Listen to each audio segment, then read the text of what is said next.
Welcome back, everyone. 欢迎大家回来。今天是第197天。It is day 197. We're starting with HanziHero again today. Level up day. WaniKani is in another hour and a half. Plenty of time to squeeze in our HanziHero lesson first. We had 4 characters from yesterday.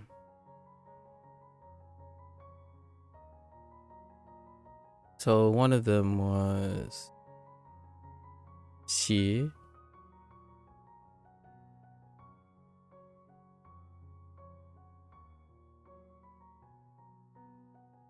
Oops, I missed a stroke.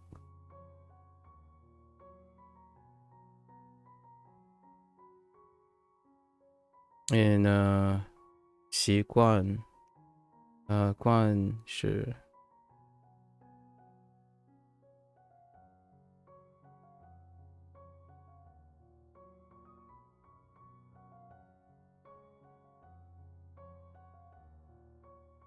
right. 习惯 for habit. And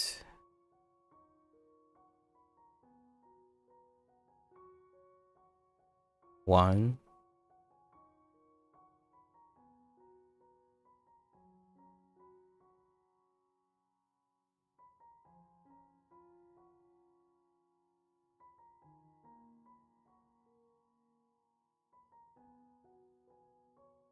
Swan. And I was thinking, what was Li? I think it was Li. I think Li was this one.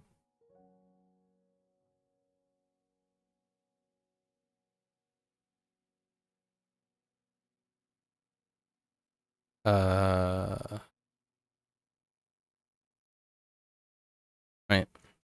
Li for ceremony.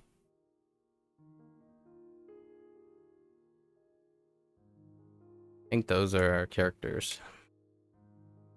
5. Yeah, 5. Alright, let's get to our lesson. Long day ahead of us. We got lessons for WaniKani as well. Okay.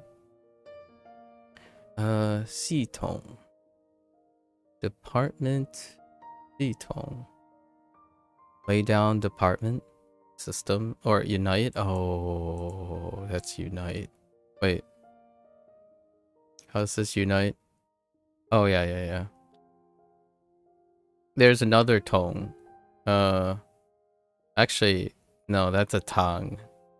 I'm getting tongue and tone. Honestly, I wonder what Xitong is. Huh.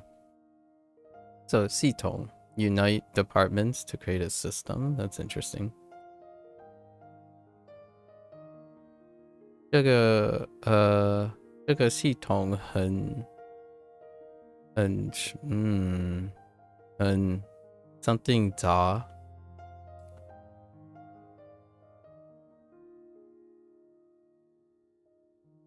Suit?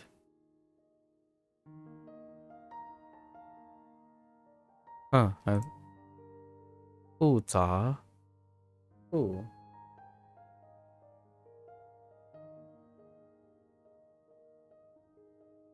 Not sure if I remember this one.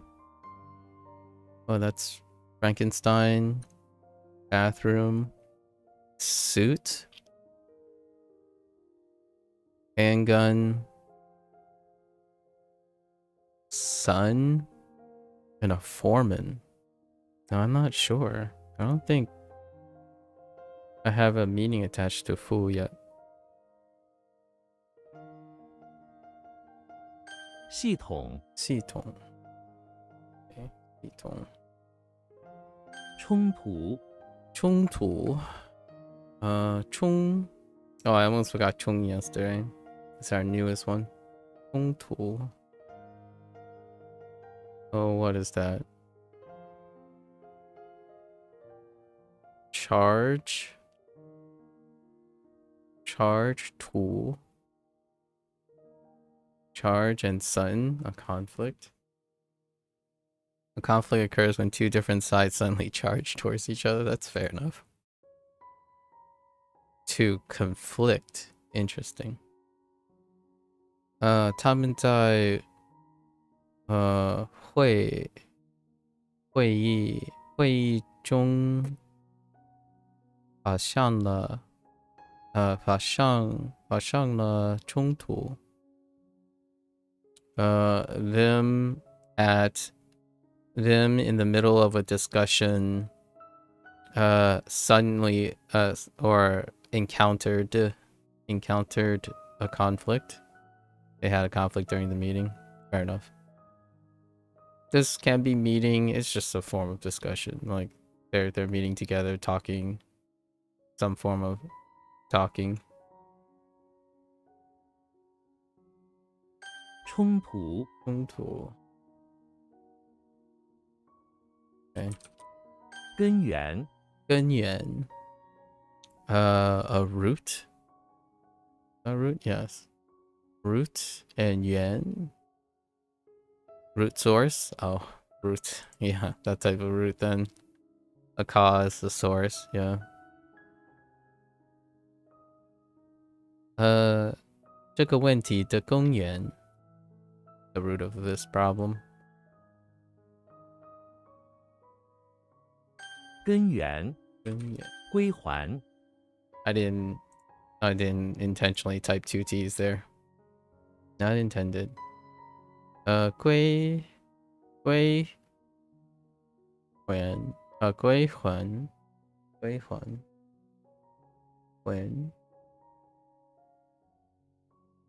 Yeah, 归还 Huh. 归 is to return. Okay. Let's hear this again. 我需要归还我的图书馆书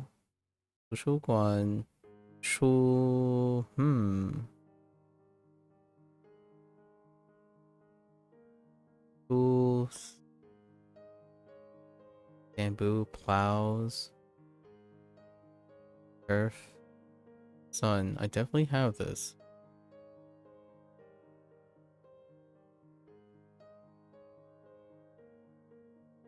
Right?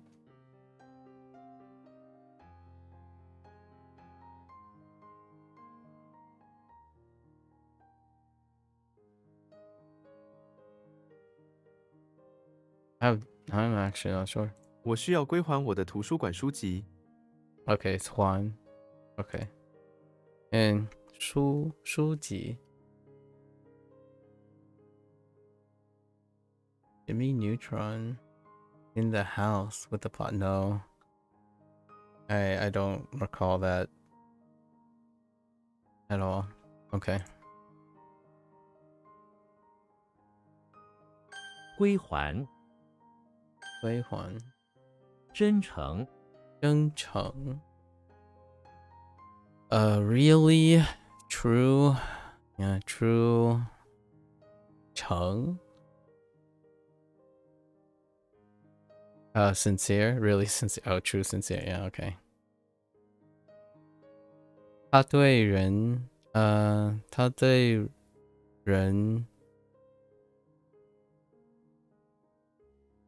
总是很真诚，总是 OK， 总是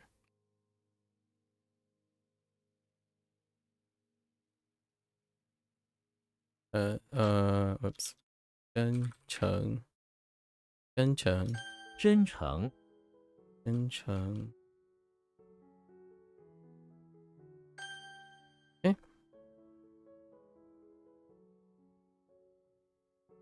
What? Oh. I don't want to talk about it. 冲突，冲突 Oops.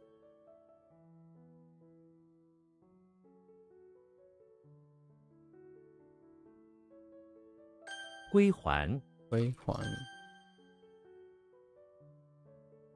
根源，根源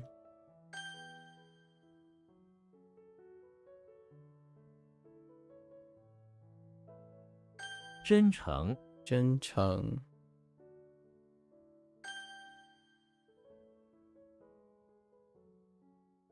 系统，系统 Just silently read. Okay. 默读 Silent read. 在图书馆在图书馆里要默读默读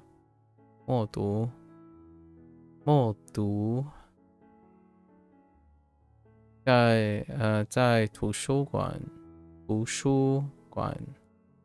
Try not to accidentally say 图书馆在图书馆里要默读在图书馆里要默读。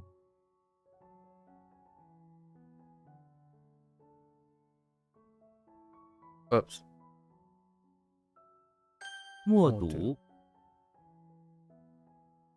遗传，遗传 leave behind 传 pass on. Yeah, genetics is an interesting or inheritance. I think it's closer to inheritance, but I totally get how it could be used for genetics and genes.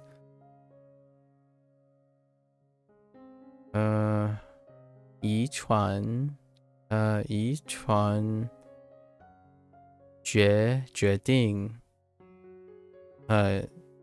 眼睛really 手色 Oh no, not 手色黄色 No 颜色No 颜色 Interesting 颜色 instead of using 颜色 works I was thinking maybe like use surface instead I guess that's counting 遗传决定眼睛颜色。遗传决定眼睛颜色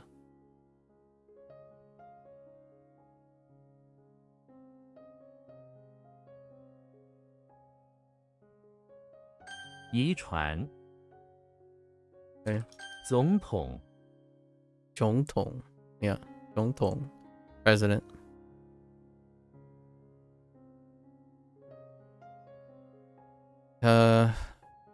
总统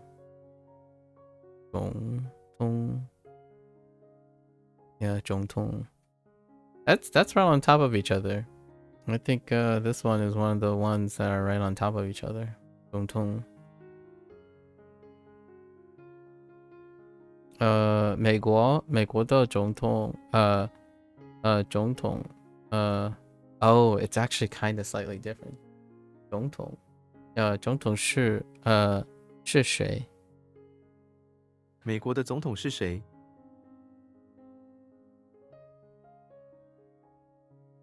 总统，总统 is a little bit different than 总统 You know, maybe that's one of the bigger differences. There's actually 3 threes, not like half tones. That actually just straight up 3 threes as opposed to using half tones. So 总统 总统 is a half tone. 总统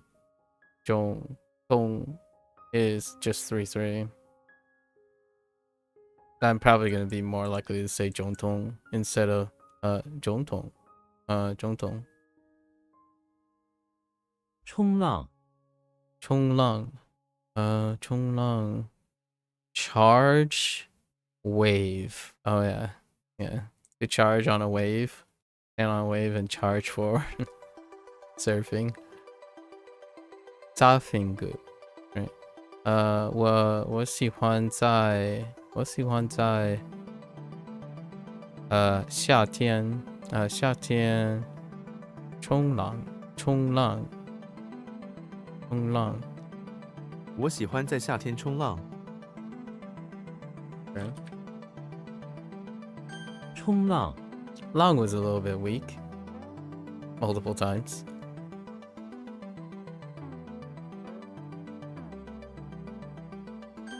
It's because of copper. Copper is the weak component. 资源资源 assets asset source resource. I always wondered about the word resource. Like every time resource is being used, it's used almost synonymously preceding source. So like a source and a resource is very much on. Actually, you know what?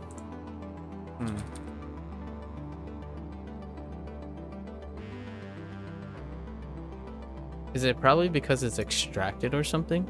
A source is the origin or point from which something comes, while a resource is something that can be used to achieve a goal. Oh, okay. I guess that's kind of like the thing that I'm talking about is the re part. Yeah, so a river is a source of water. Water from the river is a resource from. Okay, that checks out. That definitely checks out. And I understand the re and resource. What is it? 自然资源自然资源 still retains the nature part. Design.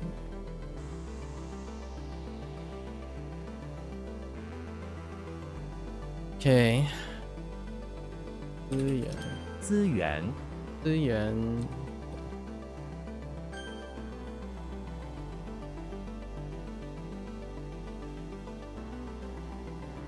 默读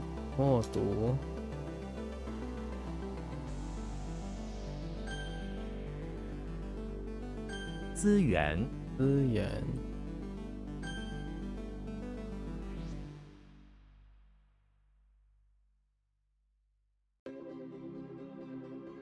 遗传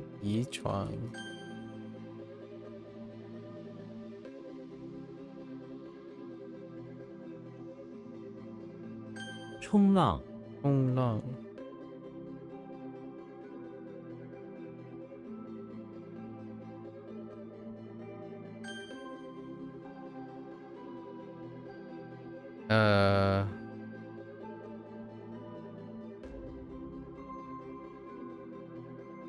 wait. Right?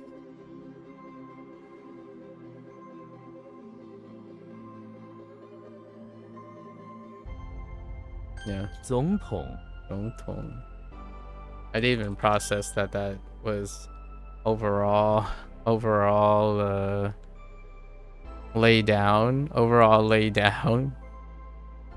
No, not lay down. Overall, I did this again. This isn't laying down. It's attach, or what do they use for this? United. Yeah. that could be a problem. 诚实 sincere, true, honest. Still sincere. I think sincere is still okay. 诚实的人下说 something. I don't have that. 诚实的人不说谎。说话，话，说话。Interesting.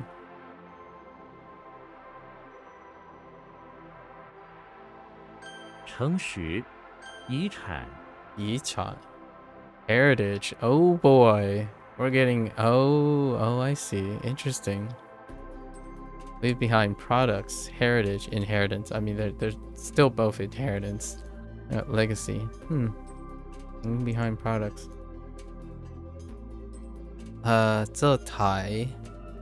这台汽车是我爸爸的遗产。遗产，遗产，遗产。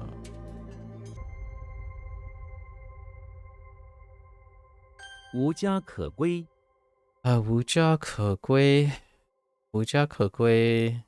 No house, right? No house able to return to, right? Homeless. 他的家，他的家被 something 了。Interesting. How does that work? Bay with something else equals destroyed. Let's see. 现在无家可归。Interesting. What is 他的 this? 家被毁了，现在无家可归。回了，被毁了。Interesting. 被毁了。That's gonna take some gymnastics due to the default meaning we have for 被, which is quilt. 无家可归的人。家可归，无家可归，家可归。离，离 fraction. Wow, that's loaded. Link is inside the living room of the house, where he's in charge of building a thin cliff inside that is a Chinese mile high. In his house? A cliff. Ugh, to serve as a wall. Okay. He does this by cutting down a fraction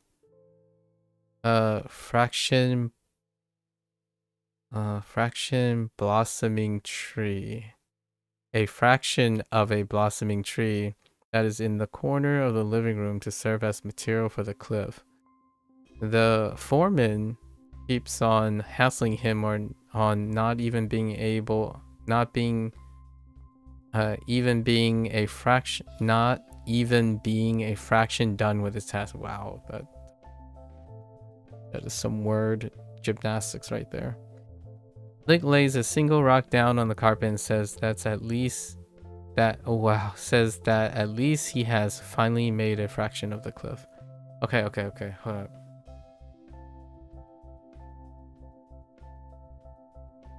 Alright. He's only gonna get a fraction of a Chinese mile inside his house as well, so we might as well just go a full send on this. So a wooden wall, right? A wooden wall cliff face. A wooden cliff face wall made of a blossoming tree. It doesn't have to be in the corner of the living room, I suppose. It should just be from outside. Maybe it's better outside. But it's Link. I have to do this picture Goober attempting this inside the house. A centimeter. Oh no. Limi. What was millimeter? 关米.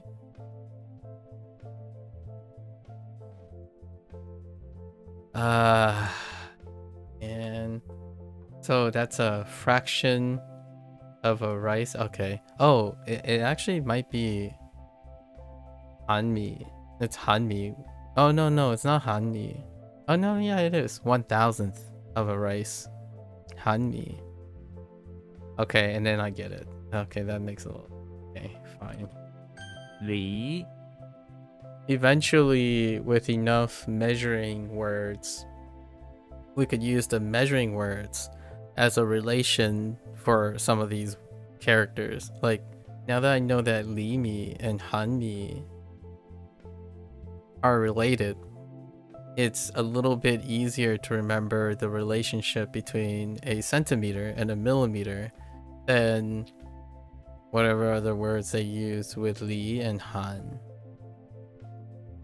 Another use of was like Wuhan or something like that. Wuhan, just absolutely nothing or very little, maybe, or like Hanro, maybe something like really weak, 1,000th of weak, maybe something like that.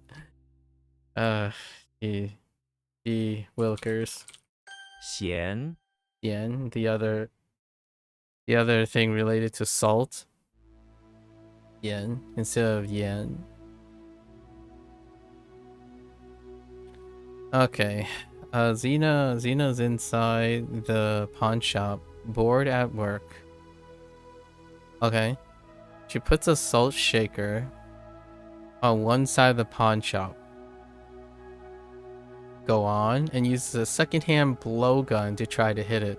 Okay, she succeeds and the salt goes everywhere, making the entirety of the pawn shop floor salty. Some even lands in Xena's mouth, giving her taste buds a salty sensation.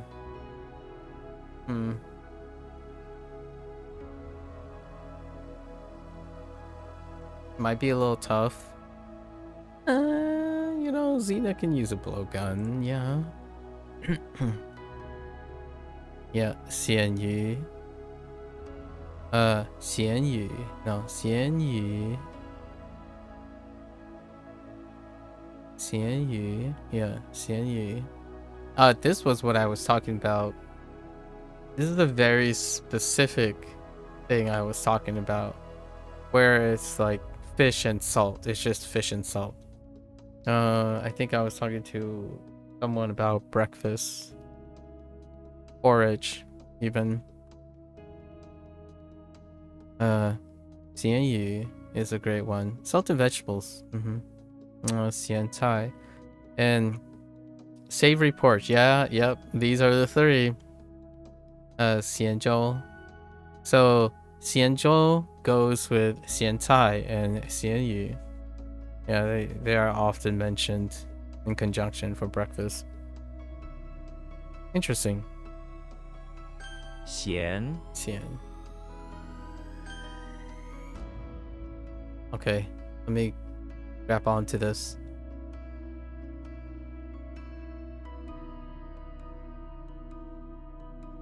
All right. 离 Okay.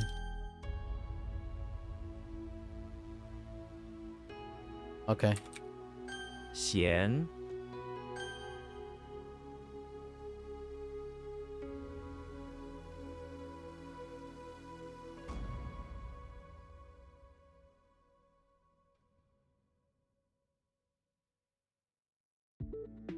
诚实 Okay.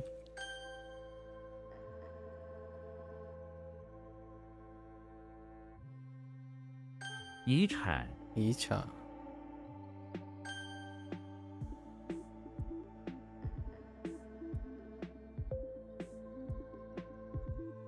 无家可归 家可归. Okay. 县.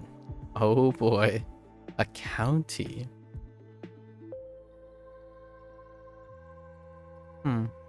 Okay.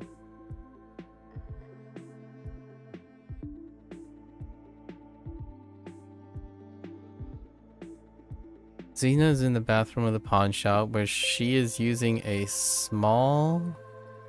Okay. a small tool. Okay. A small tool to create a map of the pawn shop's county with some silk. Okay. The tool is powered by water from the faucet, and Xena is borrowing it from the display case in the other room. She hopes to sell the silk map of the county at the pawn shop, keeping the revenue for herself. Okay. Like the county in which the pawn shop is in. It's very primitive.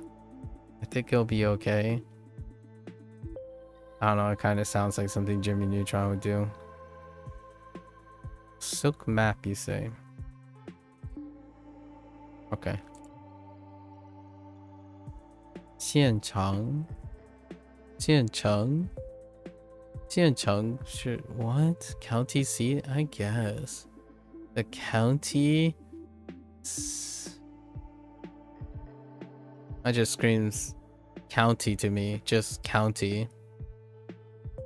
县城 Right?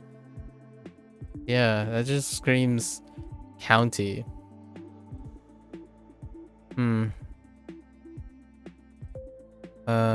县级 That's fair. County level. 县 Yeah. 宝 Oh. Huh.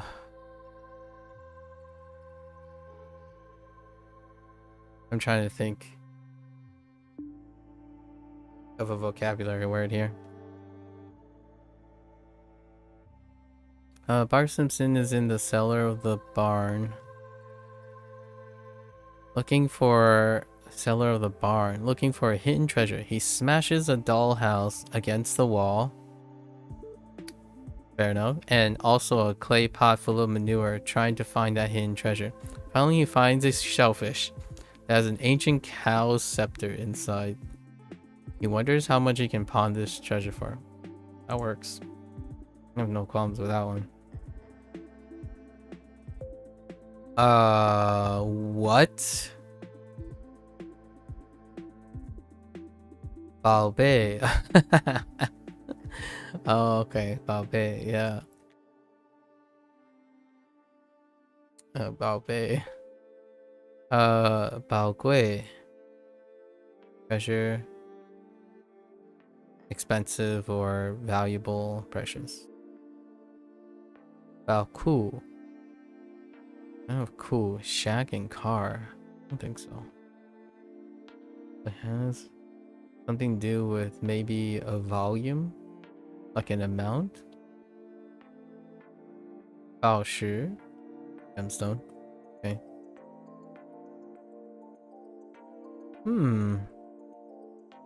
I don't got anything. But it certainly reminds me of vermilion.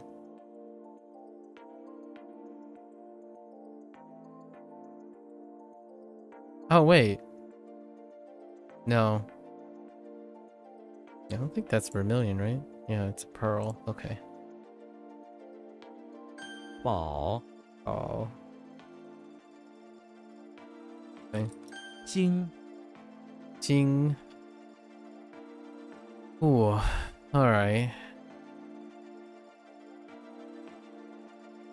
I kind of remember a phrase like 惊死了. Like, you startled me half to death. To startle to death. 惊死. 惊死了. Kind of like 饿死了. To starve to death. I think.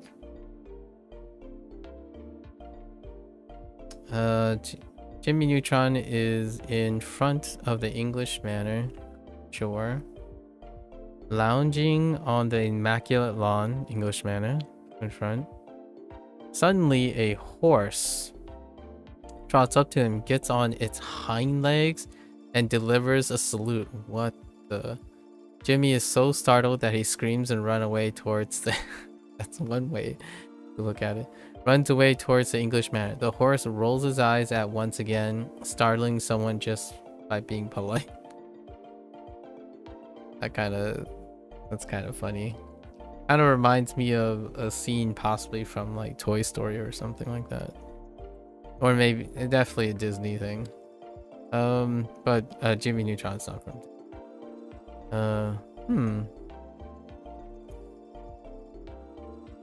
Maybe like someone on horseback suddenly came up and approached quickly to salute Jimmy, right? To salute Jimmy, but it ended up startling him. Once he recovered, you know, he salutes back. That's sufficient. Salute. How does salute work? Something like giving flowers and complimenting on a person's lip ring. Oh no. That's not lip ring. What is that? A voice recorder? How does that work? I don't remember how salute works.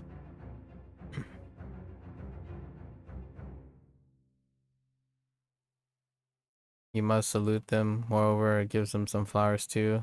Take notes and okay. I think this one is not okay. I can't tell that it's Jimmy. Actually, Jimmy is in front of the English manor, lounging on the immaculate lawn, hyper focusing on what is the secret behind the gardening work, right? The immaculate lawn. When suddenly, you know, he was so focused that the gardener on horseback approached him and startled him as he attempted to salute Jimmy, right? That would work. 吃惊 吃惊 interesting. Maybe not. Maybe it's not what I was thinking. Huh. 惊喜 pleasant surprise. Makes sense. The shock. Oh, what was our shock? Shock. Shock. Oh, shock.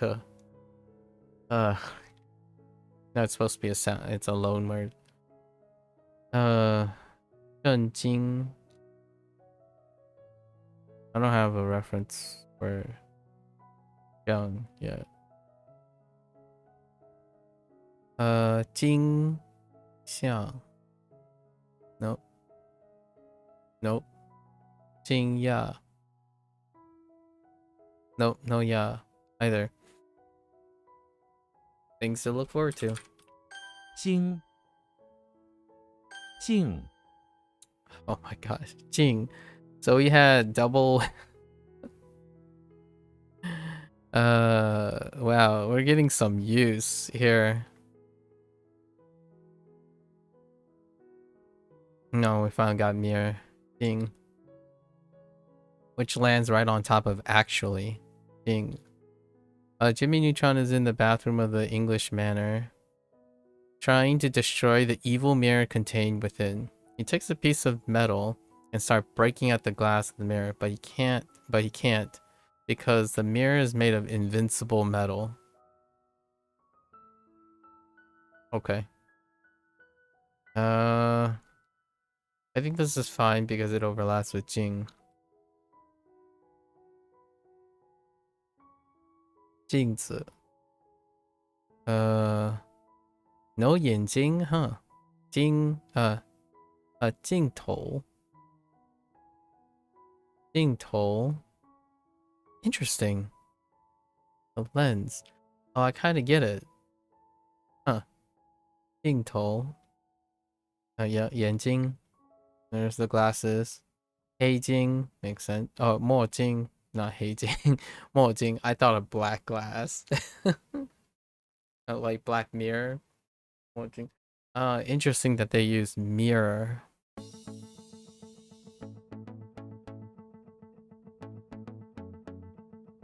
Mo Jing. 眼镜. Gotta make sure it's not 眼睛.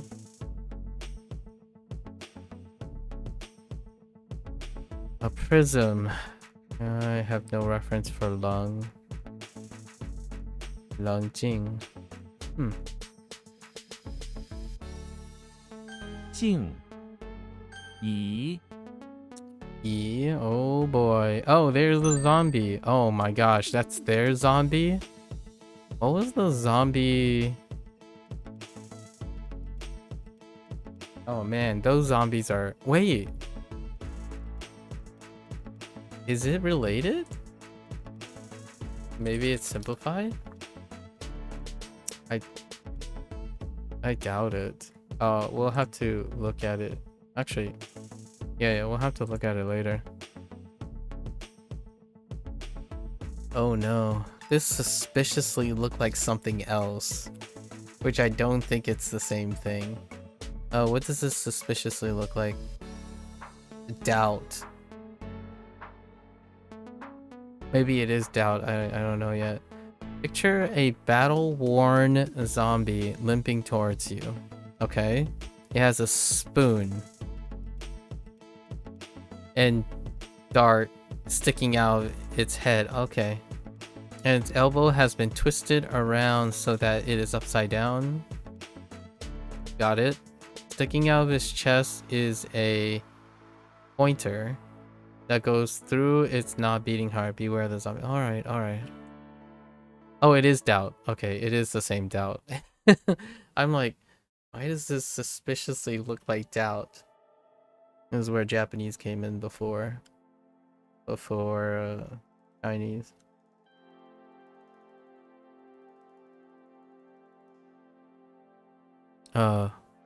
Ball. Right, ball. Okay. So we have zombie, you know. I'm gonna add a doubt for now. And we can probably bridge that if we need to.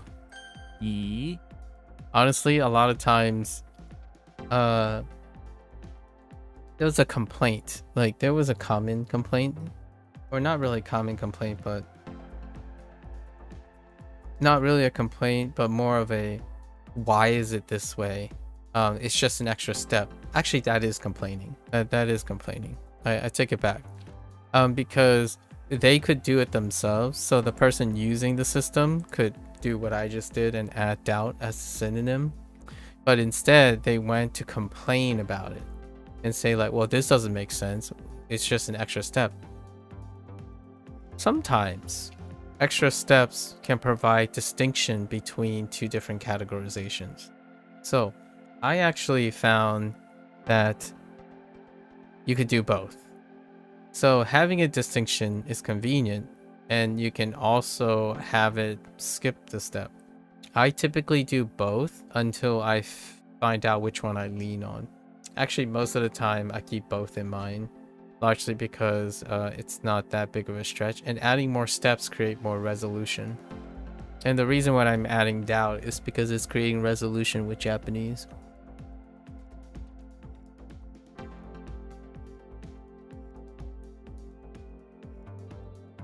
Overall, I actually found that remembering components not being lumped together with their characters made them far more flexible in making mnemonics than lumping them together. Like, doubt is far less agreeable than using an object. And a lot of times when they're different, you can make a distinction between you learn more than one thing to use in the mnemonics. Now, it's a means to an end. A lot of individuals who say that it's a waste of time or you just skip the steps is because it expedites, right? It expedites the situation. Like, oh, you can just keep calling this doubt to doubt, and then every time doubt shows up, you use doubt. Like, that's fine. Whenever someone makes what's a good example? Whenever someone makes their own mnemonics, it's the most efficient way that they can make mnemonics. But if someone else has a less, quote unquote, less efficient way, like they have more steps, I don't see it as an impediment. I see it as a potential inspiration. So that's probably what is the root source of when people say, what's the point of doing this? Like, well, can you figure out what's the point? If you can't, it doesn't concern you. Like, you don't have to understand. That's the difference between narrow-mindedness and open-mindedness. You can try to understand, and if you're able to, then you remained open-minded, and that open-mindedness led to an emergent interaction. Now, you can still be open-minded and fail to understand it and then go back to what you were doing, but that's still more open-minded than being narrow-minded, which is to start by saying, oh, I can think of a faster way, so this is the way, and I'm going to complain about it. It's not quite like aggressive complaining, right? Aggressive complaining would be, can you get rid of this because it doesn't serve a purpose? That is a narrow-minded complaint. It's more like cancel culture related. Like, oh, I don't see the point in this, so it shouldn't exist. That is probably that extreme version. But there's most of the regular complaints, like the first steps that I've seen, the community like forum and stuff is not that active on HanziHero. But there was a period when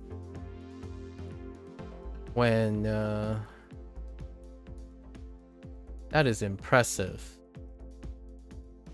There's a user with a Chinese name.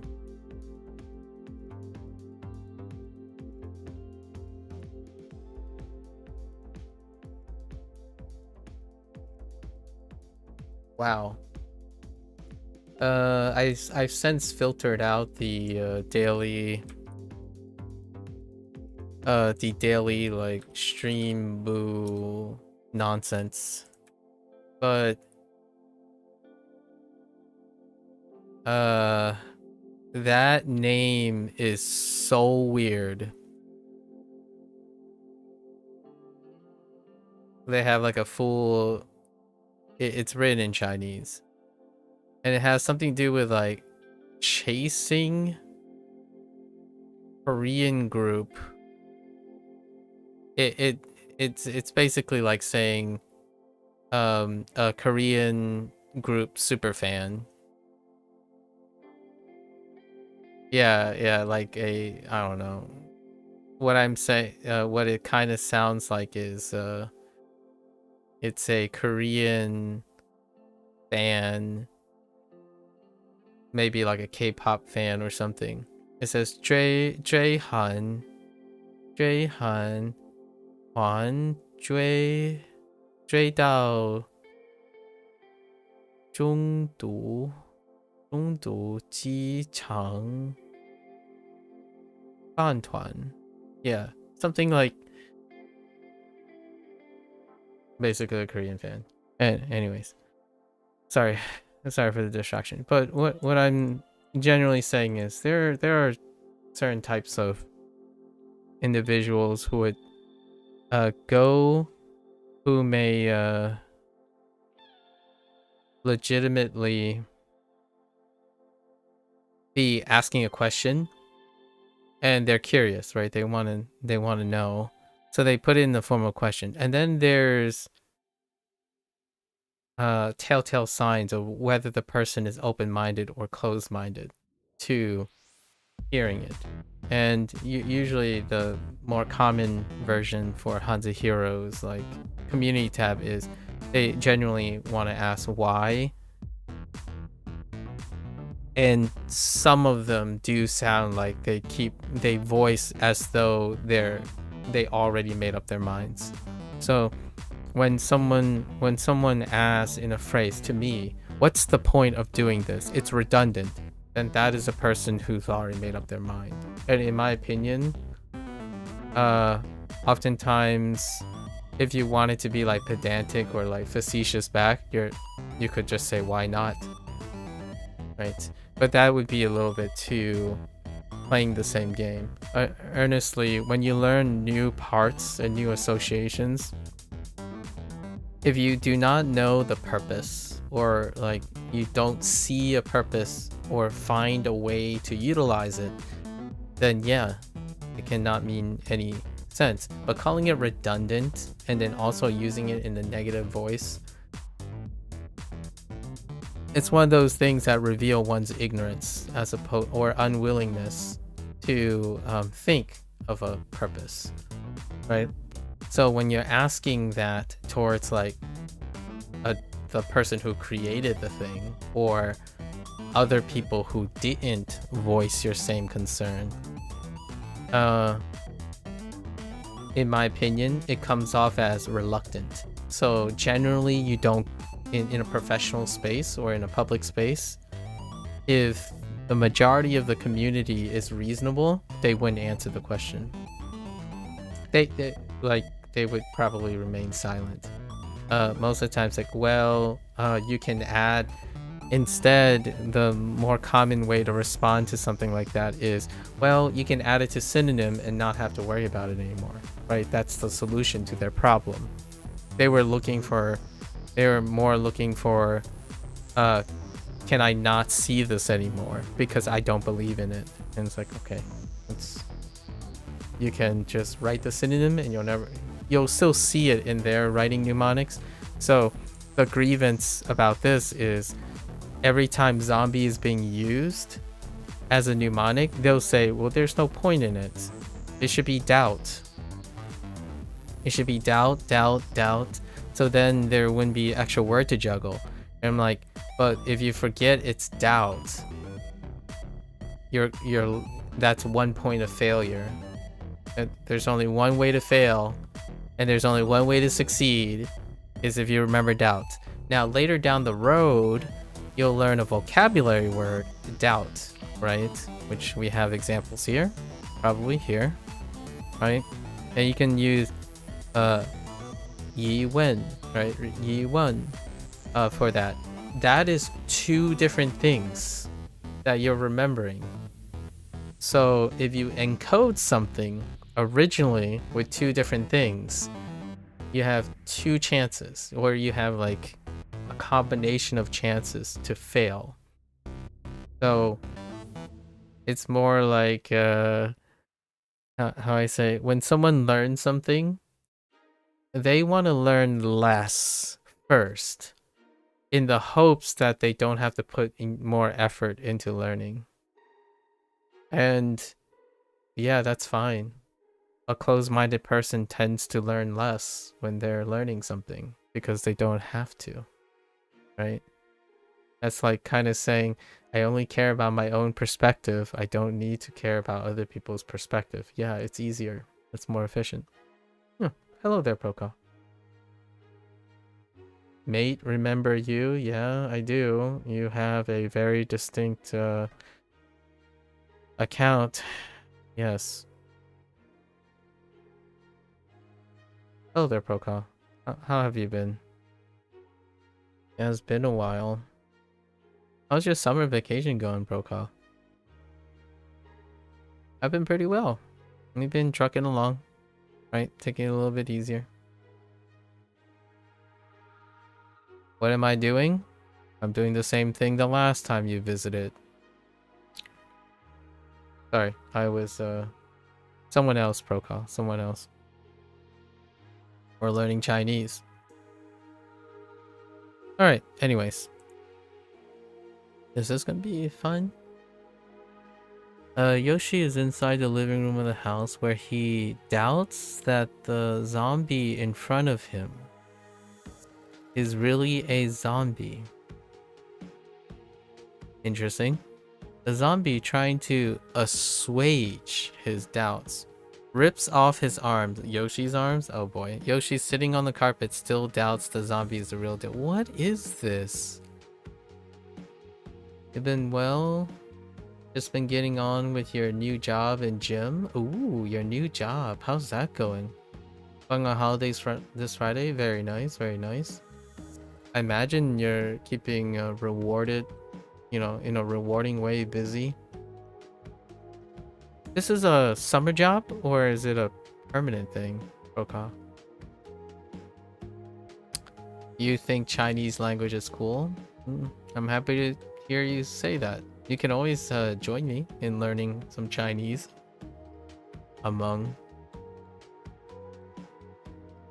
Let's see.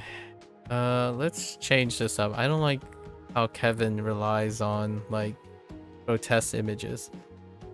Let's just say a zombie Koopa, right? A zombie Koopa. So Yoshi is inside the living room of the house when suddenly zombie Koopa shows up and approaching him.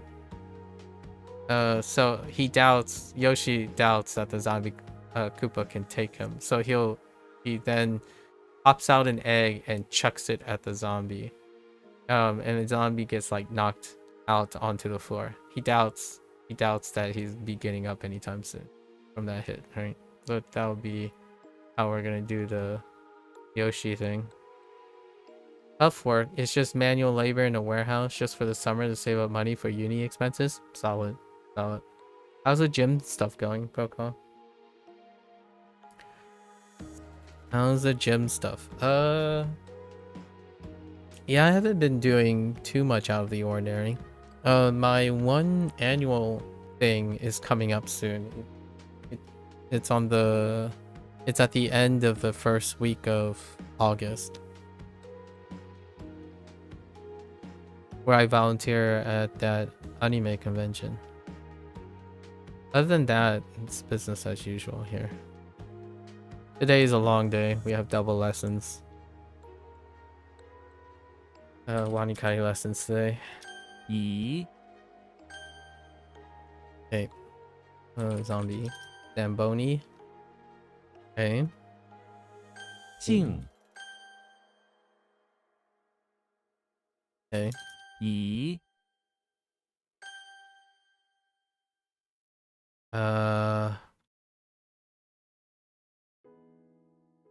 He's like breaking everything in the barn cellar. There was a pot of cow manure, right? 宝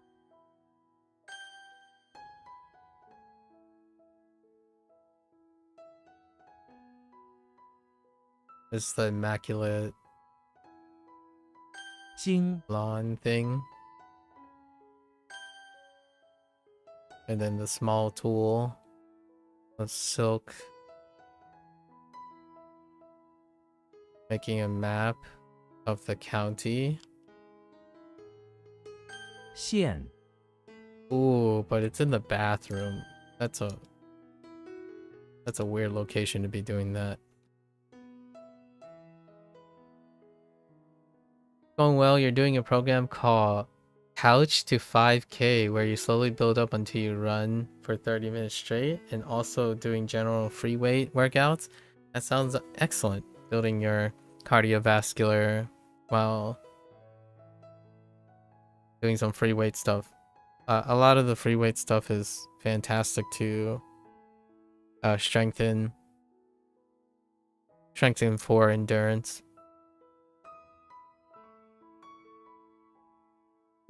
Couch to 5K. I think it reminds me of maybe like how long ago? 6 or 7 years ago, when I told myself like, can I get from couch to marathon in a year's time? And then it became 6 months, and I'm like, okay. Spoilers. Did run a marathon in that time. But yeah, that's it's incredibly rewarding how quickly your body picks up on at the beginning, like in the first couple months. And then you got that consistency leading into the last stuff.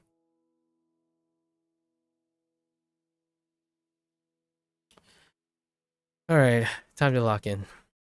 Try this. You notice I've been streaming a bit earlier as well as you're posting daily fitness early. Was there a particular reason? This is the normal time. This was the normal time before you met me. So it wasn't.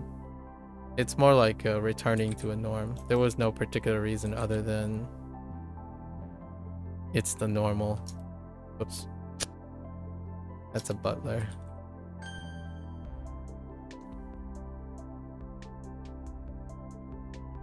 It got later and later. That there's a reason for that because of yapping.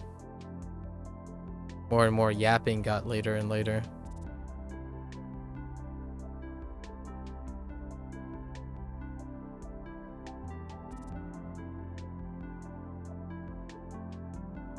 Another particular, a consequence of becoming earlier and earlier is that I was taking it easier, so I had less to do, so I get to sleep earlier. So I've been only doing two things, despite having conversations on a daily basis while studying. There were one fewer activity for most of this month, so effectively I liberate that time, so I make use of that time, which is to sleep earlier. When things give, you use that time up, as opposed to like making it, I don't know, adding something in it. Okay.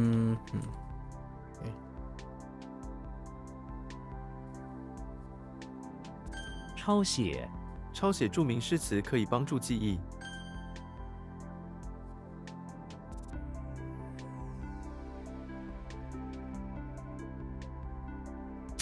What?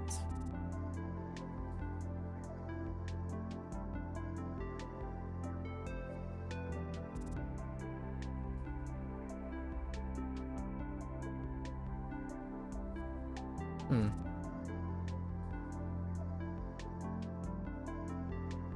，B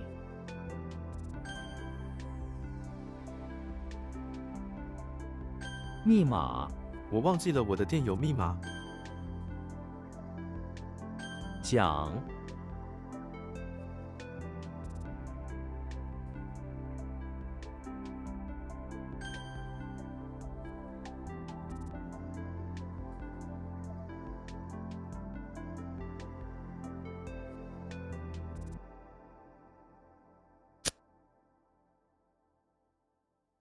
，I didn't think that through.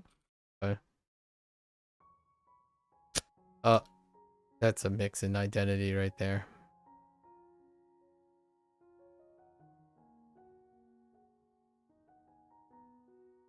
迟到，你昨天迟到了。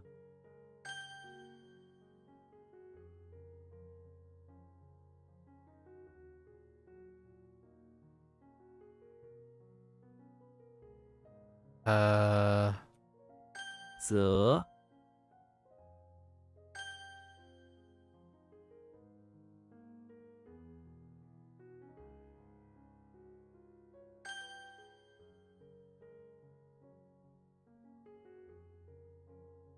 粮食，我们需要确保粮食安全。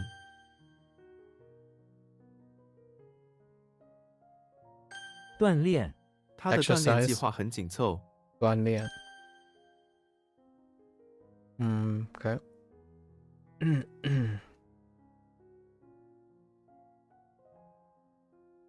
推迟，会议推迟到明天举行。 Postpone. Yeah.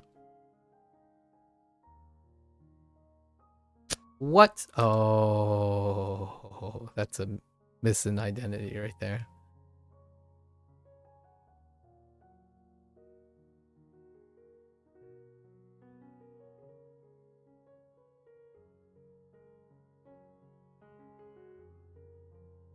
袜子，这双袜子很舒服。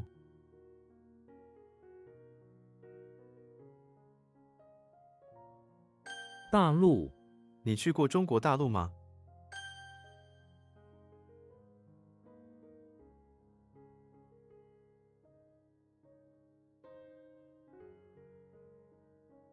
What are your expenses like for uni expenses? What do you use? No, unless it's to obviously discretion is advised from what we've discussed prior, but what are the stuff that you look forward to or you use to save money for? Do you social eat at all?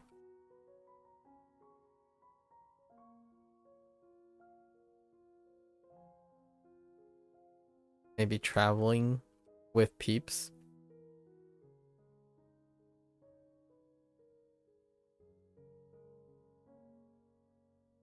Uh 无敌，这座城堡是无敌的。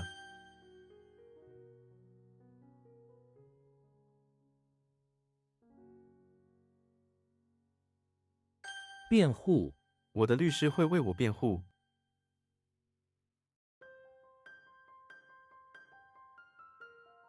俗，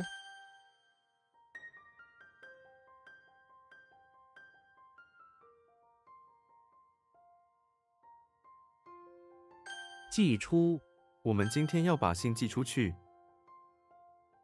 Okay, so what happened here?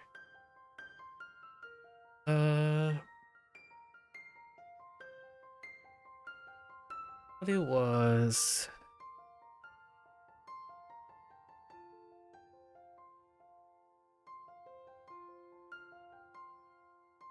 supposed to be young, right? Oh, 童话，爸爸给儿子读童话故事。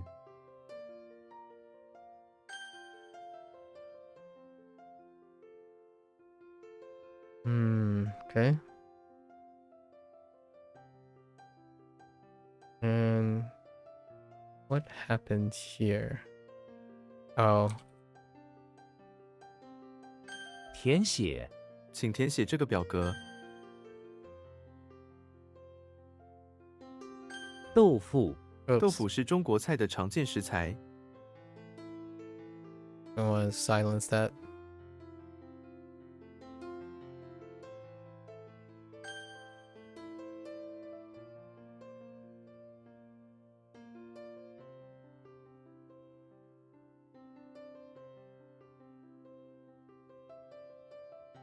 穷，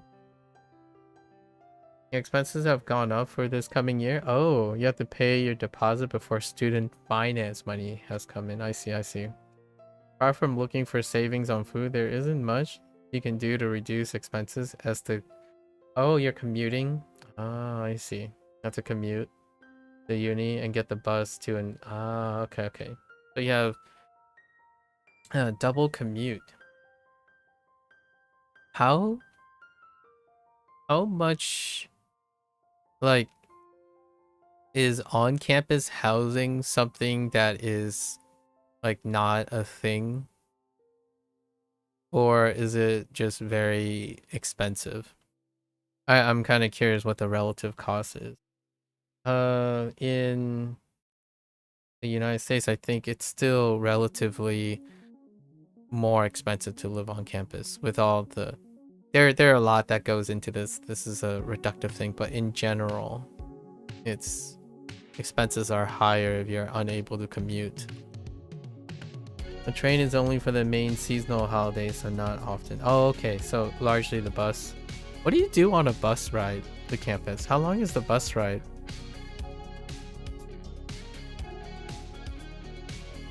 I've often found that when it comes to liberating time, commutes is one of those things that I think habitually is a bit of an oversight for people not to use that time.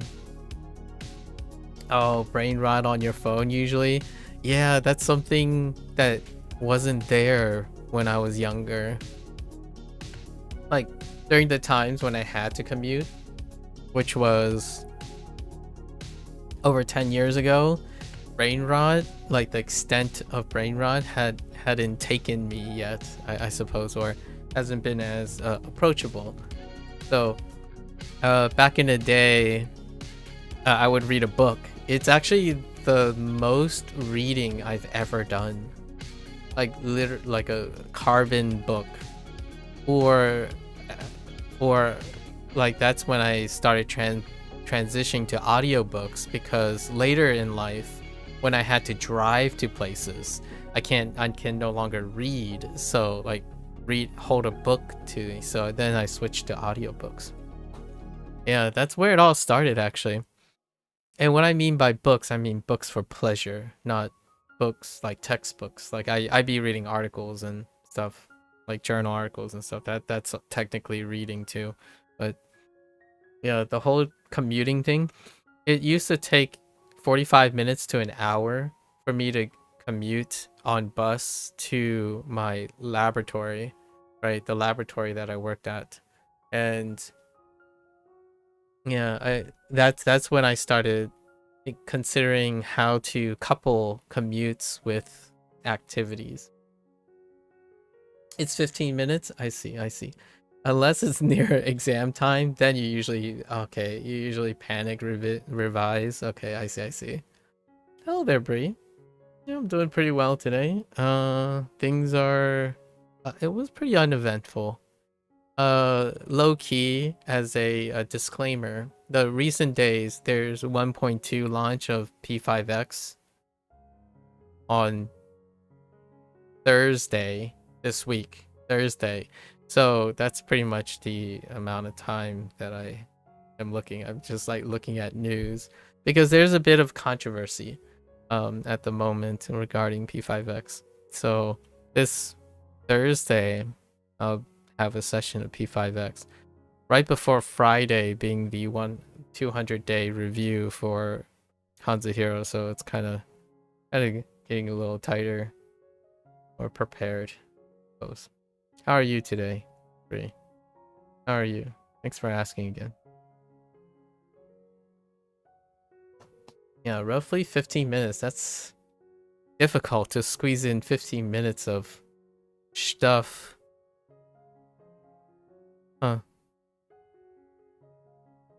It would be interesting to it would be an interesting challenge to figure out something you can do on and off for 15 minutes as a way to if I went further back, you know, like before uni times, like high school, I do my homework on the bus. And you might be thinking, well, how do you write on the bus, right? It's like really garbly gook. And so, well, nowadays it's modern technology, so you don't actually have to write. But before, back in the day, I used to write on a bus, but instead I would do the homework up here, and then the moment I get off the bus, like when I get to a fixed thing, I would write all the answers. So I did background processing when I was younger, because if I'm the bus ride is pretty miserable, and it's not 15 minutes though. My bus ride was like 30 minutes, but it's one of those things like, you know, if you have to do work, you might as well do work. So ever since I was as young, like there were different ways to fill in the gap, I guess, intuitively. Doing alright, just eating some leftover chicken to hold you over until dinner. Going to your partner's mom's. He's having a barbecue. Oh, that's exciting. That's lovely. Awesome. Something to look forward to.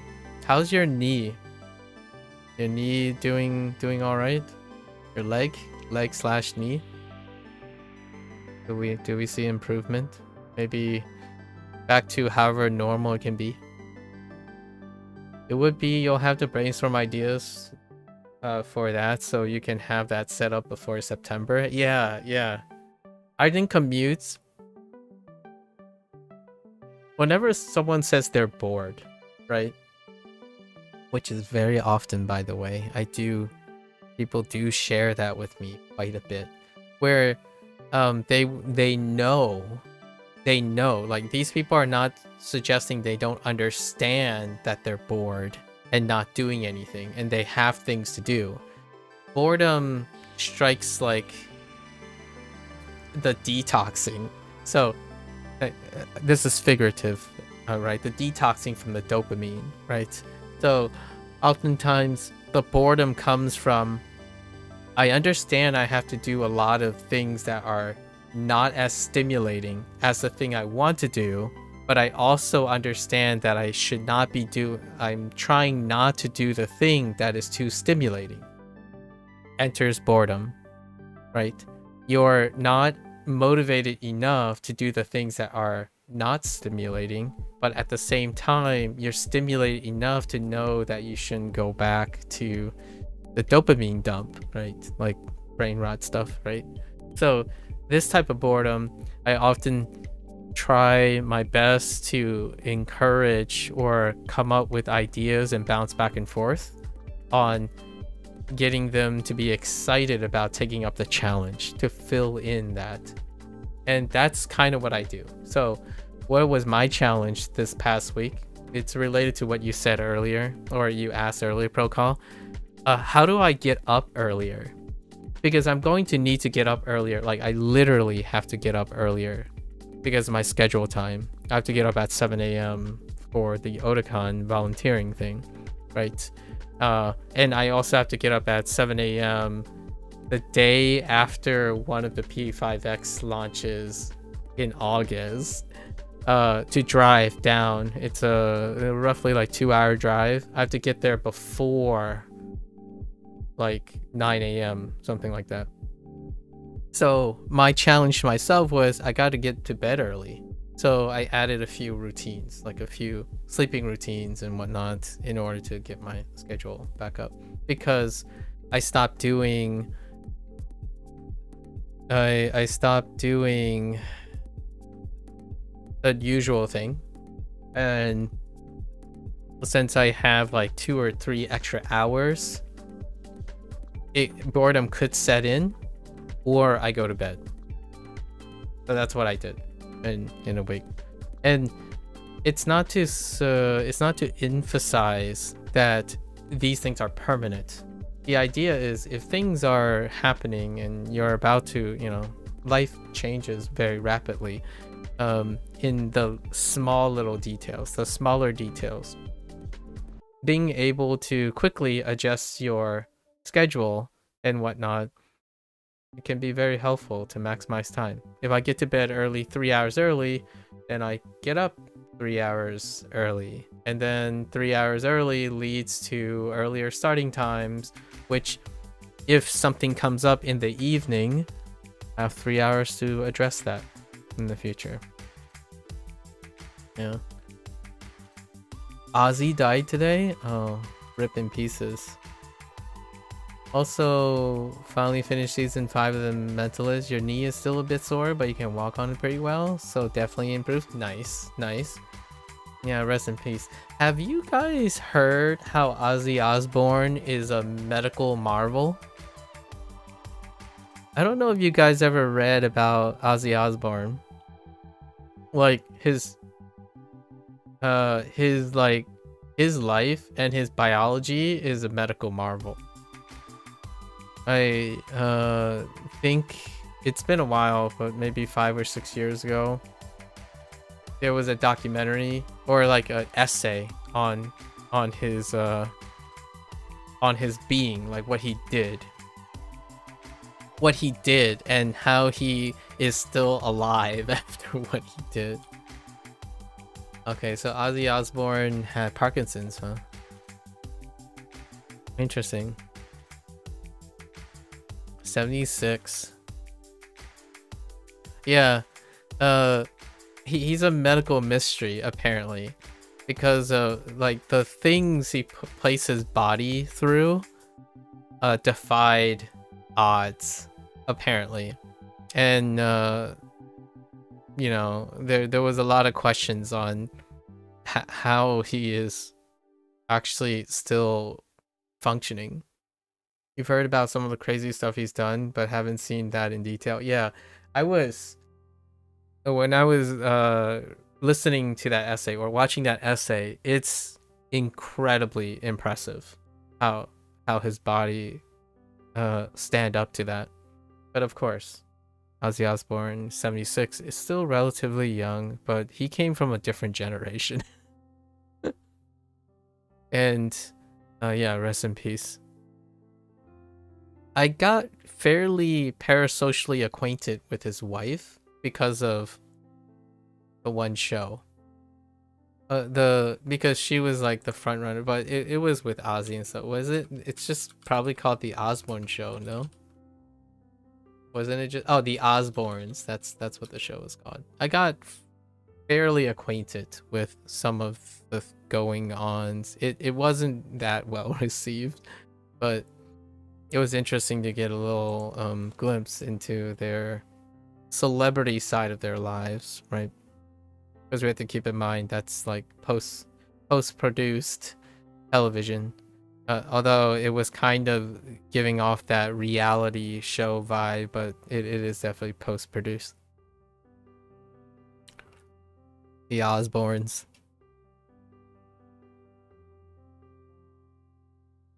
I myself, as a disclaimer, I don't listen to Black Sabbath and other things related to Osbournes. I know them as people first. Like, so I knew them as celebrities and individuals who have a very tumultuous ups and downs through their lives, and not really attached to their work, like the thing that they're possibly known for.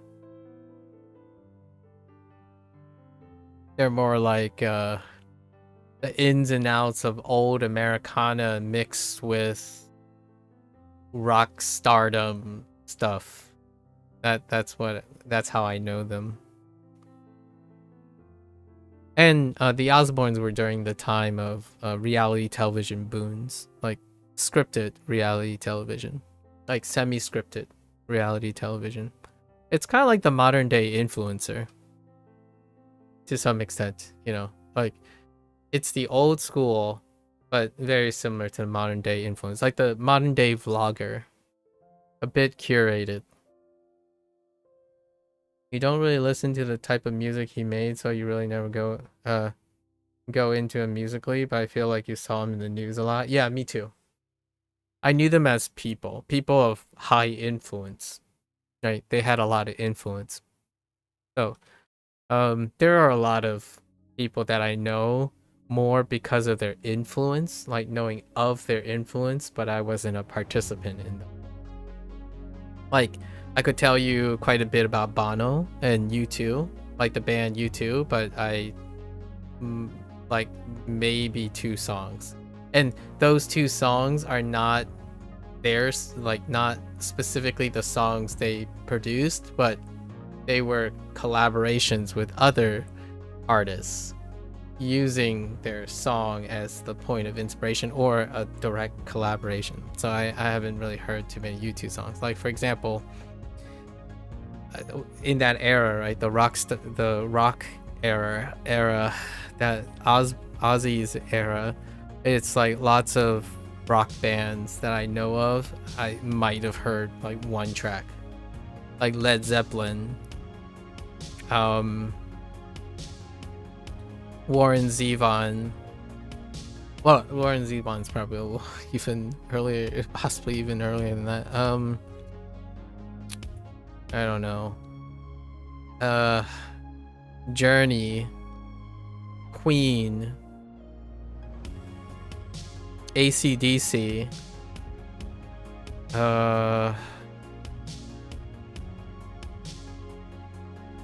what's his name? Aerosmith, Slash. I did not grow up on rock music like that, any of that, or like even System of a Down, or like the Dark Corn. I've heard some things and I know of them most of the time, and that they're part of a specific era. It stretches too far, like, so I don't have the dates as well, their range dates. I was like the punk band after the punk band era afterwards, like the 90s punk band. So like Blink 182 went on time. Tool. And didn't dabble back in the past. Poor. Why are you saying poor, rookie? Oh, you mean the meaning? Yeah. Yeah, it does mean poor. Very good. Anyways. Yeah. Only knew of Ozzy as a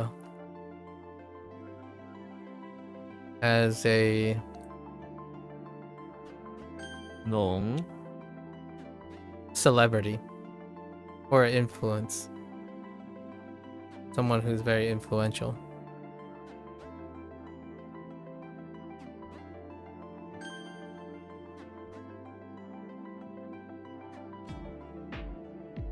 安宁 一个安宁的早晨，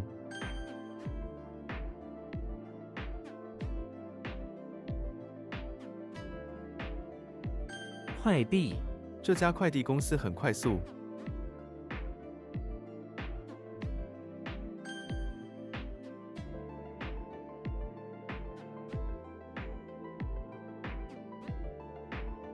腐败我们必须对抗腐败。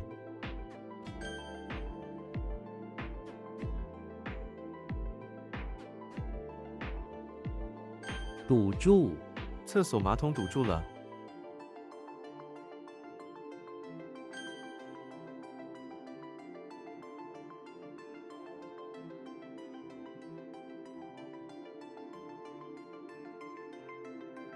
填补填补知识上的空白。草帽我们到海边时都戴着草帽。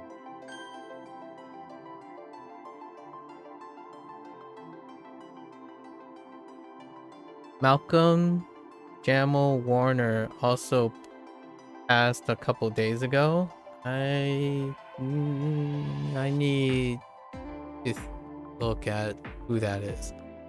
You've never watched a Cosby Show, but he played. Oh, I remember seeing that. Yes, he played in 9/11 Alert Missing Person Unit. He was only 52. Yeah, 54. Yeah, I remember seeing a thumbnail, unfortunately, of that. Like I don't have the biggest attachment to this person. I'm not quite familiar. I did see the Cosby, like some of the people in the Cosby Show make mention of that in the theme. Jimmy Brock, what's up? You're learning Chinese about 2 years in. What's the best way to beat the intermediate plateau? I wouldn't know, unfortunately. I didn't get there yet. The intermediate plateau. May I ask what you consider the intermediate plateau? I suppose this is the Valley of Despair situation. Right?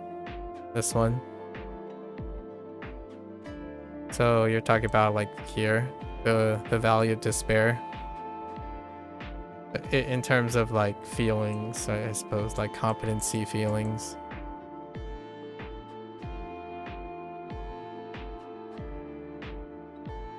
I'm using the Dunning-Kruger thing to illustrate, but what are you doing right now, Jimmy Brock? I mean, I'm not an intermediate, so that would be... Yeah, I'm in a weird situation. In what manner is the intermediate plateau? 你听的中文 yeah, you guess it's where you have grasped the main verbs and structure in the textbook and grammar algorithm start to lose their use. Oh. You have anything that's interesting that you like to apply to? Like what I mean is, you have any interesting form of Chinese exposure that you have use for it? I think the intermediate plateau, like Valley of Despair, is horrendous, but oftentimes this application This part is when you find application. I'm not speaking for Chinese. I'm not speaking for Chinese, but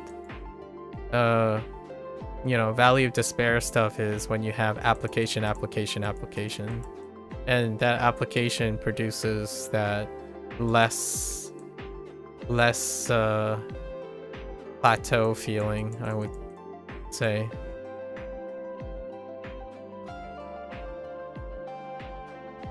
You are studying PhD, and yeah, then you know exactly what I mean. If you're studying a PhD in Hong Kong, the moment you find your application, that would be pretty fantastic. That keeps you away from this constant feeling of imposter syndrome, right? This building this reservoir up with application. You're in Hong Kong. Do you get a chance to use the Chinese? I mean, Hong Kong does have some Cantonese preferences, but usually public still use Mandarin.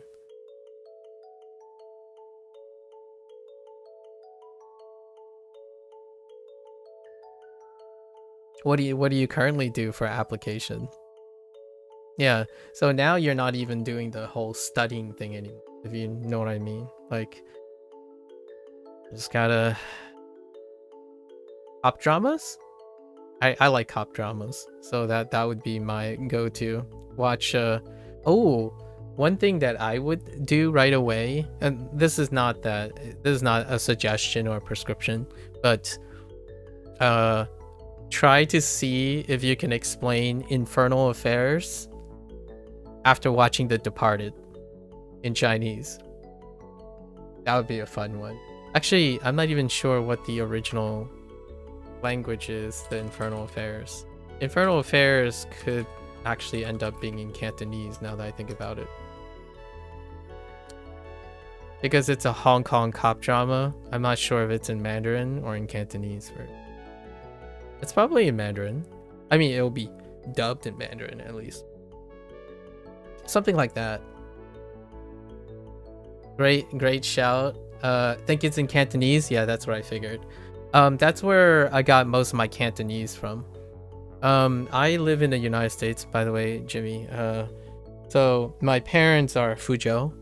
They're Fujonese, and Fujonese is like somewhat of a connection between Cantonese and Mandarin. But I grew up with entertainment, so most of the entertainment that I watched was Hong Kong produced. So it got to the point where I didn't even realize that there were two languages in the programming. Now I do, like being older, but yeah, Hong Kong cop dramas.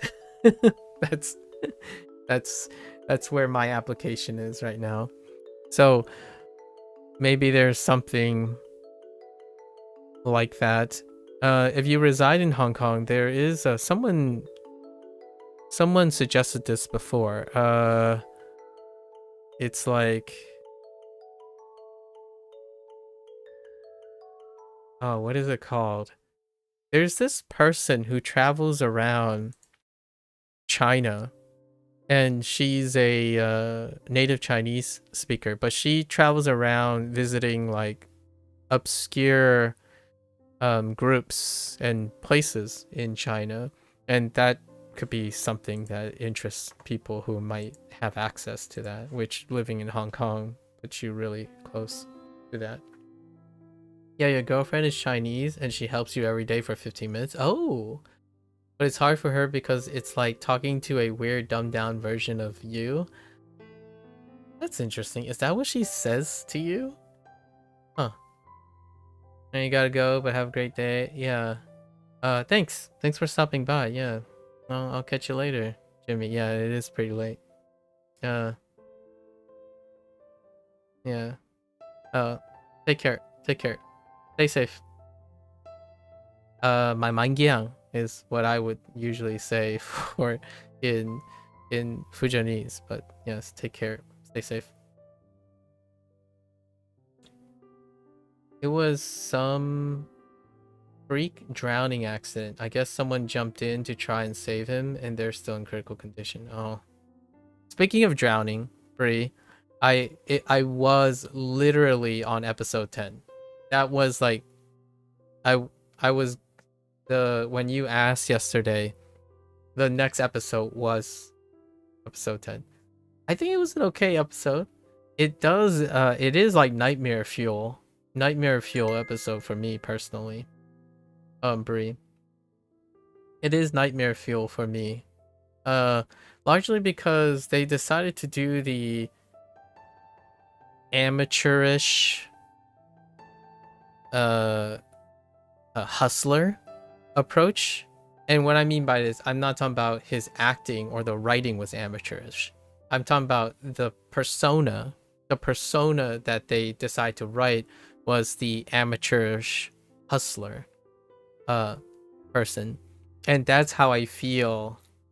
Low-key, like whatever Jane's character is, if you ask Jane to react to Jane with amnesia,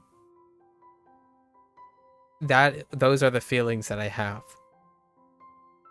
When you apply to a challenge, when your life gets challenged and you have a lot of aptitude for something, it unlocks your aptitude a lot of times. And again, there are other ways other than life trauma to transform someone's abilities and apply someone's potential. In this case, they illustrated it by creating a duality that's really far apart. You know, like Jane's before trauma and Jane after trauma. And the message is that adversity in different ways, not necessarily like his trauma, but his trauma was incredibly, brutal, but it creates a transformation, and that application creates nuance and abilities, and it unlocks the potential of a person. Right now, coming back down to earth, Jane's tragedy is the loss of his wife and child. However, that also illustrates when you challenge yourself, like schoolwork or having to do work, have a child, raise a family, that type of thing. When adversity is presented and someone is able to circumvent, to address it and overcome that adversity in a constructive way, usually the person that comes out at the end will look trivially at the things that came before. And for me, that's where the nightmare fuel comes in. So, for example, some people has come by and often see my softness. Like I'm gonna share an anecdote here. A lot of times people believe that just because I speak publicly in a very politically agreeable way, I possibly self-censor myself and whatnot is an act of being avoidance, as in to avoid trouble. Because maybe avoiding trouble is because I'm not equipped to address those problems. It's actually the opposite. But it's very hard to distinguish between that if the people who overcome those situations rarely apply those skills openly. One of them would be political correctness and like public decorum. Like you could use the Japanese or the Chinese face culture as an example. When I think of nightmare fuel, I think of someone who's incredibly amateur, who targets emotional, vulnerable people. And if you're able, like the show kind of conditions you to see that. So their portrayal of Jane prior is a very exaggerated way of demonstrating how obvious it is when he's targeting emotional vulnerabilities that most people have to overcome. So it becomes a very obvious thing, like, oh wow, this sounds cringy or cheesy, but you have to keep in mind, this happens every single day, right? Literally every second. Someone who believes they have the potential or the ability to, that that understands who their target is. So in order to target in hustling, you target someone lower than you, someone who is far more vulnerable than you. And if you continue to succeed, you only focus on the things that are lower than you. So what happens when it comes to hustlers and scammers is their ability is capped by their efficiency of their target, like how weak their target is. And Jane was a great example of that, to contrast with the current Jane. Jane is always looking up to a target after his trauma. Like, he is looking to match or exceed a uphill fight. Before his trauma, he was hustling people below him all the time. So when it comes to adversity, and it doesn't have to be, the fictional character Jane's adversity, which his wife and child was lost, right? And he had to overcome that, or address it at least. His ability to continue to address and wield that weight is what creates his nearly 180 difference in his capacity to do things. And to finish up my anecdote,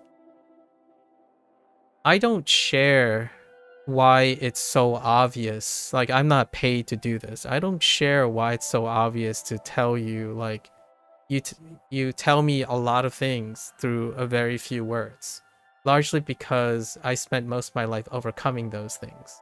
So when someone says like, oh, I lost my password, or I just suddenly lost my password, I must have been hacked. And my first inclination, oftentimes, it could be like Jane, where like, it's your fault. It's probably not the system hack, because there are lots of converging evidence that would demonstrate that targeted hacks are very personal. So if you are the only one that's lost your password in this instance, the odds of that happening is that it's either someone you know personally that you leaked to, or that you yourself have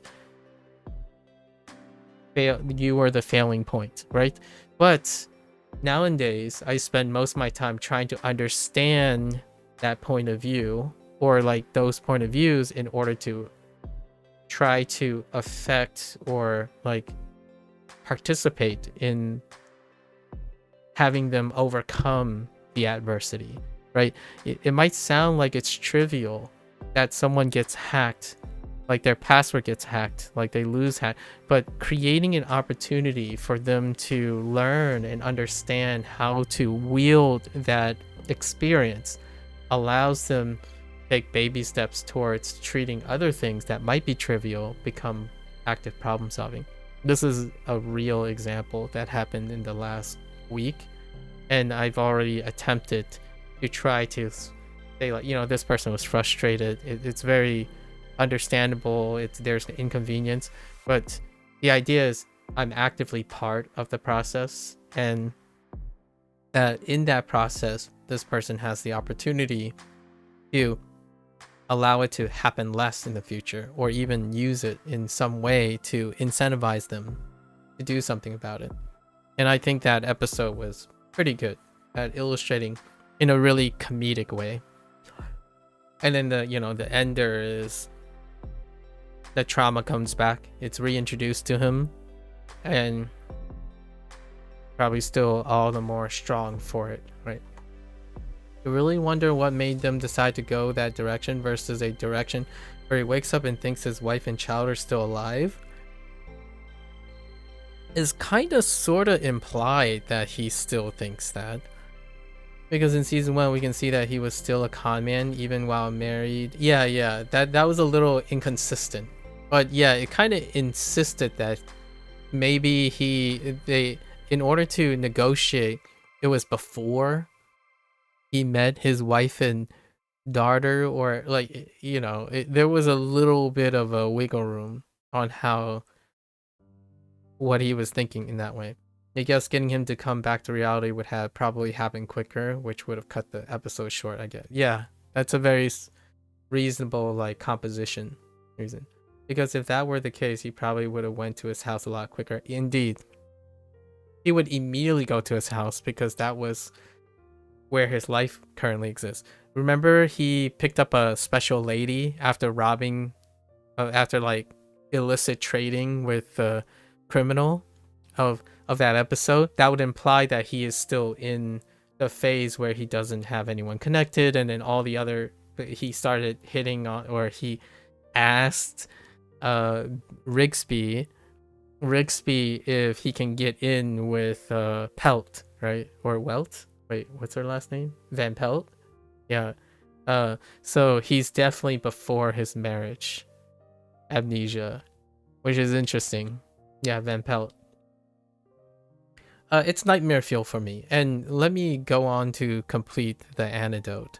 I know it was a little disjointed, but I think Jane illustrates quite a lot of it.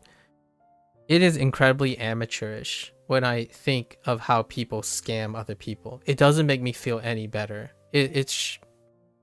But I'm not saying I would be like Jane. I don't think people with a lot of insight tend to embrace being interlopers. It is my firm belief, maybe like 60-40%, I would say the majority of people who have the ability to understand the nuance and whatnot, they also appreciate the dangers of doing the same thing that they see in other people, right? Like, it is incredibly amateurish how, like, the difference between amateur and a professional when it comes to the ability to influence other people is that one is done unseen, which is nightmare fuel too, but it can be a good thing, right? It can be a good or a bad thing. And then amateurs, when someone who's done it much more unnoticeable, subtle, the ones that are very obvious and bombastic will appear amateurish. And there's like a continuum, right? There's a continuum. There's very obvious in front and then very difficult to know. And I think the show has done a great way of giving the viewers a vocal, visible representation of the nuance of influence, but making it obvious for viewership. Like, for example, the episode What's Her Name came back, the wife, the influencer, like the matchmaker influencer, I've got her name. I really like the actress. I just wish I could remember her name. I think you actually searched it up for me the other time. So she came back. The tit for tat that they have, I think in reality, that type of tit for tat is, people won't see that interaction. But since it's a show, you get to see some of their interaction. In my opinion, it's even more subtle than that. There's far more posturing and even less vocalization between each other. Like, there'd just be like subtle eye contacts, cat and mouse game where like there's just not as much vocal, grotesque, like cheeky interchange. I think that's for entertainment. So that's kind of one of those things that I often am very afraid of. When one understands how dangerous it is to have the ability to influence people without them noticing, I often think, at least I like to believe, I say this quite often, if you think that you like to help people, right? You want to focus on the ability to help people by understanding their behavior, their empathy, and whatnot. I think there's often a breaking point or like a transition point where you stop thinking about how much you're impulsively needing to go out to demonstrate your skill to the point where you're afraid that you're unintentionally influencing people and taking choices away from them. And to me, I honestly do believe that a larger majority of people, when they have that ability, they do it professionally being hired to do so. But outside of that, it becomes a question of ethics and moral dilemma that I like to believe most people are considering when you're in a position. I'm not the great, I wouldn't say, I would say humbly, I'm above average in that department where, I can get someone to be a little bit more motivated or gain some skills to do consistently well in an exam or offer career advice over long term, like not professionally, right, of my own volition, or it's my friends and whatnot. But at the same time, I need an incredible level of trust to do that. Like, I would not ever become that personally influential towards people that I'm not either professionally responsible for or personally related to, right? And that comes at a price a lot of times. I like to think that even someone slightly above average has an incredible ability to affect a lot of people's well-being. And if you use that for other reasons, like, getting people to pay you for a service that they don't otherwise need due to like hustling them, I think it's, in my opinion, it could be the limit of my knowledge and my expertise. But usually the ones that are of lower aptitude, that's what creates the awareness to prevent yourself from being scammed or being influenced unintentionally. Like, how much awareness do you know if someone's gaslighting you? Are you aware if you're in a self-feeding abusive relationship? Are you in a unrequited relationship in which you are rationalizing, perpetuating a system of habits that causes you more and more misery over time, right? Like, you don't, and a lot of these things happen unintentionally. Like, what I mean are like codependency relationships. It takes awareness that people otherwise do not really care about. Like, they're not necessary to have an overall happy lifestyle. To me, it's difficult not to see that a lot of times, but at the same time, I feel the opposite of Jane, where I think if you know what to do, that doesn't entitle you to do it. That is one of the aspects that make Jane character a little bit sociopathic. That's why the joke, oftentimes these shows have that comedic effect about, oh, wow, you sound, a lot of characters would say, like the current boss did that little like personality test, right? And said over time, with enough sample size, Jane can potentially be a little bit like a little higher on sociopathy. It's because, yeah, he is portrayed as a fictional character that lack empathy a lot of times. Like, his empathy is only wielded at his convenience, and that's kind of like nightmare fuel.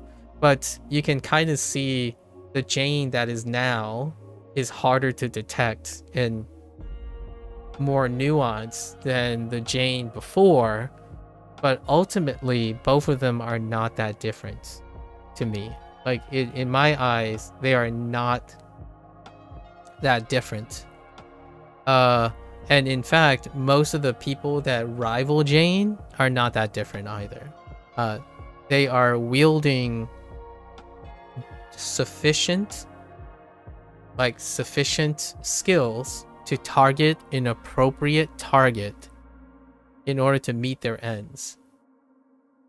So until like they write in a character in which to match Jane's prowess in a way that he forms a personal relationship with them, often most of the relationships are not provocative, at least to me. Like Lisbon and Jane, There's no contest. Lisbon is the weaker target. She is not challenging Jane. So Jane gets to do whatever he wants. And Jane doesn't ever feel challenged most of the time. And when he does, he becomes better for it, which is interesting. Because whenever Red-chan comes up, he kind of sort of like falls apart, but also have to reconcile and develop his character, right? You're not a super fan of Wainwright. The actor who plays Wainwright is also in show Tracker. Wainwright. Oh, the new boss. Is that the new boss's name in Mentalist? Yeah. He's out of place. I think he's out of place, Wainwright. He's kind of a chump. they wrote a chump, like and I think without saying too much, I would say professionally that's what I would probably seem like. So in a way, I can kind of empathize with how I also feel about the character, where it seems like this person is punching above his weight, or people think he's punching above his weight. And that's how a role is being portrayed. He also asked Lisbon if they were sleeping together. Oh yeah, in the beginning, in the hospital bed. His only rationale is the only reason a stranger, especially a cop, would visit someone who potentially was part of a random tragic event, right? A random victim would visit personally is that they were either in bed together or or getting there, right? A close relation. But the way his diction changed is because he's a hustler. It's great.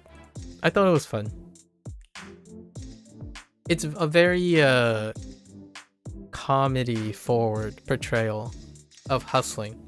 In a very real world commentary, that's kind of how obvious it is sometimes to me. Like someone comes up and say, like, okay, I'll give you an anecdote. When someone comes up and say, yo, you're using Duolingo, emo cries, that's the same reason. That's the same thing. Like, it's one of those situations where, do you know how much you have told me about your behavior and your thoughts? So the moment you said those 4 words to me, I have enough experience now that there's gonna be rarely anything you'll say that will surprise me. That's kind of one of those things, and it sounds a little egotistical for sure. However, experience do speak volumes. Like if you spend day in and day out over like 300 days, constantly hearing the same lines and same patterns and very similar patterns of questioning, and that does not create any sense of awareness to the other person when they make a comment like that, it demonstrates that they are disinterested in what it's like to be on the other side, right? Meanwhile, I think I was diligent enough to try to tease apart if there are differences between the superficial comments about Duolingo, right? And I keep to myself most of the time. Like, it's not my place to tell them that, oh, this is the next 4 things you're going to say to me. I confirm it. It was kind of a nice break, though. It was interesting to see the similarities and maybe even a couple of differences, specifically in his consultant role, in the way he acts normally now versus now he would have acted back in the day. Yeah, I think it's great that they specifically highlighted how trauma can improve a person, despite, things that he haven't overcome. But most of the time, you heard the other characters say, well, I like the Jane now, not the Jane before. kind of thing, right? People are often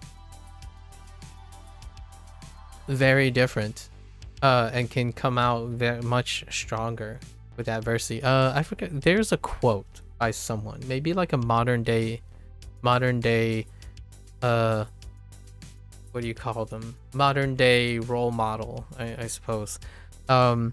Adversity breeds character, or something like that. Adversity channels or refines character, and it doesn't have to be like a grief and death and stuff like that. It can be challenges. So if you're often occupying a space in which your authority and privilege is never challenged, then you can only punch lower than where you stand. And I absolutely love that they show that he only targeted people who are more vulnerable than himself. I often sit at home. I think to myself, how long has it been since I've encountered someone who is more knowledgeable than me and able to teach me things? And I'm gonna be real with you. The one thing that keeps me in line is the PhD thing. The one thing I love about PhD is you do not underestimate the people you are talking to. You have to understand that no matter who you talk to, in a reasonable range, right? Like someone who is scholarly, right? So someone online, maybe like past high school, like we're not talking about kids here. So that's kind of what I mean. We're excluding kids. Genuinely, you want to keep in mind that they have the capacity to exceed you in various things because your life is not omniscient. But Jane, the character that's post-trauma, believes most of the time he is always ahead. He is always encompassing and above his targets, despite having Red Sean as the motivator for his improvement.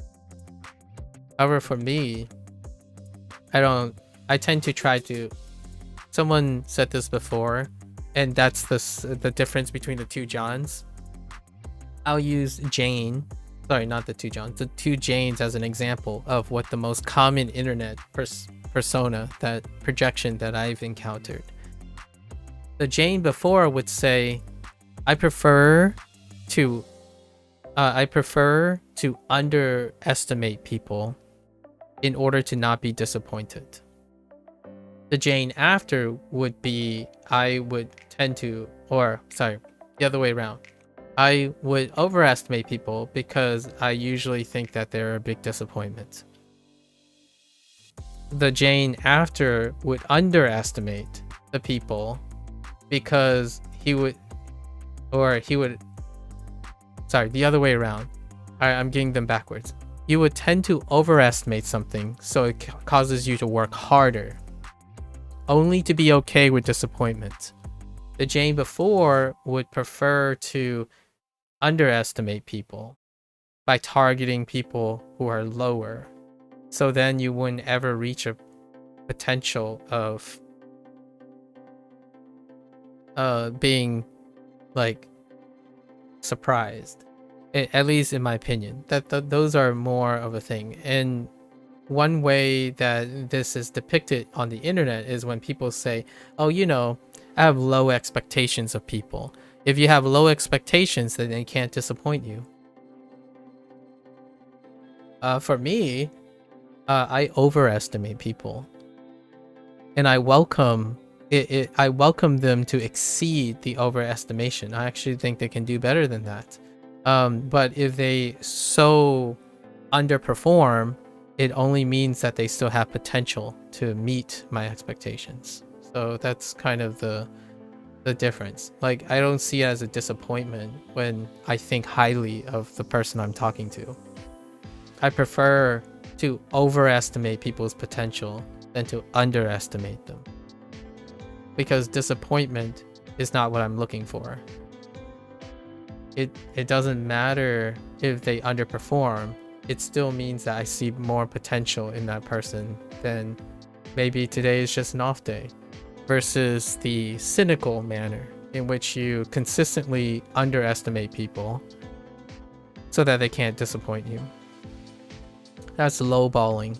In order for, in my opinion, for that type of mindset to be satisfying, they surround themselves with people who are lower than them, like who they believe are lower than them. You are far more comfortable and consistent at underestimating people if you naturally would surround your people who you think are lower than you. And I genuinely have the opposite, more like imposter syndrome situation. I think the people around me, the people who surround me, tend to be the reason why I'm successful. Like, because I typically think they do amazing things. And even despite them possibly not feeling amazing about their own performances, I see potential. I do not focus on whether they lack potential compared to myself.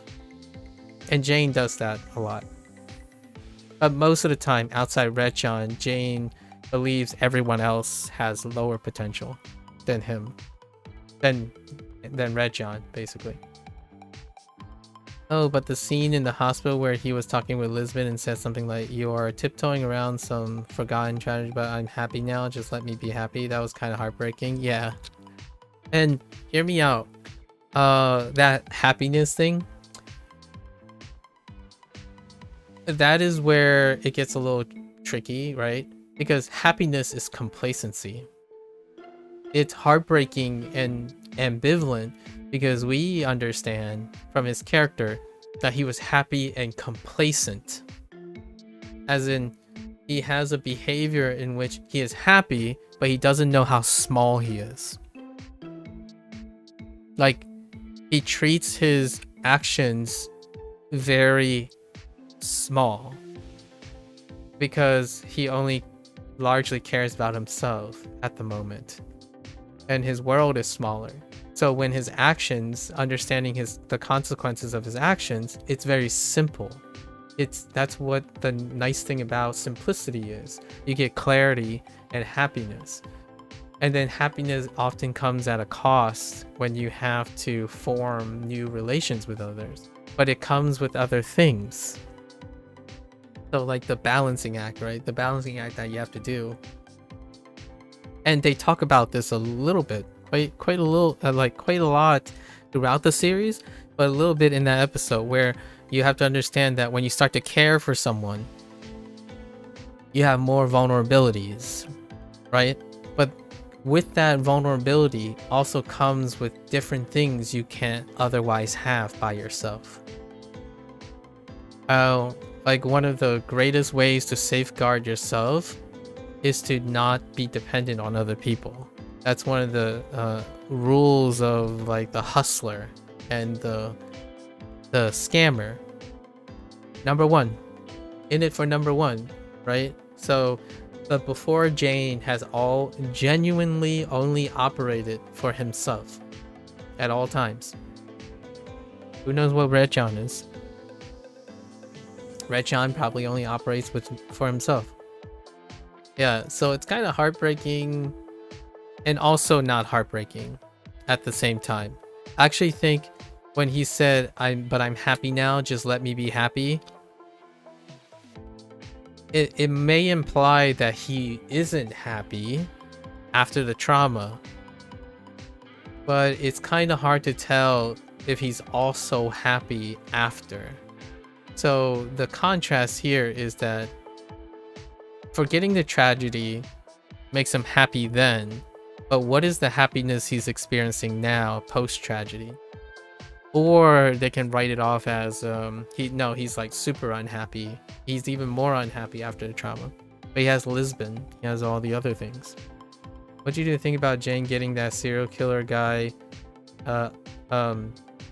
taken out by Retchan because of insult? What's his name? What was his? It was like the sanguine something person, and his name was like Penciller or something. Bensler. I'm making up names now. The enemy of my enemy is my friend. He's being challenged. And he's improvising, right? Which is interesting. My thought is, oh, Panzer. Yeah, Panzer. Yeah, San Joaquin. Yeah. San Joaquin killer. Yeah. That's what happens when you get challenged. I think it's great. That shows that he's desperate. Jane is desperate, and I think that is what makes it provocative, in my opinion. When he's in a tight spot, and it's in another tight spot, right? James Panzer put him in a tight spot, and in order to improvise, he had to use someone who's even beyond him. Right? My enemy of my enemy, my greatest enemy, as in my rival. My rival, my current rival, is also the rival of my rival. It is also my friend. So he leveraged it pretty well. That's what happens when you're playing like in the same realm, but it rarely happens. Obviously, Jane goes through like 80% of the show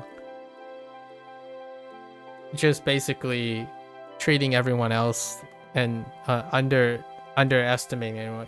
Even his compliments to Lisbon and stuff is condescending.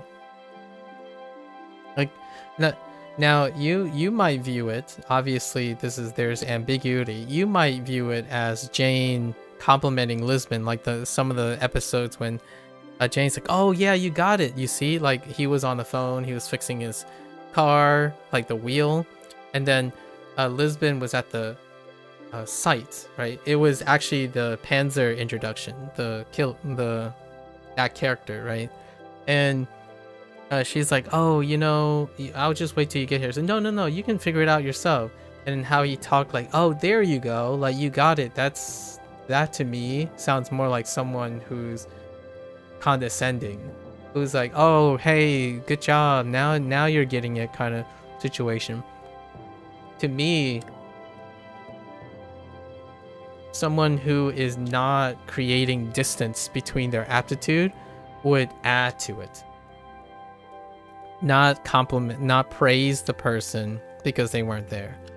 So an alternative approach would be like, oh, okay, so that's exactly what I was thinking as well, and then you move on, right? But instead he does this like petting people on the head situation. So his character is in line with demonstrating that, yeah, he might have done some growth in the whole trauma section, like his abilities grew, but his empathy and his ability to relate to people, yeah, it's still the same it's still the same Jane as the hustler, only now the hustler has more refined skills, at least in my opinion. That's kind of what how I see their presentation. If you become attached to the character, you might think that it's all in good faith, right? But genuinely, that is kind of what it sounds like. To me, there's still some of the hustler Jane in the post-trauma Jane. It's not like it didn't go away. It's pretty consistent. Yeah, way to attach to Jane. Yeah, like, hear me out. Like, the difference between that hustler portrayal and the post-trauma oftentimes is you appreciate other people. You appreciate other people's capacity. When you reach a level of acuity, the idea is to empower other people, at least in my opinion. Empower other people's acuity, to elevate other people, not create a separation. And one of them that happens, the behavior that happens a lot when people think that they're below you, is that compliment, that whole like praiseworthy things. Like, oh, okay, now you're getting it. Like, okay, and then what's the next thing you want to do? That's like a teacher talking to like a 13-year-old, right? Like, oh, hey, very good, you got it this time. That to me is still the hustler. That's how scamming works. Scammers and hustlers think they're higher, so they target someone lower. Like, easy targets are low-hanging fruit. So you often treat them like that too. You write a character like that, treating that language like that. When you tell someone like, oh, there you go, like, oh, that's good, I'm glad you finally figured it out, even though like I knew for a very long time, that type of thing, that's pretty much Jane's character right now, still consistently. I'm kind of curious if they decide after like the whole Red John thing, somewhere along the line, there are a few episodes, but there weren't that many episodes where Jane was dependent on other people, right? Like when he got captured and then Lisbon had to come rescue him. He was in the basement and he kept getting cow prodded and stuff. Even then, he just bounced back and say, well, actually, I solved the case, not you. And then Lisbon counters by saying, well, I'm the one who found you to rescue you. It's like, but did you really? That type of thing? Yeah, that's Jane. Jane is a condescending, amateurish, underestimating, arrogant, kind of sociopathic fictional character, right? Again, these are a work of fiction, so in case anyone is taking this out of context, it is a fictional character. But those are very in line with someone that is going to get a hard sell, and Red John is humbling him. I think both the characters, that action that he had to perform, right, on Panzer to get Red John to take out Panzer, that should have been a humbling experience, but he didn't sober up, right? Some of those types of actions often can get someone to reevaluate their own capacities, but it didn't work. So that's, in the writing, it would say that Jane hasn't changed at all in terms of that department. His skills might have improved, but his ability is like his humility and what he sees, like his empathy, his ability of empathy is, in my opinion, consistently non-existent. He's a self-serving person.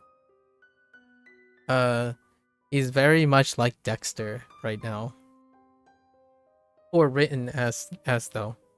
All right. Yeah, we gotta move on from this topic, but yeah, it was a good episode. I like it. The other episode that stuck out was like Van Pelt's hallucination when she was lost with the assassin, the hired assassin. We'll just call her the hired assassin, who happens to have been represented as a Chinese woman who was moonlighting as a hookup. Yeah, was interesting. Okay. If any of this is interesting, guys, we're talking about a much older show called The Mentalist. I don't know if that's going to be relevant, but whoever is listening, and this is like really off topic, we're talking about a show called Mentalist. Let's see. Podium and Silk.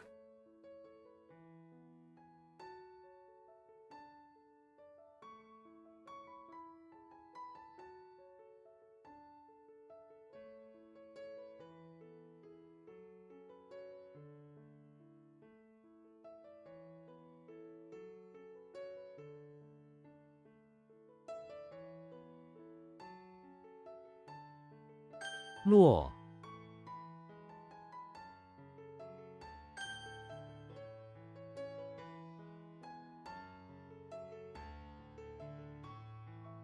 No.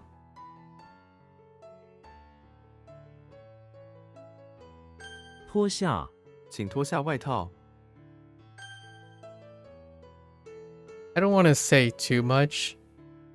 I think one of the underlying rules that I keep for myself, it's like the among the top 10 rules that I believe in is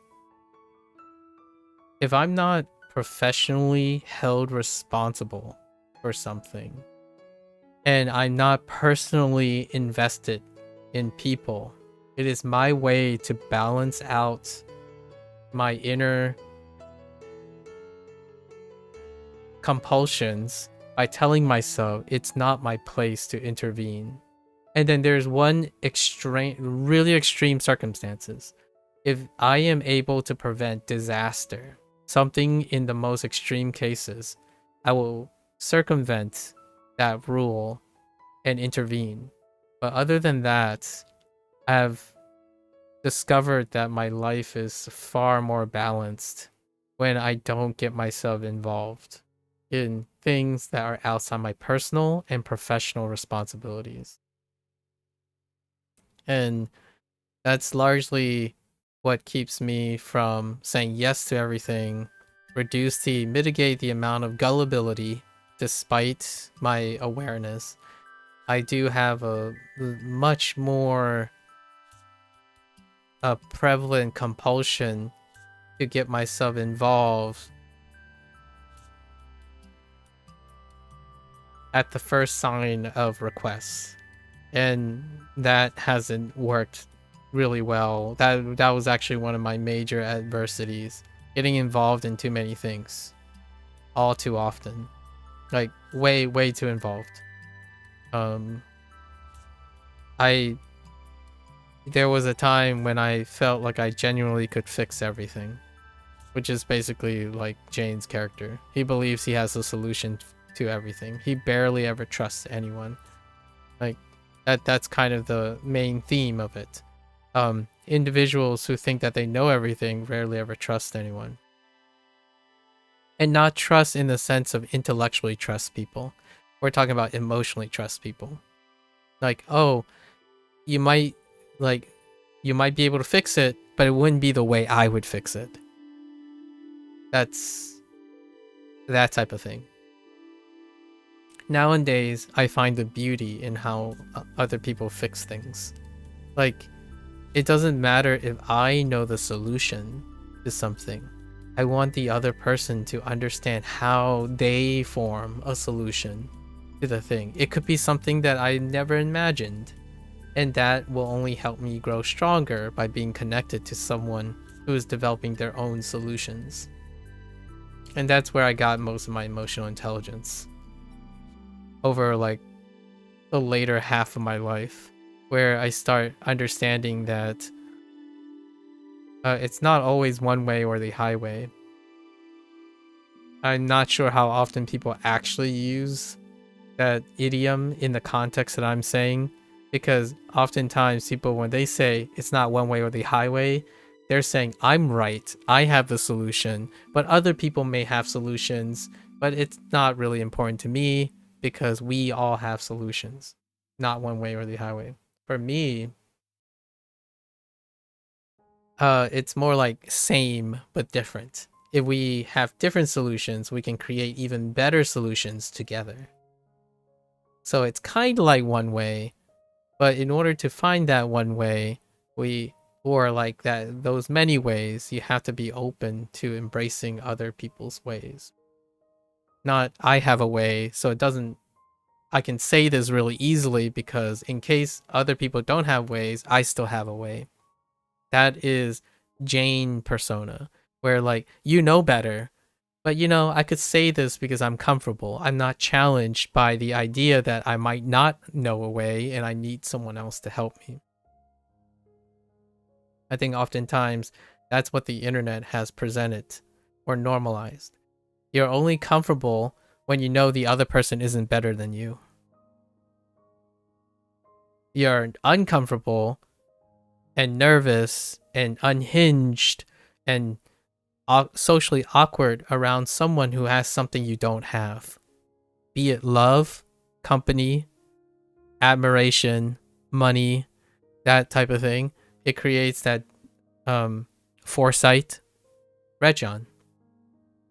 It's the person's Rechon to their Jane.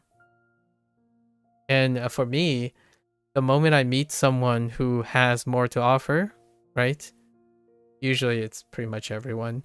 Anyone who spares some time, I double down. I need to get in your head. I need to understand why you love this stuff. And then I double down on participating in it, because instead of underestimating, like, oh, this person can't possibly have anything interesting to share with me. Yeah, they're saying this. And no, just give it a try anyways. What's the worst that could happen? The person leaves thinking that they misunderstood you. It's like, okay, well, that's fair enough. Right? The chances of someone being upset at you would decrease regardless if you, regardless using this approach or this mindset. There's a higher chance that someone will think you're disrespectful, condescending, or like punching above your weight limit if you project immediately that they are lesser than you. Like, I'm not saying it's all or none. I'm saying there's a higher propensity of a poor interaction and a heightened interaction if you approach it from the perspective that there's a mutual potential to exchange beneficial ideas, as opposed to, yeah, I'm getting nothing out of this person. You're a waste of my time. Like, I'm just gonna say hello and exchange some pleasantries. It's okay. Like, it's not a big deal. Like, and then someone will say, well, Japanese people don't do that. They usually, minimize the pleasantry until they're form personal relationships, right? And I'm like, well, how do you think they form personal relationships? They go in on very specific things. That's perfectly fine, because then you will focus on the one thing that matters. Seize the greatest opportunity instead of distributing your energy, right? Across many choices. I'm like, that's assuming, one big assumption that they're making, that the person will not have enough energy to seize that opportunity. As in, can you do more than one person? Can you put yourself in a situation in which you don't have to settle for one person? You can settle for 2, or 3, or 4. What is the sufficient amount of energy to increase your threshold of positive relational experiences without sacrificing too much of the success rate? That, to me, it's a balance approach.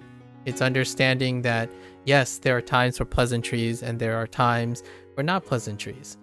However, it's not there's only time for pleasantries and there's no time for pleasantries. That is living in a bubble. That's living in a, closed-minded state.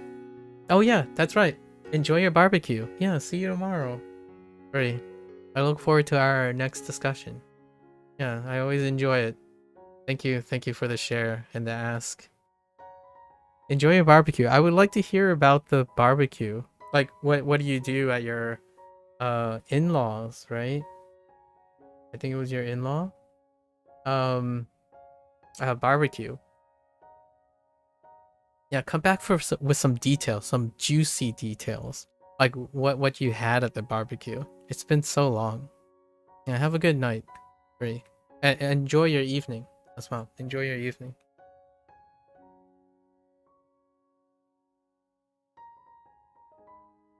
Okay.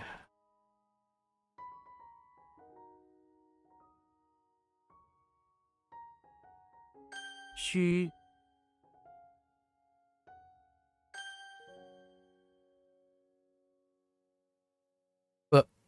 What? Oh, Gunliang. Okay. Caveman. How does this work? 赞 Uh,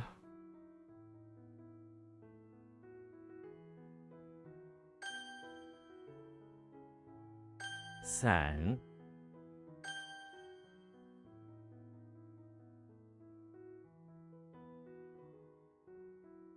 锻造，这把剑是锻造的。All right, now we're gonna book it. we're gonna try to lock in here.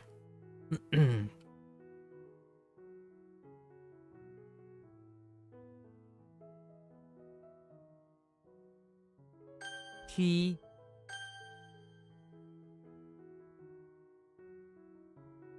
干粮，我们准备了充足的干粮。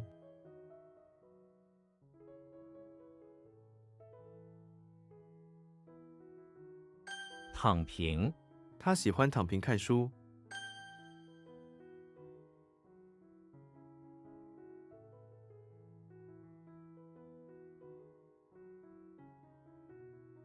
Oh, wrong thing. 燃，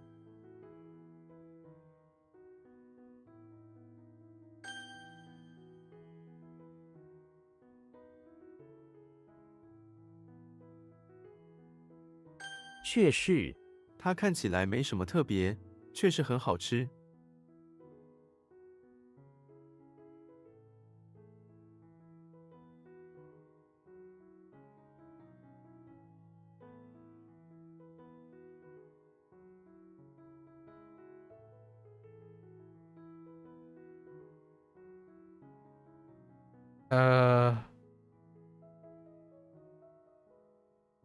How does this work?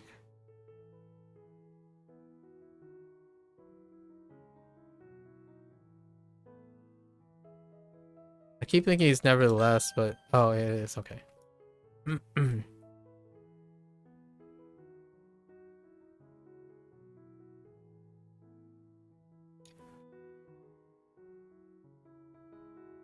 帅，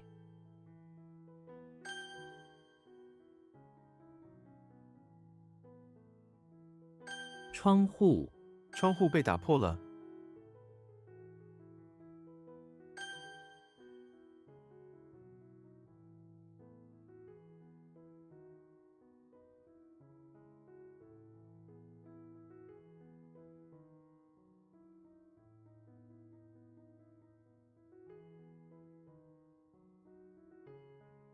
Oh no. 书， Or book. They're fine.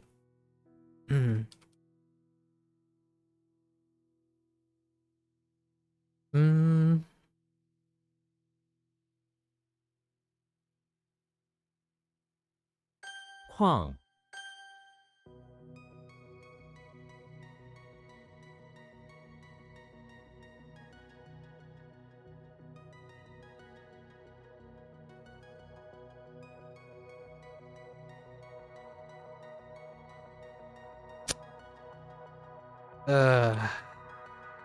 刺激，这个消息刺激了他的情绪。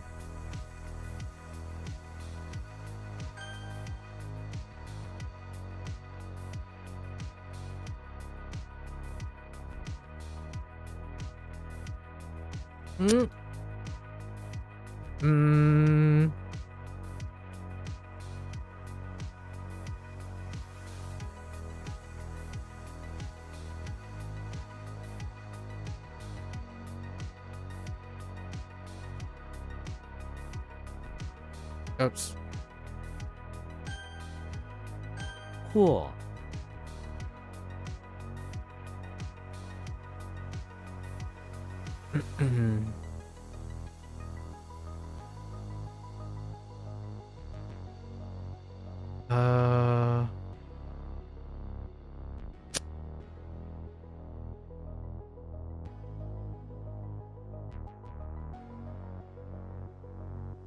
，Okay, that's not what I think it is. I'll go back to drawing board.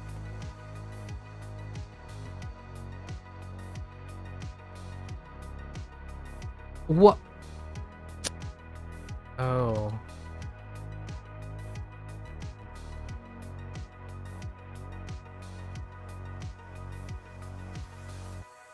辣味，我喜欢食物有一点辣味。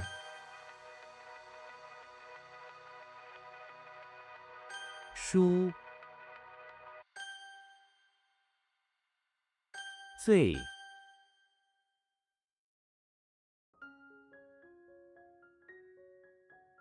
敌人，我们必须小心敌人。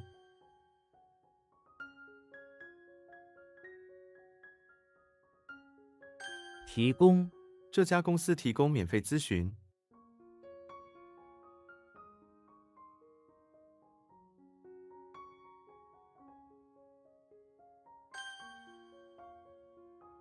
赎，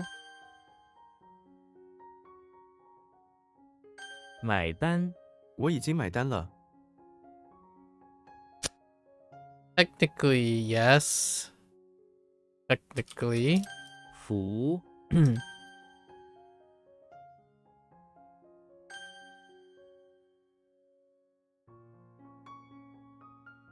致命，这种植物含有致命的毒素。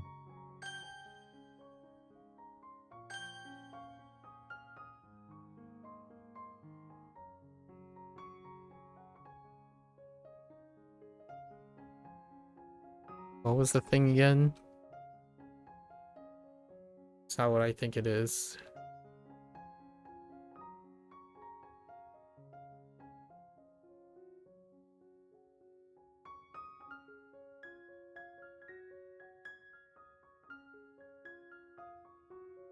Was it supposed to be glove?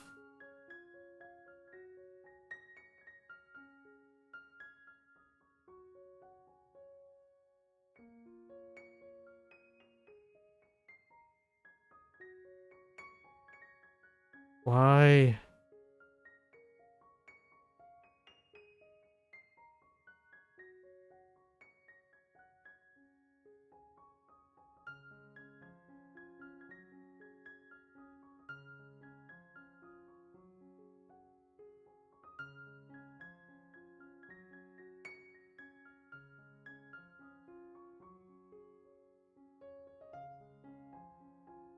Drawing a blank. This is a hiccup.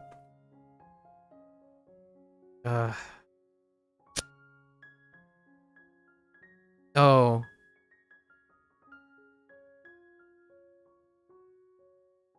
Wait. It's still not clear what it is. It's a mouth guard. Hickin' mouth guard. Mouth guard is so weak. 刺，背， It's literally in mouth and guard. I can't get it. It's around the head. I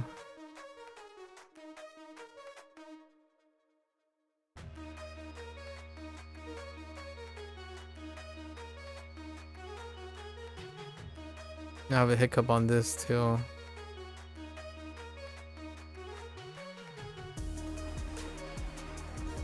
Is that supposed to be...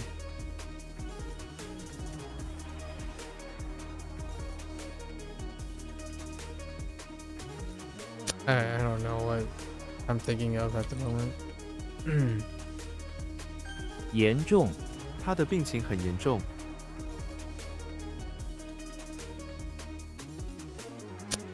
We're serious, we're strict.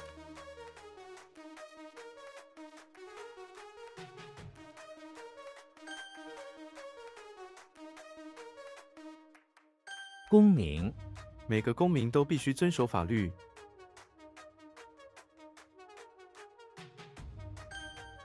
That's how you spell citizen.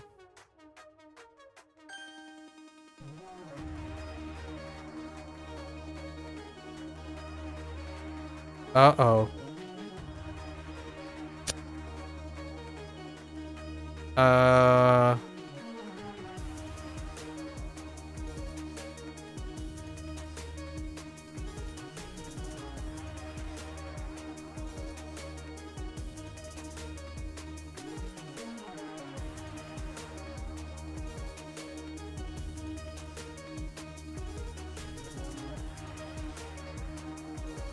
So let me write these down. Day was one of them, right? And this is a hiccup too. Young. What did I type? Rung? I think I accidentally typed rung instead of rang. Yeah, it is what I think it is, but it's still rung. Rung is still a problem. I don't think there's anything. I don't need to really fix it. It hiccups because there are very few rungs. And there are very few bays as well. Hmm.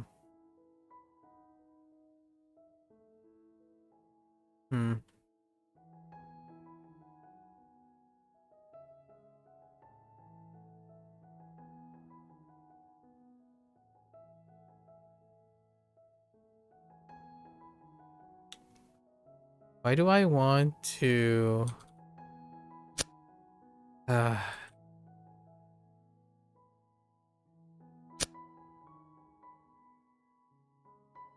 Oh. 贴，相让，各不相让。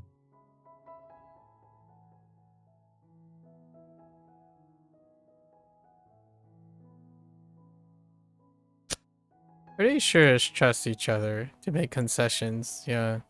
Or, okay, make concessions. Alright, fine. Make concessions and trust each other is very... very meta.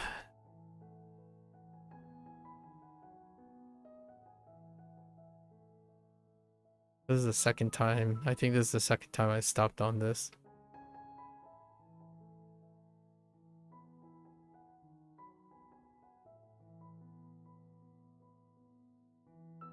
Pretty sure it's to call out. Oh no, it's not. Oh there, Joe. It's going pretty well. Business as usual. How are you? Yeah, it's almost 200 days. With HanziHero. It's been over... It's more than a year and a half, but yes. How's it going? How's your summer? How's your summer going?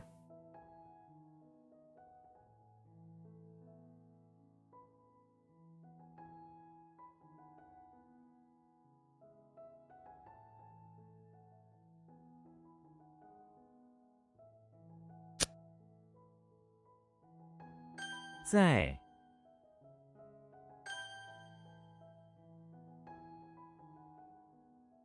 Still need to work? But what do you work?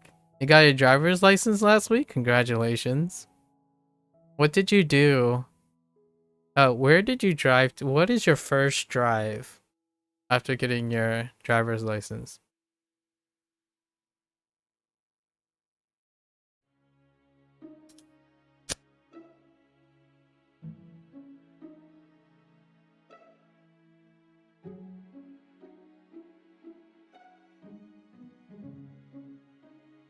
严格， 他是一位严格的老师。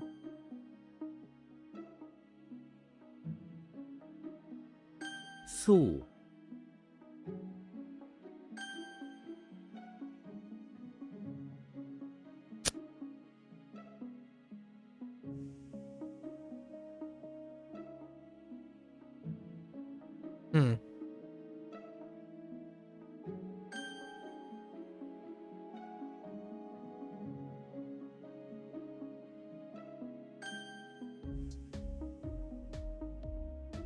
Doing research. You're not sure? You don't have a car yet?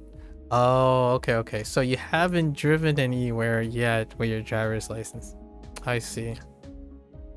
Wait, then what did you drive in for your driver's license?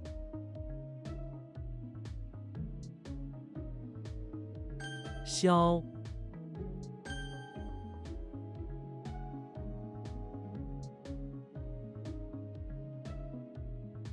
承担， 承担任务。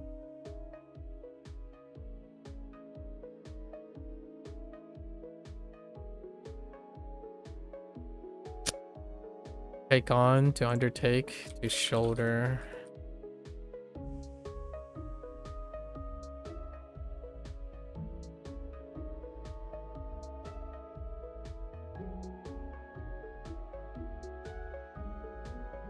问题，警察要问我们很多问题。 Oh, you use your friend's car. Oh, I see.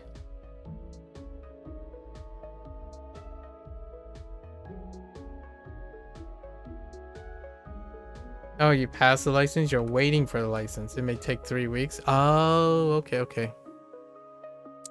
Is it because of like a foreigner situation? I don't know how it works. Why the long wait?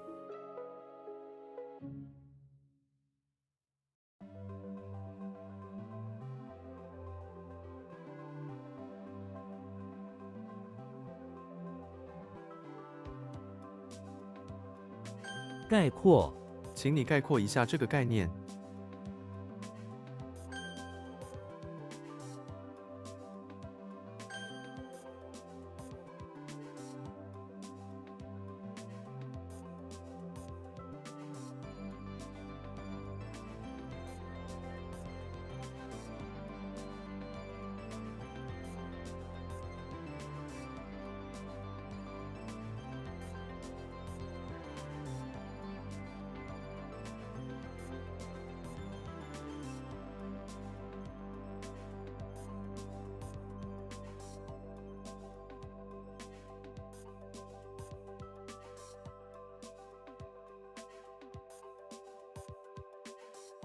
屋顶，屋顶很脏， You went to Mississippi with your friend. It was like an adventure. Most people say there is dangerous. Are you talking about Mississippi? Most people. Whoops. 天，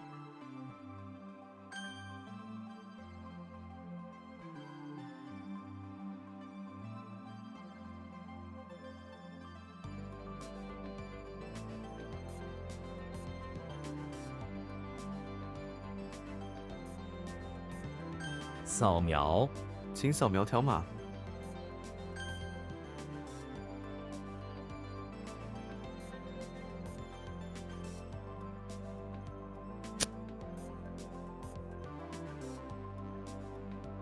铁，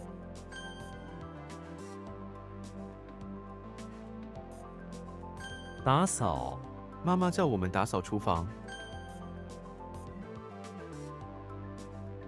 轮，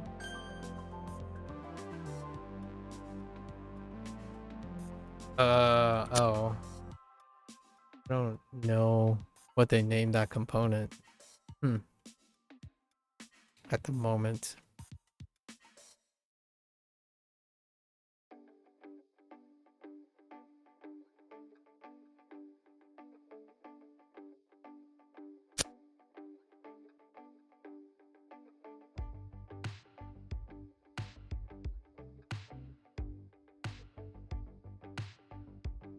五，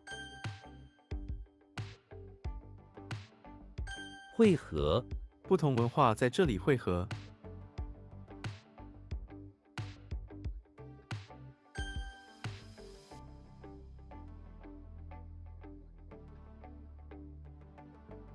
房间，我的房子有4个房间。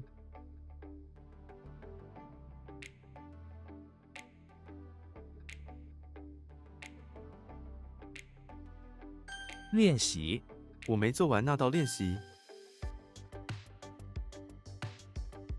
今天，今天是我的生日。 What is that supposed to be? Okay. My hand move on its own. It's fine.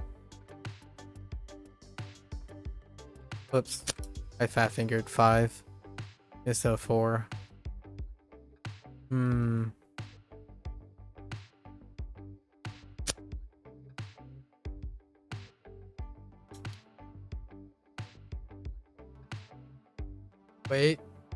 Wait. Okay.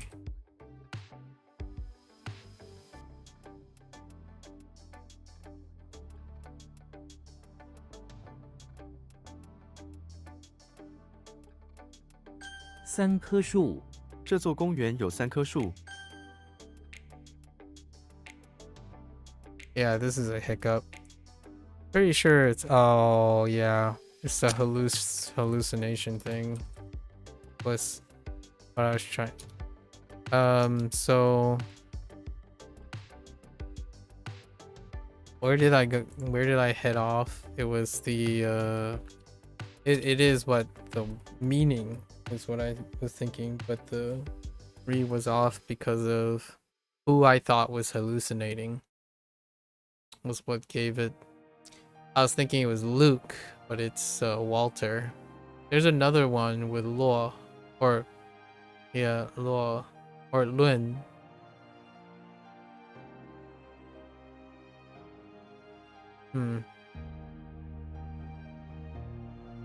Oops.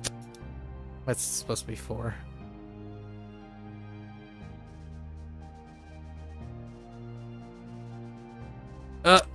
Just kidding. B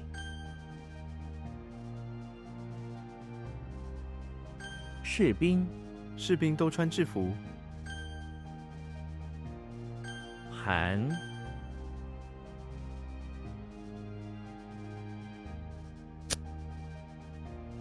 Oh wait, no, that's not it. Okay, so oh, 比，孤，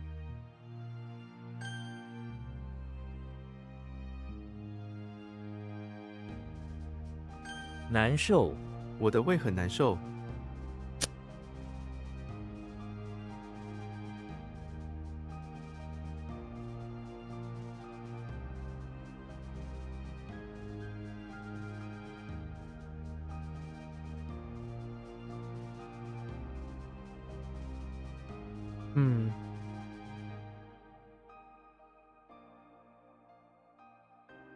uh,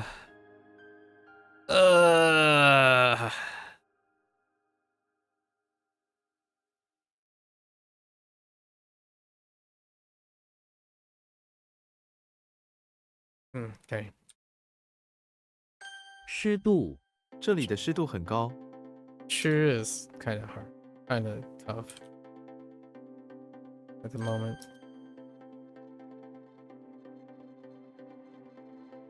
狼，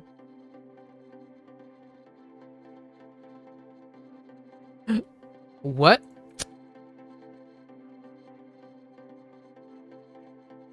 Let me think about that for a moment. 吸收， 这种材料可以吸收水分。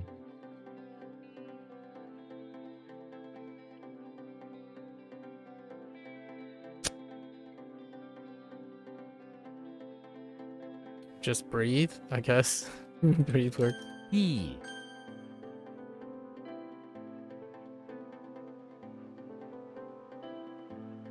Oops. 2. Seashell. Like absorb? Oh, it could be absorb actually. 采，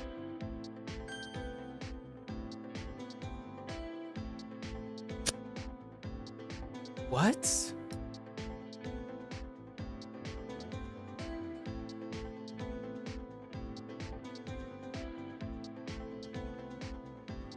Oh, that's a wave.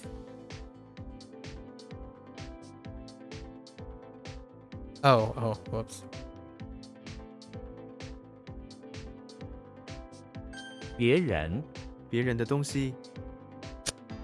It's another person. Other and another person. Good. Fine. Maybe absorb is what they're looking for. Yeah.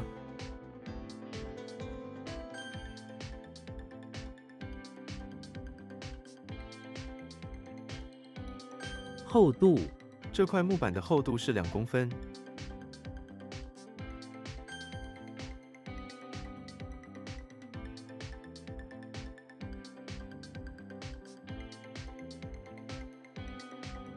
经历，个人经历，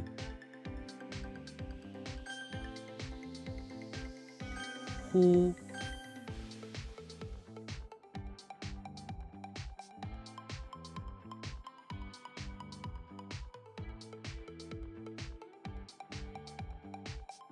主妇，我妈妈是一位很棒的主妇。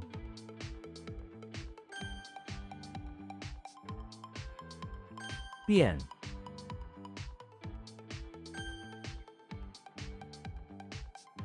为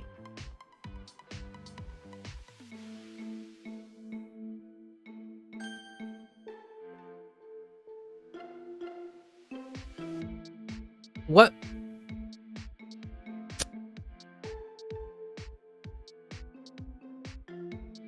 Is that not how you spell it? Oh, wait. This has the extra two things, right? No? Oh, yeah, this has the extra two things. Okay, yeah. I think I might have to be careful about the Siamese twins versus the... It has the two top things, right? Because I was... This thing is in addition to these... And I was thinking of this for their components. Not sure why they have two up there. I've yet to see it deployed too often.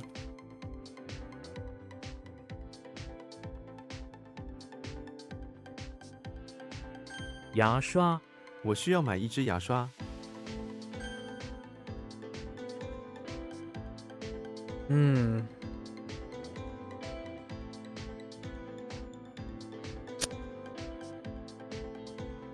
Oh, not sure.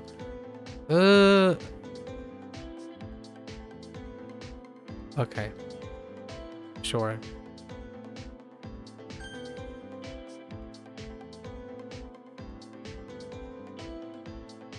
Actually, I did. Oh. It's not. Oh no, I don't know.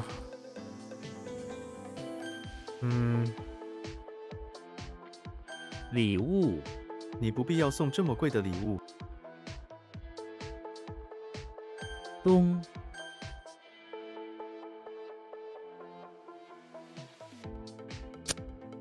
What? Oh.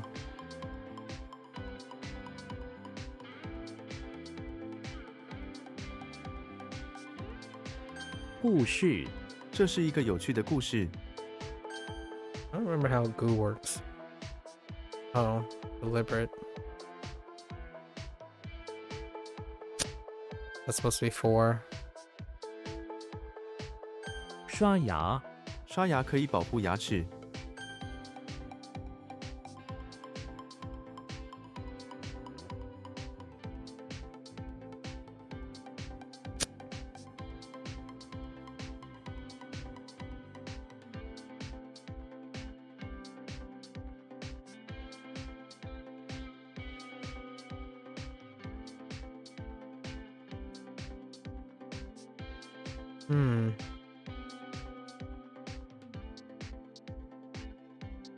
I thought Long was like maybe it had it had man in it.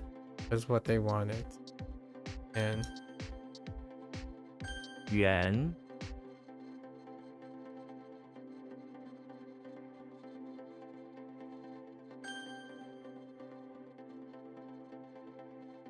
纸，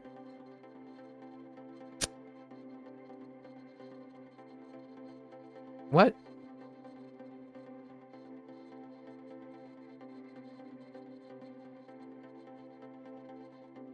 Yeah, this is a review. This is a review.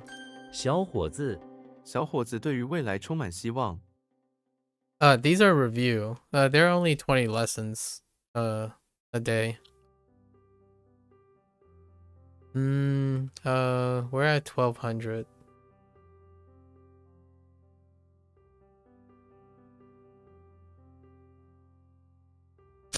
Oh.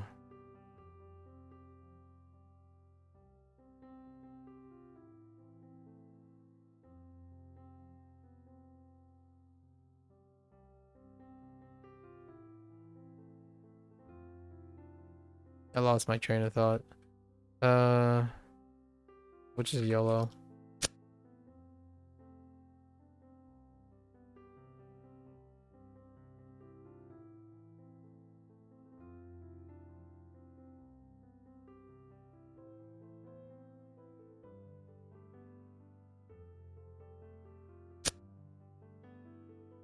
Really?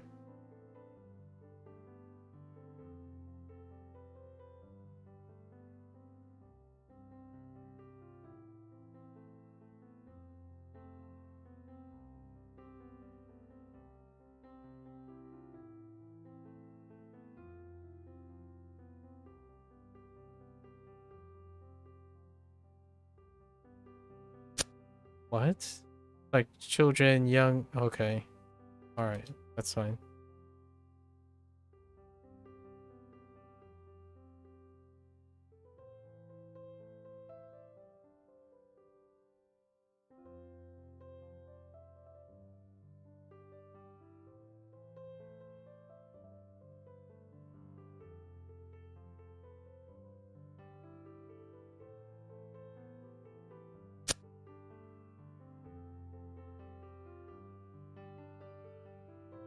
一代这一带有学校吗？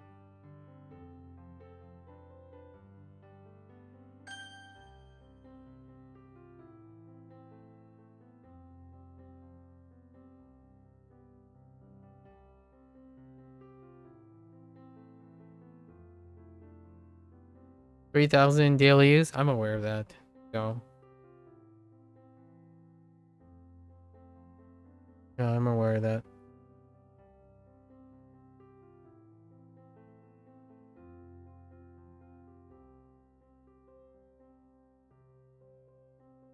HanziHero covers 4,000. It's like right now 3,893 or something like that.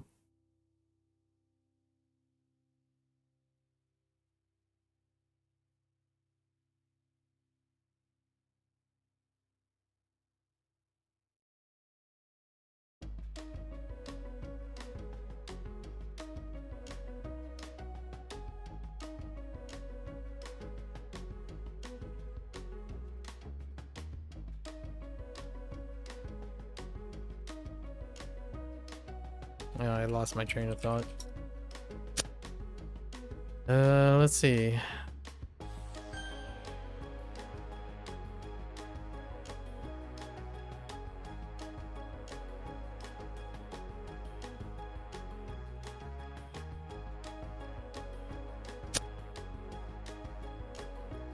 Dan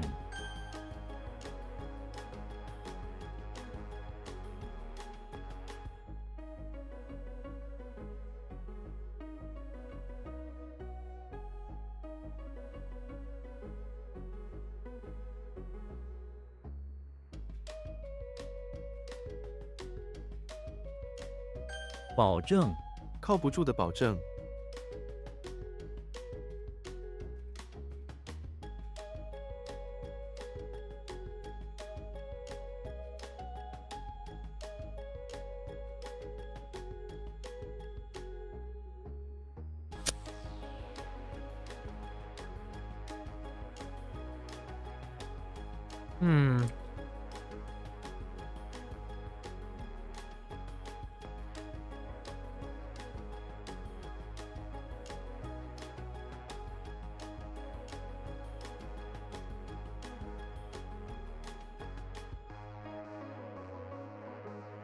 白云蓝天白云，好看极了。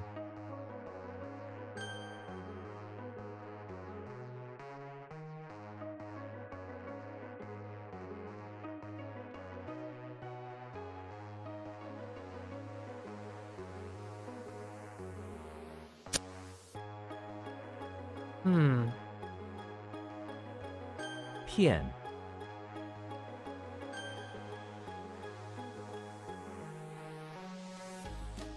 Hola, mi amigo.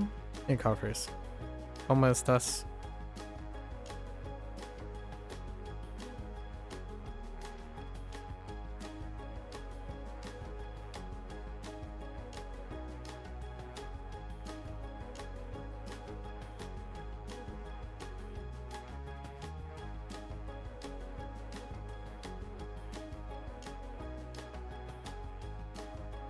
Estoy cansado. Poco siesta.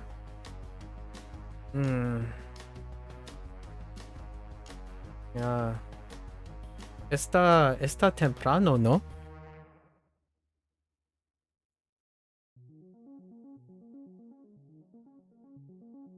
Estoy cansado. You pepperoni.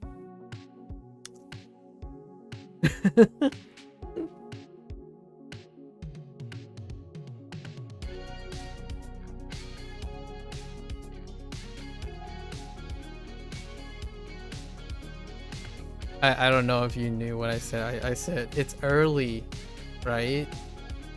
It's early. A little bit early to be taking naps.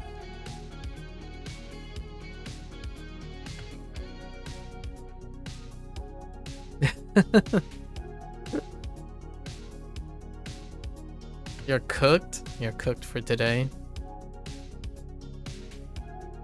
I wonder how you say cooked in like Spanish turn of phrase. Like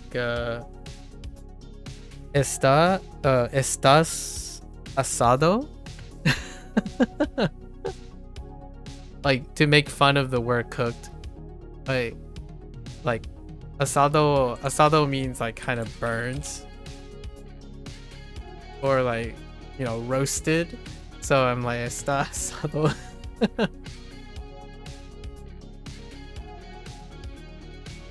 Anyways.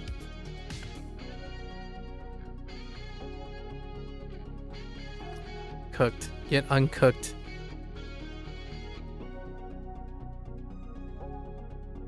I could have sworn this was like... What? Oh, I'm screwing up the other thing. I'm not even looking properly. 仅有这里仅有一所大学。 That's Chung.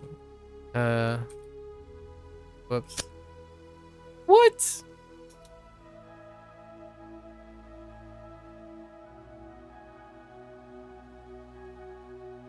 I'll handle it.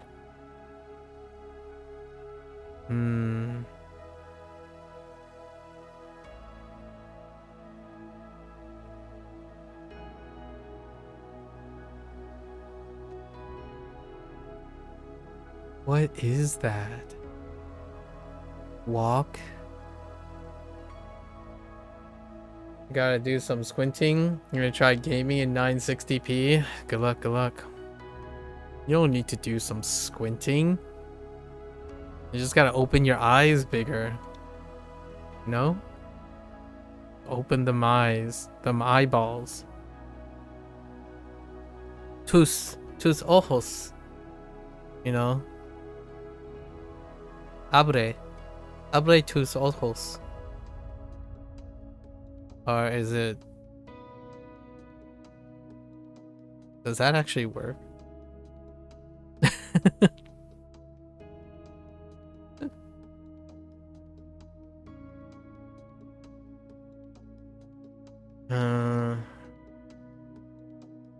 Yeah, like that. Like those eyeballs.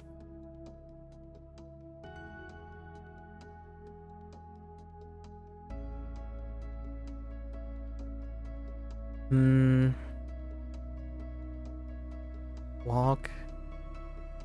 Syringe.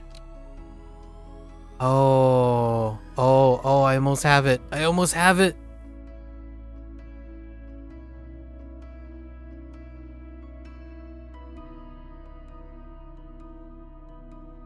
赶往救护车赶往事故现场。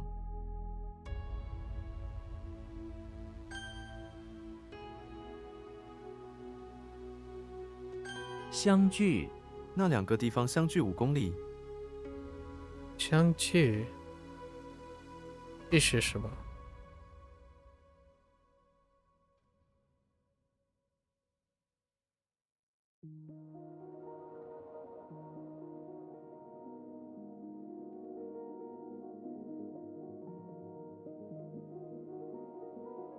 I have forgotten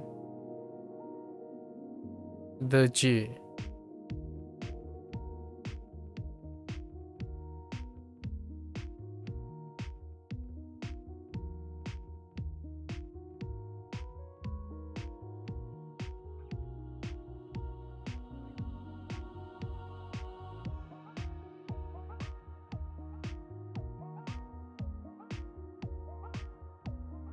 嗯，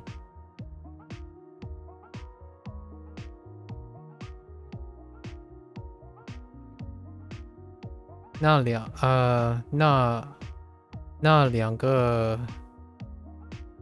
地方相距不哦，is it like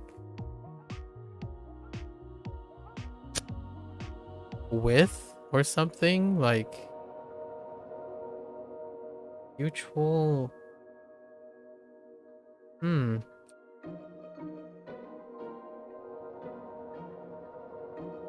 What? Oh, that's a typo. So, I gotta stop doing that. Pretty sure.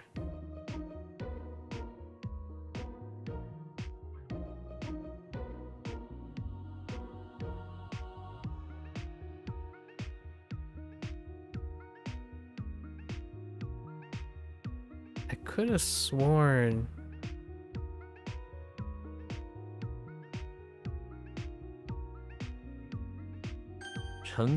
Oh, it is. 操作程序很简单。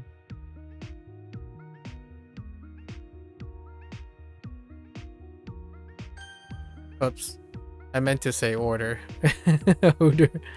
Yeah, procedure. Okay, that's okay.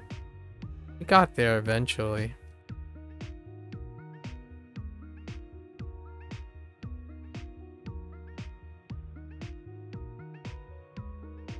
Jiangshi. 水是一种降水形式。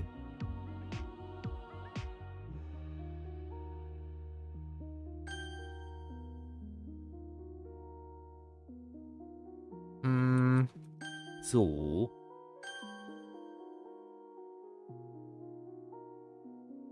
玉山。玉山是台湾最高的山。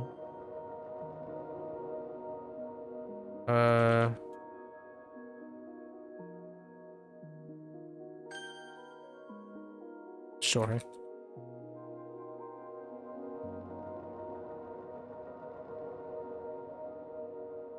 Wait. How? I've already. If you stream, do you gotta change the output to that resolution? You mean like on full screen or something?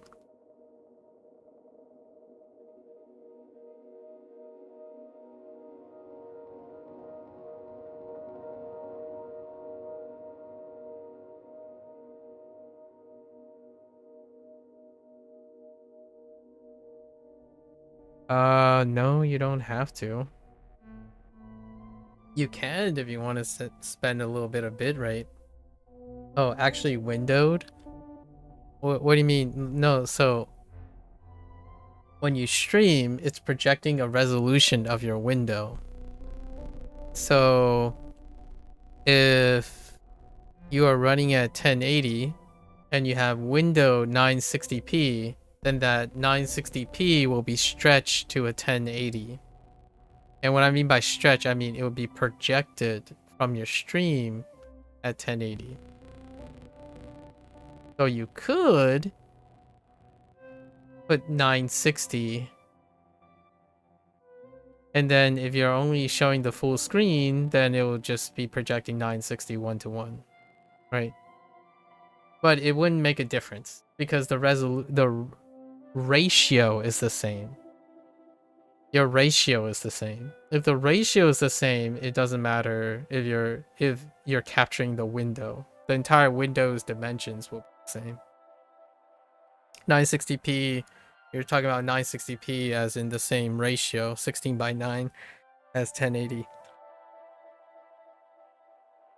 So it wouldn't make a difference. You don't have to change your settings if you're only capturing just the window. Like the difference here, like for me, for example, I'm running things in a 960, 16:9, 960 resolution. And literally the box that I carved out in the overlay is 960. So my window fits exactly in the 960 box. But the whole screen is 1080. So everything else is, so that's to give you an example. So the thing that I have up is actually 960. That's what a 960 window would look like if you're doing a 1080 presentation using a 960 window.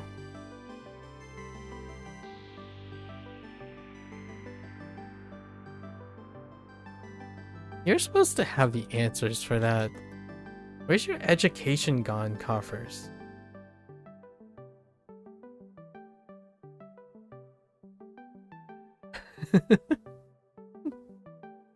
Okay, hold up. How I don't. Oh yeah, Bao Zheng.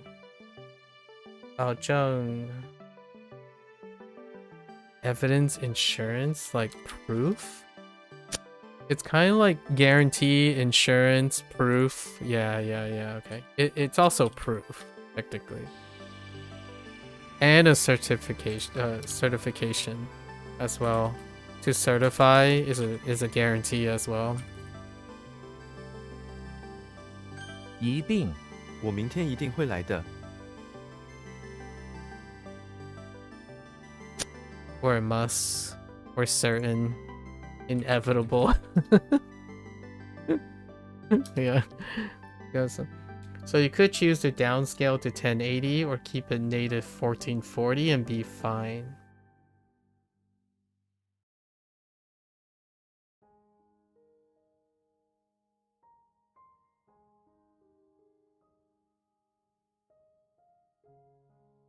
Yes.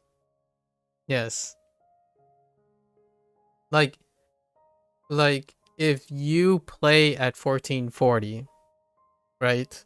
And it's a 16:9, which is 1440. You don't have to change anything because your stream output is 16:9. No matter what window, if you always capture the window in a 16:9 ratio, it doesn't matter what you're outputting to the stream. It might look crispier, sort of. It might have some weird crispiness or blurriness if you stretched a 960p and put out a 1080 or something like that. Or like technically you're doing downscaling in a way, artificially by playing at 1440 and streaming out 1080. But as long as it's in the same ratio, it doesn't matter what the other end is, because it will either look crispier or not crispier. Yeah, so you can play whatever as long as it's 16:9 and you're capturing the full window, because the feed is the same dimensions. If you take a full screen, a 4:3 window, and you capture that window, right? If you take a 4:3, I can't ballpark 4:3, and then you decide to put it out in a 16:9 stream, then it's gonna look like everything's flat. So your guys are gonna be chubs. It's gonna end up doing this. This is what 16:9 is gonna look like, and they're gonna be like further stretched out. Wide boy. So this is gonna become wide boy if you capture a 4:3 and then project it out as a 16:9. It'll become a wide boy.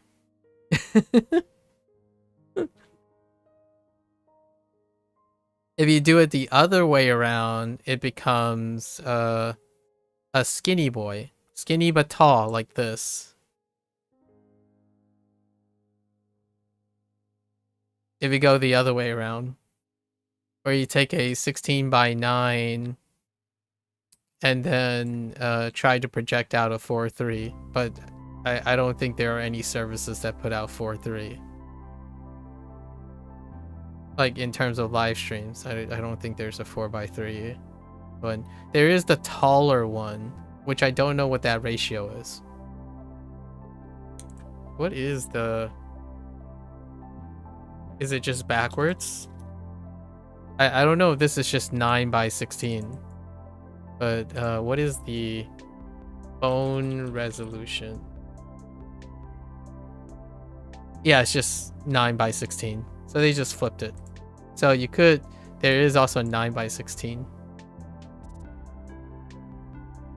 Which you kind of can cram a 4 by 3 into it.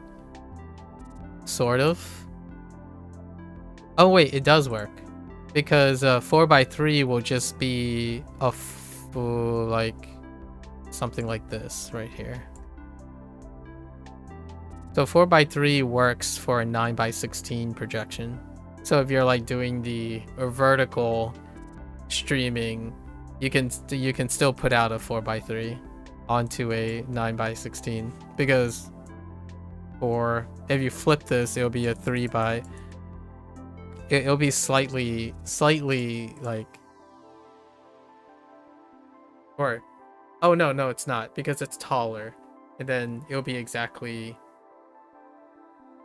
It'll be fine on the other side. Maybe slightly stretched. I can't tell anymore.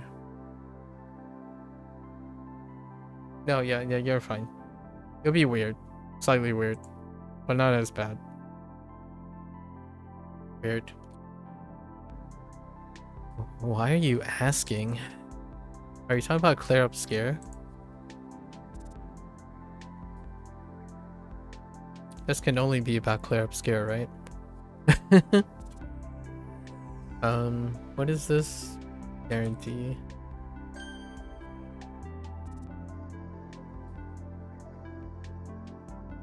Ugh!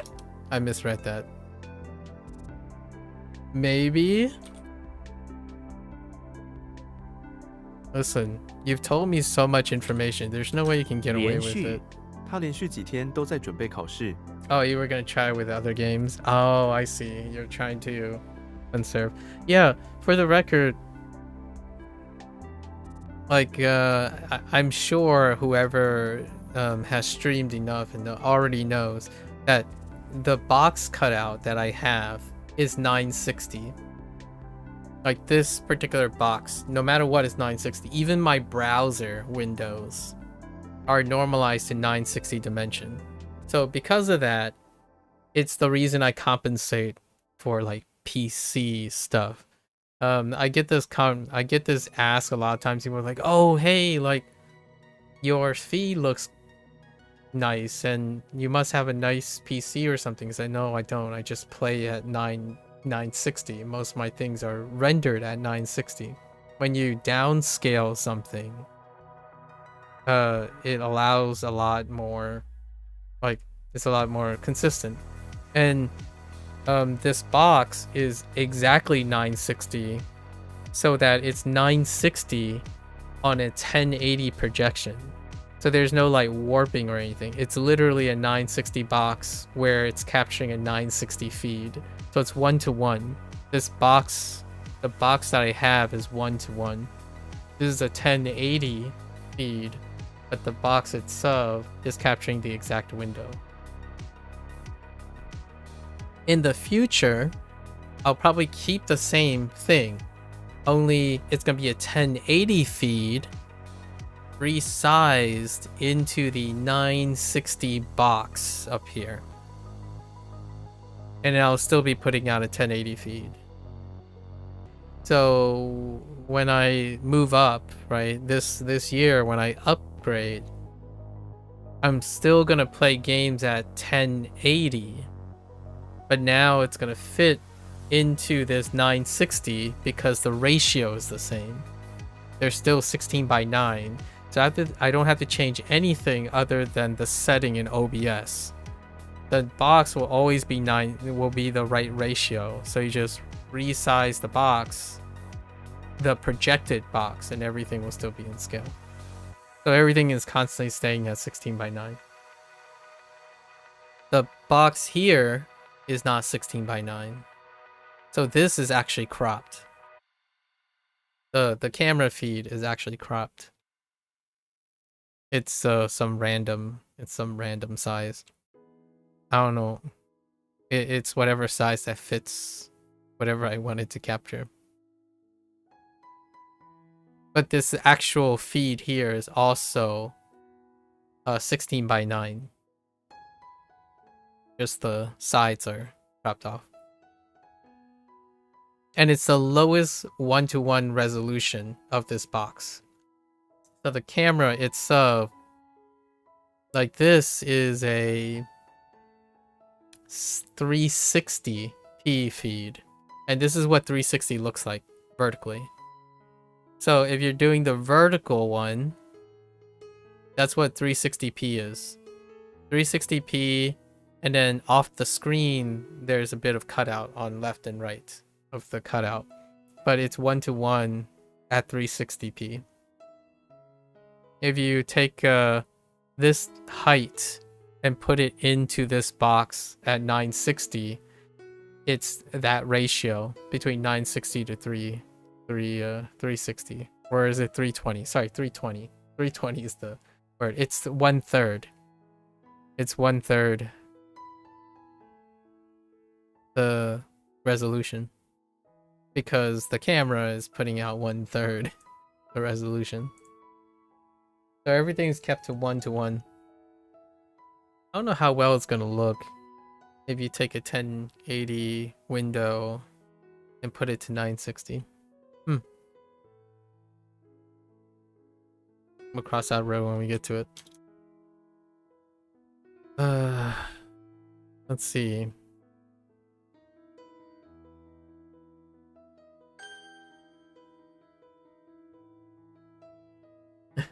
Gaming at 1080. I only game at native when I used to play video games on my free time, but I don't. And now I've gotten used to playing, like, most of the games I play are live service games in the evening. I only play single player games on stream. So all the live service games, they're actually made with lower resolution in mind. But I still play 1080 stuff. Yeah, P5X in 960. It's actually slightly too small. Slightly too small. Because some of the UI elements are cut out slightly because of the phone screen. So that's a problem. Because phone screens are a little bit bigger than 960 these days. And there's no UI scaling on the phone, or like in their programming. The P5X doesn't have a UI scaling, which typically there is an option for UI scaling in like first person, you know, like single player games that aren't live service. 骨架 房屋的骨架 Oh, Clair Obscure had a UI scaling problem too. You play P5R in 720p Switch handheld? Understandable, Zhao. Yeah, so in Clair Obscure coffers, I couldn't select a particular element because it was blocked out by the menu. And it's on the talent tree section, where you like click on the very right of the talent tree overlaps with a selection value. So I had to like I have to like click select something in order to get to it. So there's some overlapping UI constraints. So in the future, you have to play at an 80 regardless. So 960 does present some issues when it comes to PC standards.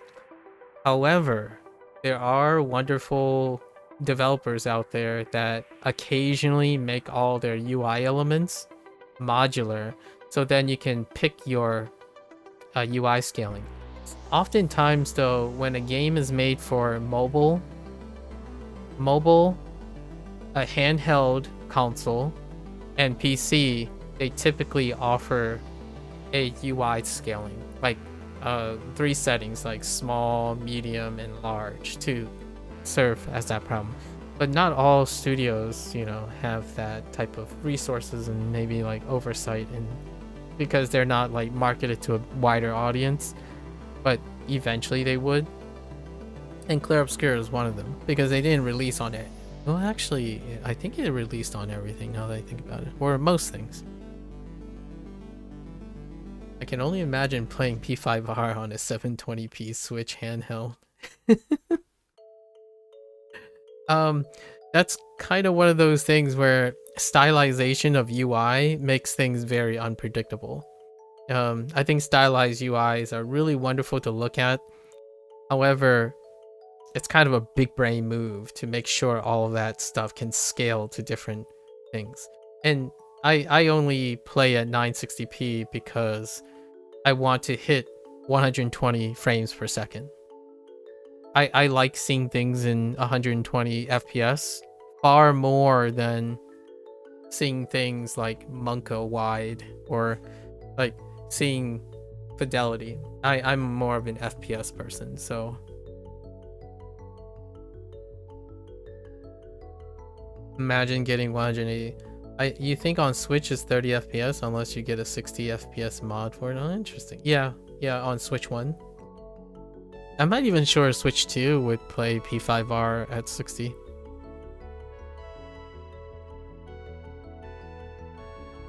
I like my 60 minimum, but we're jostling between 60 and 120. Yeah, we're getting there. Our equipment is very old now. Someone there was a recent ask. Yeah, 6-year-old trucking along. You'll show me some Jocelyn. I'll show you some Jocelyn. You remember it is 60 FPS, or you're wrong? For the P5R, I see. Yeah, I'm not sure what the requirements were for P5R. I haven't played P5R myself. But we will soon enough. We will soon enough.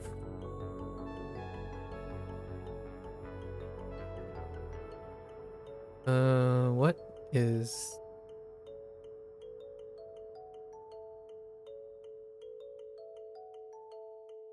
Framework?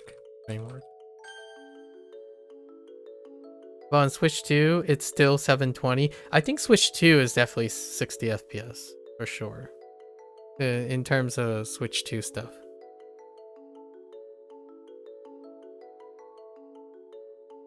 Whoops. I fat fingered 3. Wait. You have no idea. I think G is what's missing. Oh right. The distance. That's right. G. Okay, hold up. I have 4 characters that I want to review today.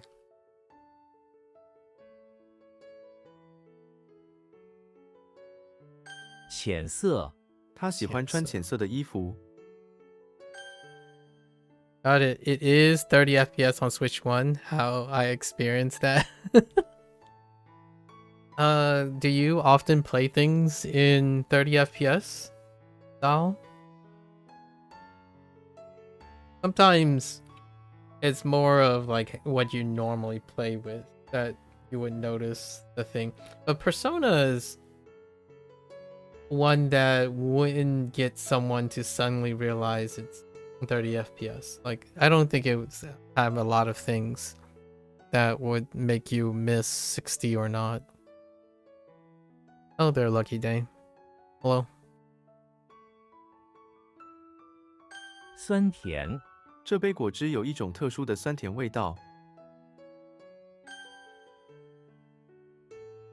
You also use HanziHero? Uh-huh. Feel like we've spoken before. You didn't know that I also use it? I see. I'm not sure we met the last 200 days.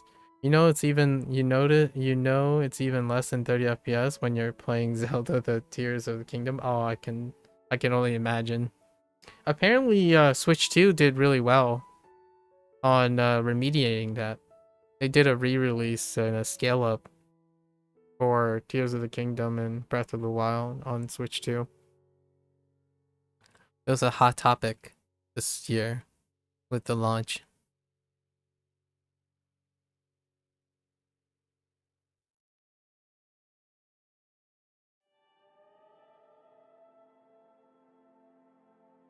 坚强，他性格很坚强。 Oh wait, that's just firm or strong. Yeah, you replay Breath. It's amazing. Yeah. You started using it 35 days ago. Ah, I see. Lucky day. I see. 西， How you like it? How do you like your experience so far? 失业率，失业率正在上升。 I forgot the keyword rate. I was thinking. 歌，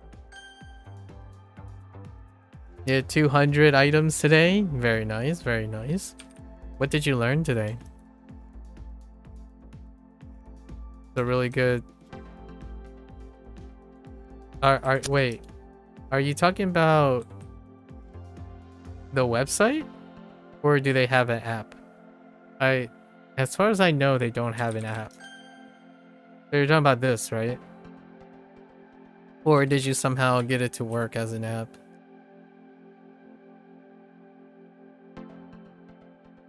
生活， Oh, 你 okay. 知道怎么生活吗？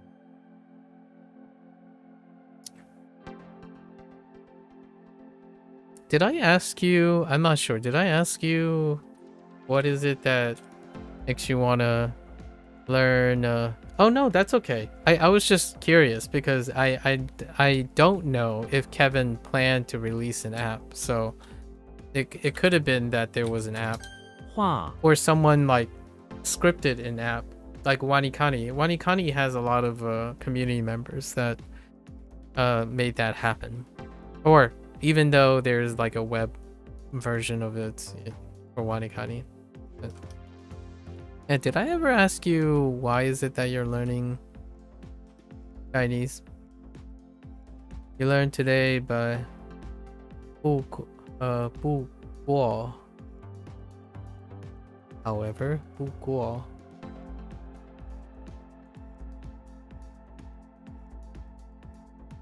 not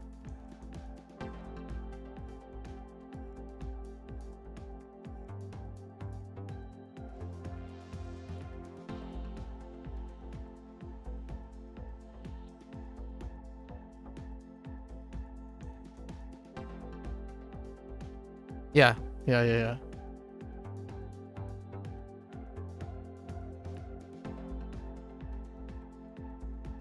Oh, no. Sorry. It's just it took me a while because it's Sanghi rules. 不过. Yeah, 不过. I was saying it weird because of Sanghi rules. Yeah. Santi, oh, by the way, Zhao, Kevin uses, HanziHero uses traditional writing, so the, like, standardized writing. Instead of that, so I still have to translate the Santi rules to the sound. They use it as the convention. The common convention where you write the original tone, not the modified tone. So instead of writing as 不过, it's just 不 for the pinyin. And it took me a while because I usually look at the characters and then say the sound as opposed to reading the pinyin.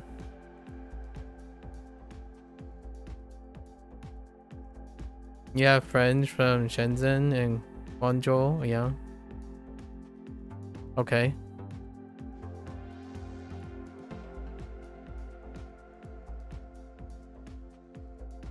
Yeah, so they just stuck with, you just write it as is and then know your Sandhi rules. Sandhi rules on your own. Did you get it? Oh, that's why you're learning Chinese. That's right. Your friends. That's right. Did you get a chance to use any of your Chinese? A lucky day?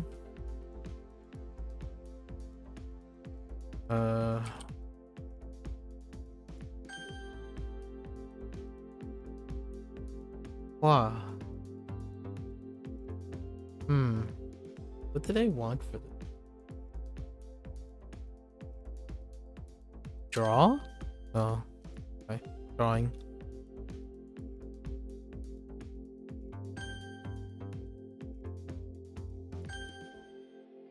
Okay. You're learning simplified Chinese? Yeah, I noticed. You wrote 过 in simplified Chinese. Yeah, boo stays the same in traditional. I know like 1,000 simplified Chinese, and then we're at 1,200 in traditional, so they're about the same place now. And reading simplified is not too big of a step from traditional, so it's 大丈夫です。没问题，没问题。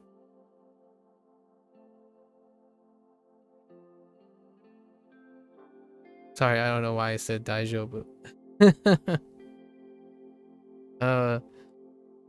Yeah, está bien, está bien. No es problema.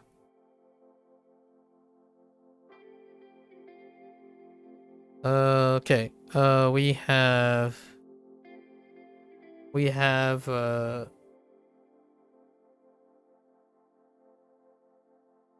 4 characters that we have to go over. I already written them down, so we're just gonna go and do our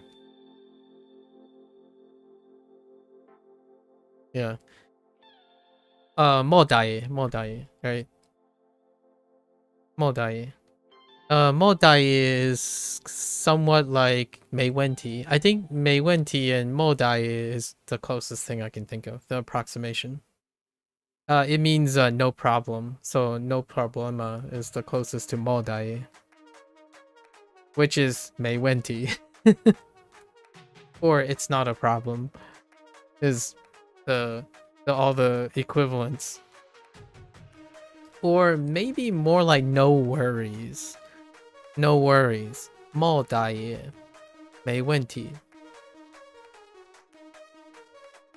How do you say no problem literally in Japanese? Mondai? Mondai janai desu. Or mondai janai. Something like that. Modai. Yeah, it's like Cantonese, yeah.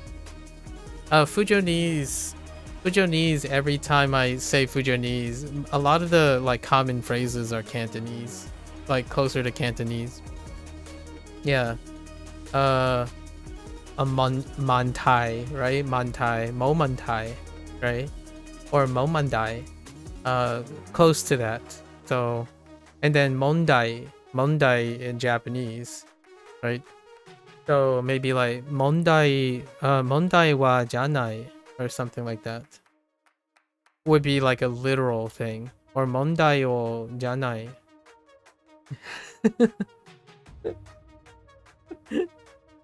I'm trying to apply like the 4 languages, but it's kind of funny. You kind of get the idea because they're they're rudimentary words, so you kind of get all the connections.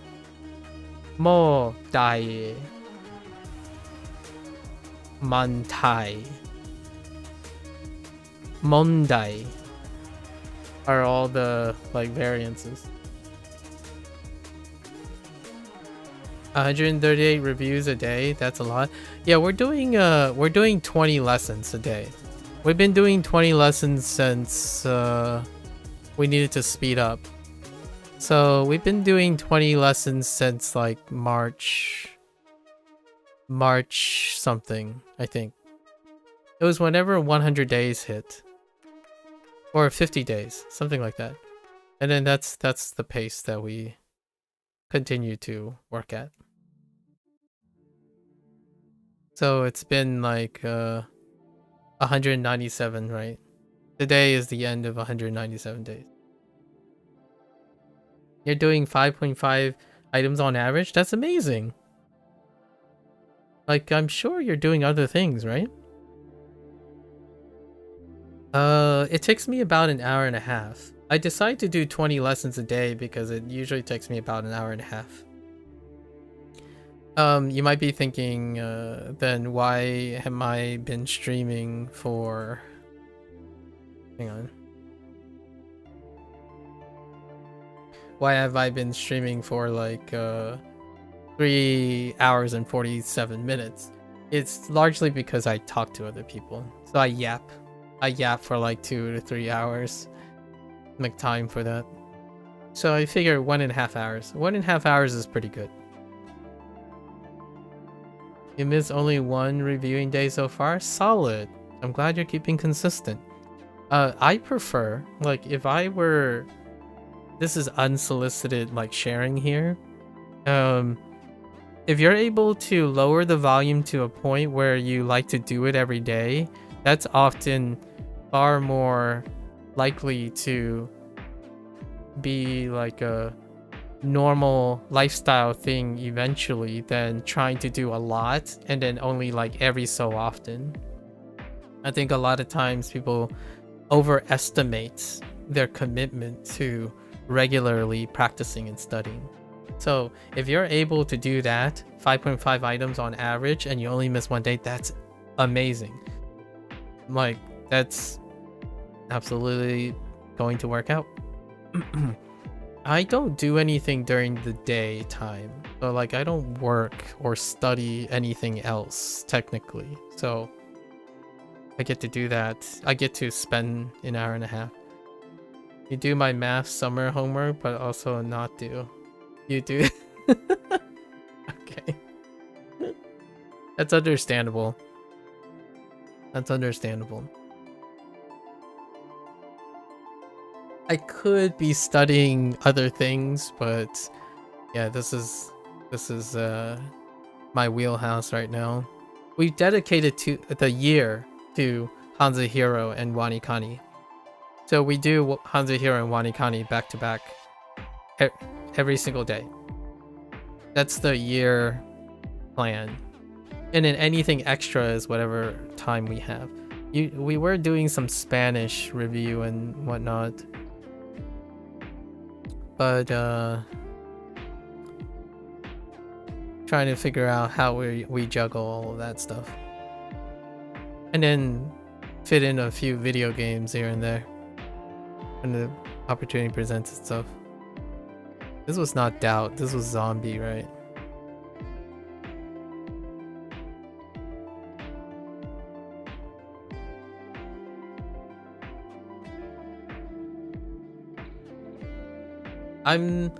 Every 100 days I do like a 3 to 4 hour bit on how my way of using the tool changed. So it's about to come up soon. So I'm gonna do a 200 day like review. I already did one for 100 days, and then WaniKani just passed 200, and we did that about 4 days ago. I don't do a study log.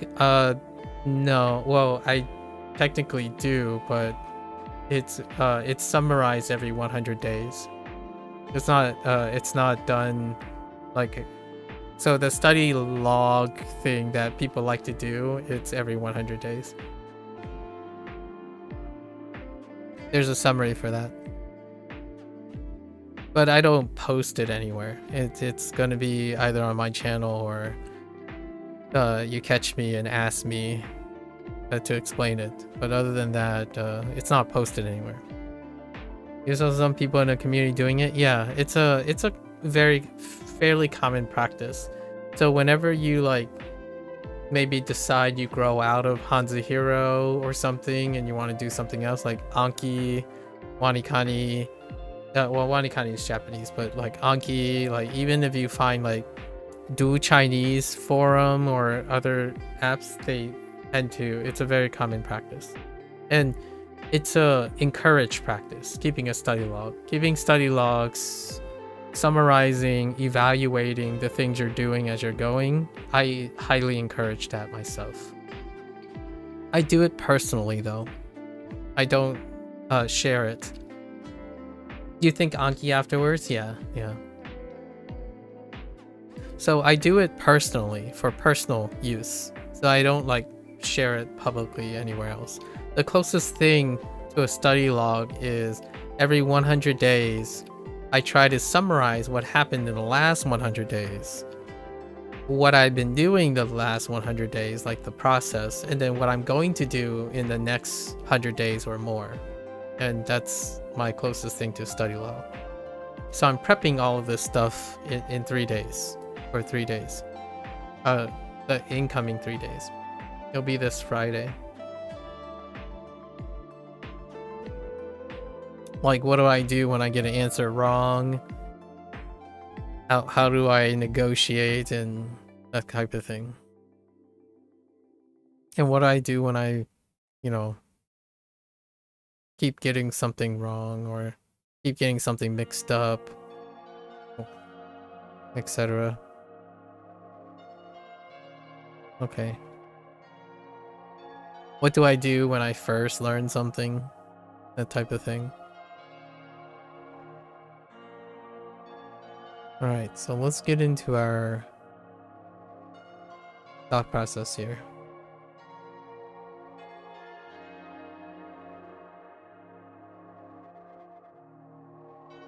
Li.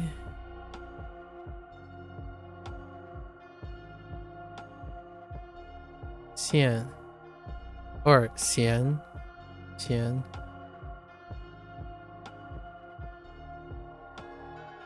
Jing.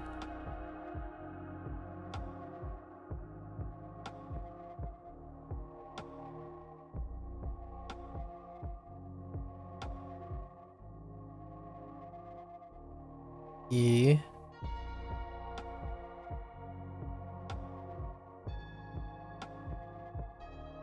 Intermediate plus.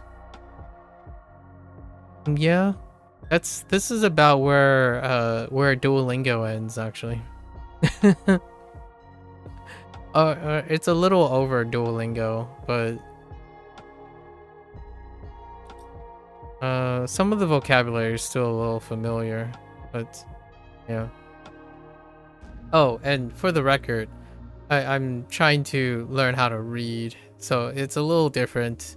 Listening is another department that I'm not really focused on at the moment because I think my listening has always been around intermediate plus.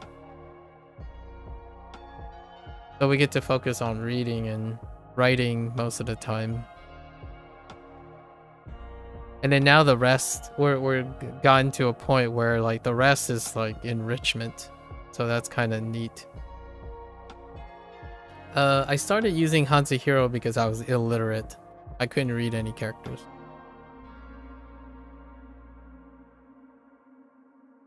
You're so tiny. What was under you?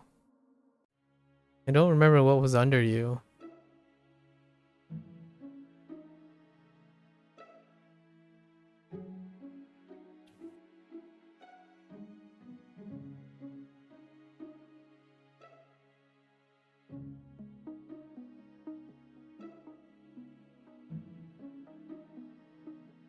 If only I could see that character.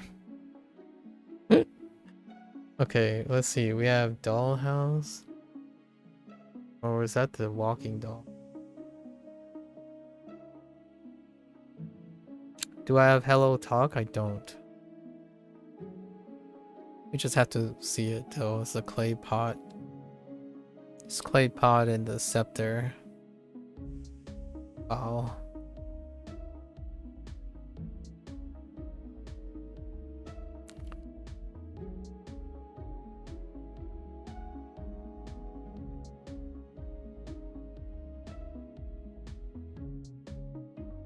Ing. Small. You use it, but not for the media. Interesting. I don't remember what Hello Talk does.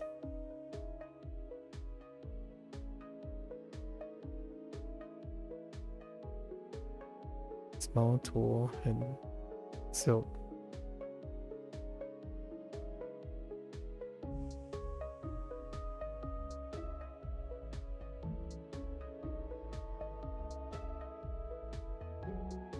Sorry, it's really hard for me to juggle both. Jian. Small tool and silk. Oh, this is for county.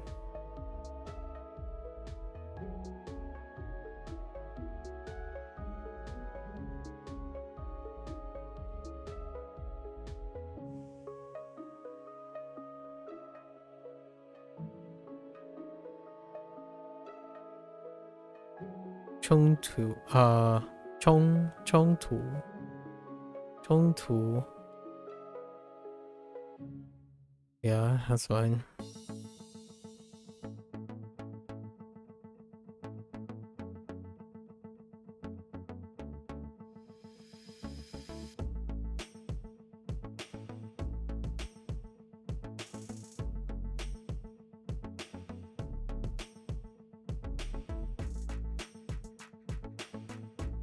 Wei Huan.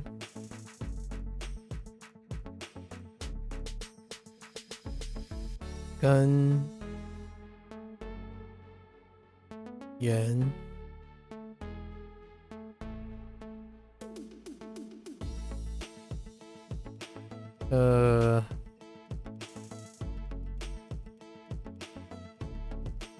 Zhen. Zhen Chang.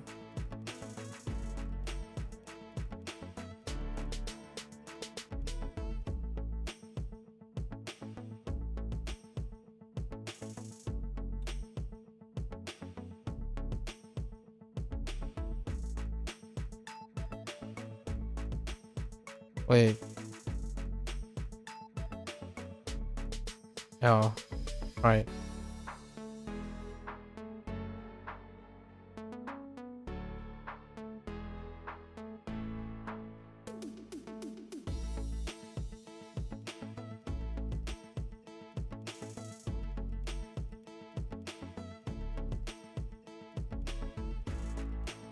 Xitong.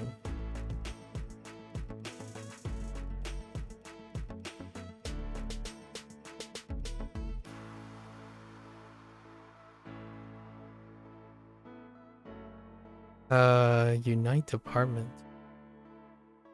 System. It's a language exchange app, and 40% of its users are Chinese. It also has a media that's a bit strange, where people there are pretty nice. Oh, okay. Yeah, I don't spend a lot of time talking to other Chinese people.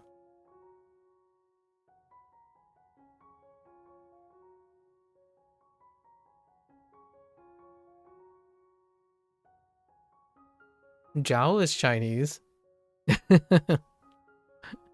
Technically. Technically Zhao counts, but we don't talk very often either. Zhao's busy with university life and all the things that are going on. Busy getting his driver's license.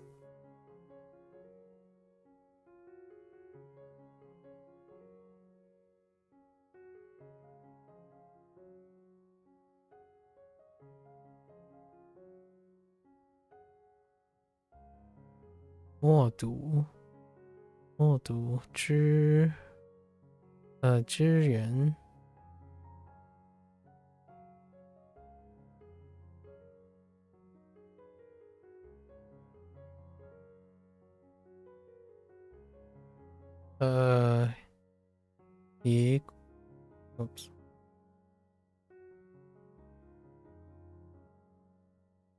遗传 Oh yeah, and then Zhao talks in English.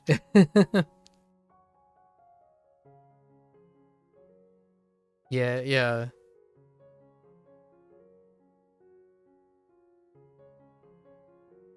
Yeah, you can try your Chinese with Jiao. 可以. People usually prefer tandem over hello work talk, but you're satisfied with hello talk. Whatever works, you know, lucky day. Whatever works. It's about getting it to work.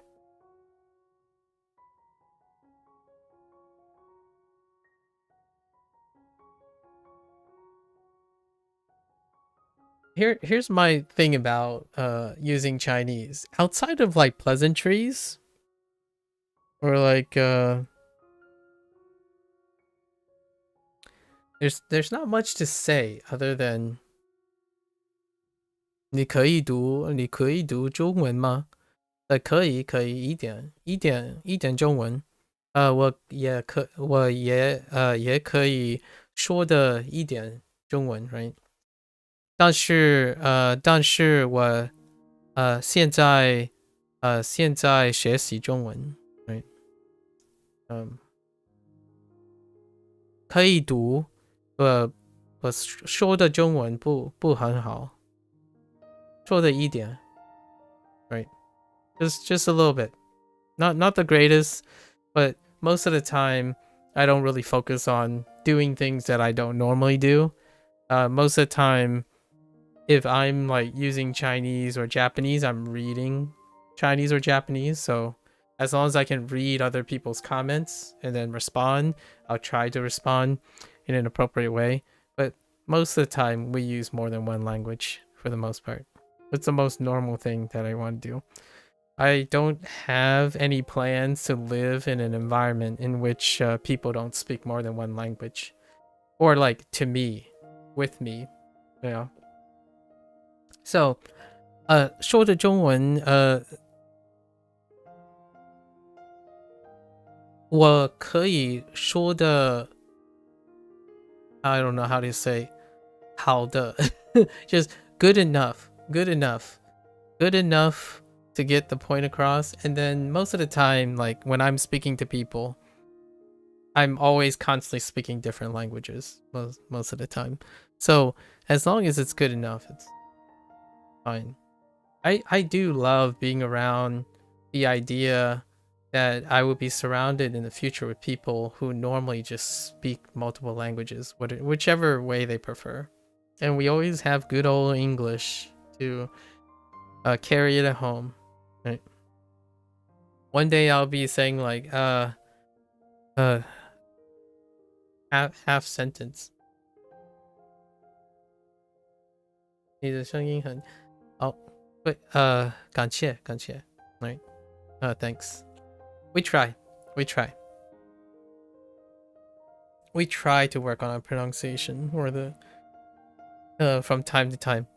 I think my Fuzhou, over time, I really got to get closer to my parents' like Fujonese and how it impacts the way I think things sound weird or not.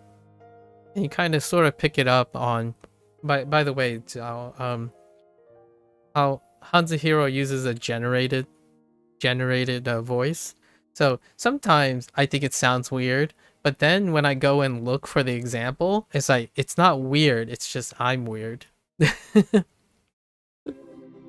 Like ending sentences sometimes with like threes, regardless of what the thing is. I always end in threes because it's like the English thing to do. So sometimes the last word might be like, you what? So like 我很好, right? But 很好 just happens to be 3, but sometimes it's kind of like a little bit mid. And because I speak English, most of the time at the end of a sentence, you go down. So when I'm talking to my parents in Fujonese, it's kind of a pattern that also exists.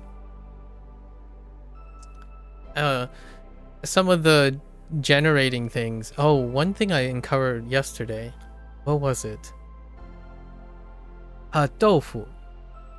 Tofu, right? Tofu. It's marked as this.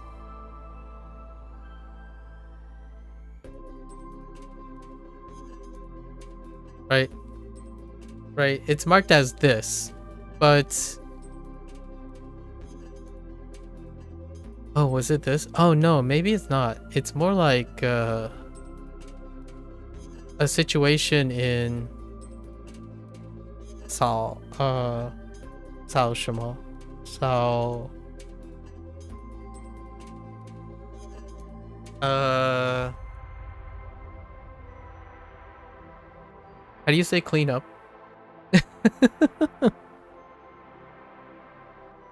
扫 扫除 I need a 3-3, like an example with 3-3, right?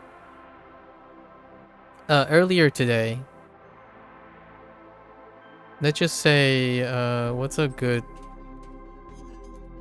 3-3?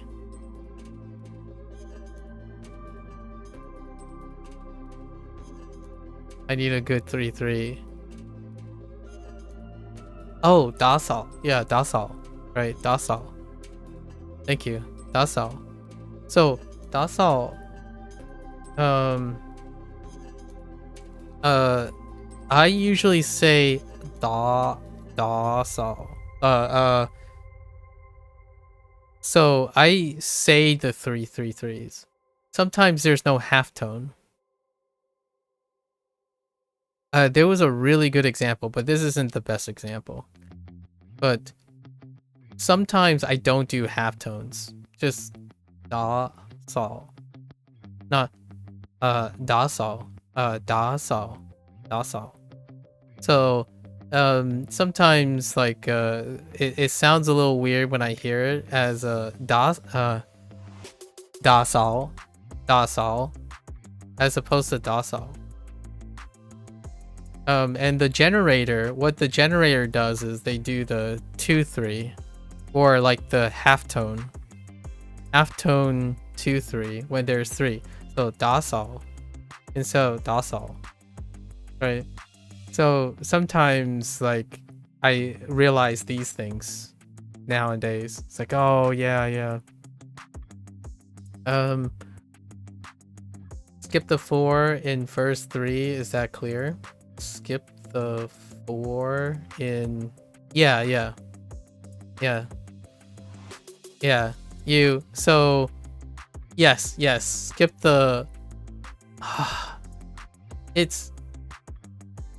You know how... Oh yeah. Skip the 4. Yes. Skip... It's kind of like skip the 4 in 3. That's what they do sometimes. So they do the...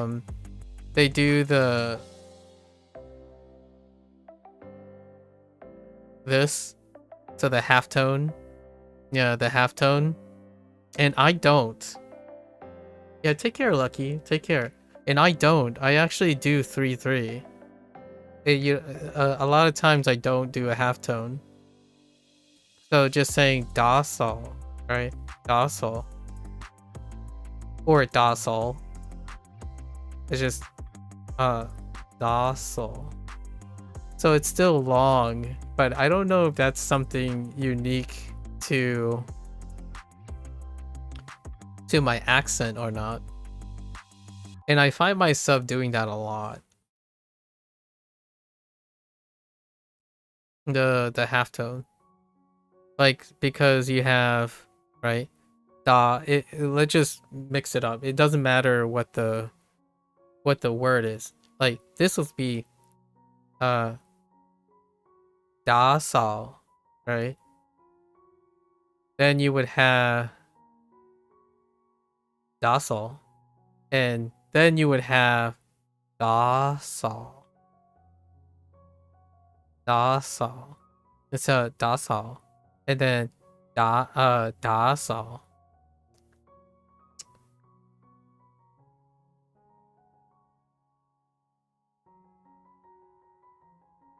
Not the greatest example. There's one that yesterday, it's a perfect example, and I don't remember what it is anymore. Oh, it is. 总统 president. It's actually today. 总统 I think. It's here. So 总统, right? And I think they went with 总统总统 instead of 总统. And then I have 总统. And because 总统 is it's Fujonese for president as well. So I hear my parents say 总统 very, very often. And I don't know if that sounds normal to you. No. When I say 总统, am I saying 我说的中文还是福州 right? Which one is it? I think I'm saying something different. When they were highlighting 总统, I was saying 总统as in what I would say in Fujonese, but they're really, really close. They're really close. Anyways, sorry, it's right here, 总统.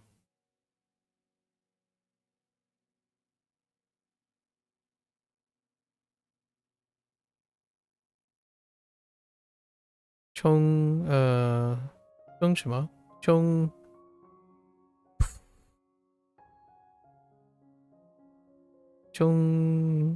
浪 That's surf. surfing. And then 总统.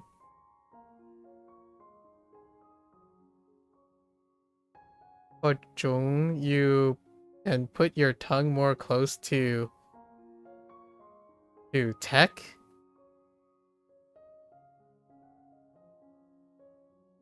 It sounds like 总. Yeah, I know. I know what it's supposed to sound like. The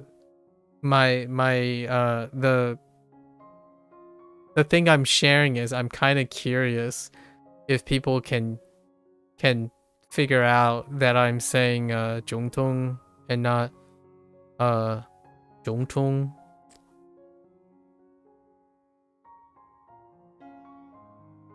Yeah. 总统. Yeah, 总统. Oh, your teeth? Yeah, that's how you get the sound. Yeah.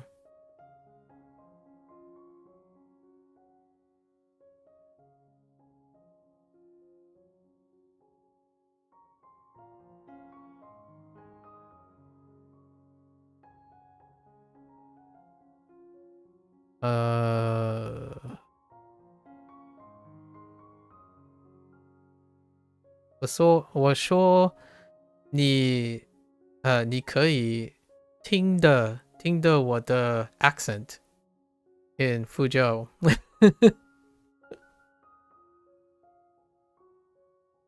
我说的福州话还是说的中文。No, it's hard to understand 总统. Okay. Yeah. And what I'm trying to say is, how would you describe the difference between the two? Like, how am I producing the sound 总统 versus you need a note frequently? You would be in the life. I need a note frequently. You would be in the life.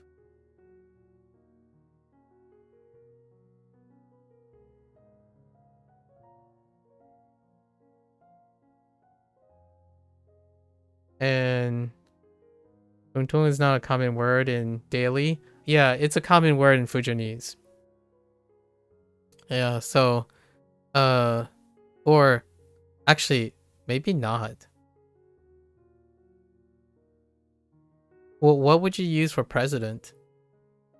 Oh, wait. Oh, yeah, that's right. you're talking about like you don't use the position of president.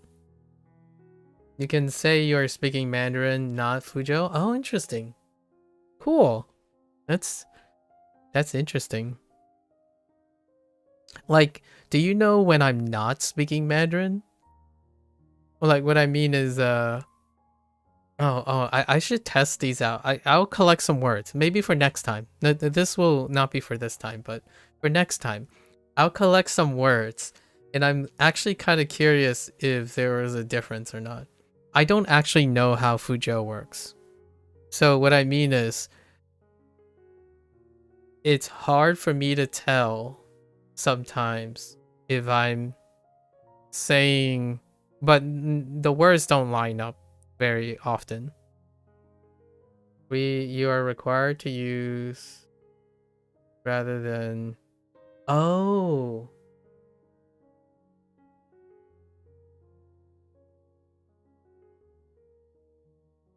Sure, really? Interesting. I think I hang on. I need to. That is a harder.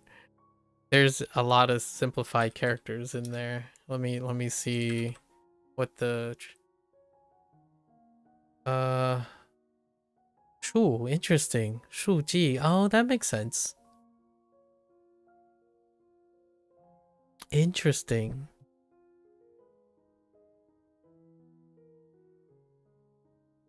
And while referring to the president? Yeah, Shu Ji makes sense, the secretary. Or someone who's involved in the remembering or the recording of the books. I remember this. Yeah, we do, I did get this phrase already. They just go through many vocabulary. It doesn't have to be common or not common, but interesting.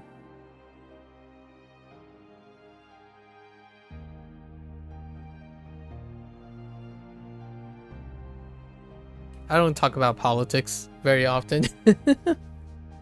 I don't talk to my parents about politics very often, but I hear them talk about politics, and then they watch a lot of like news stuff.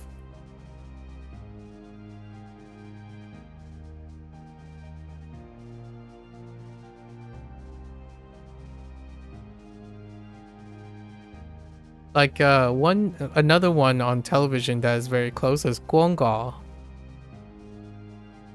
Guangao in what is it? Guangao is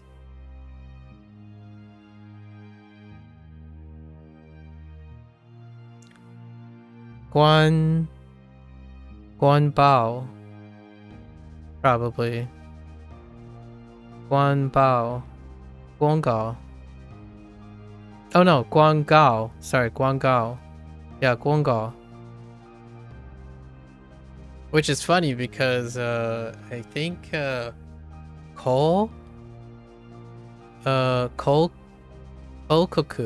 Kokoku is the same in Japanese. Kokoku. Yeah, Guangao. We don't skip 3. We don't skip 3. Oh, Guangao. Oh, Guangao. Or oh, wait. What?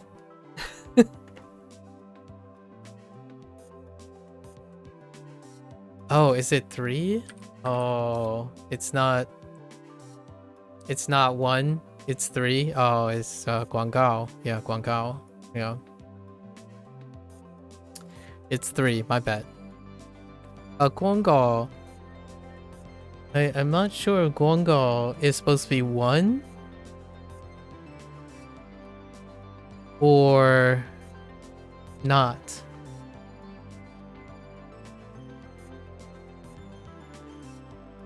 Yeah, see, I don't know what tones I'm using. I have no idea what tones I'm using when I'm speaking I can't describe Fuzhou because I'm not quite sure what tone it is. It sounds like I'm saying 1, Guangao, 3, and then Guangao is 3, 4.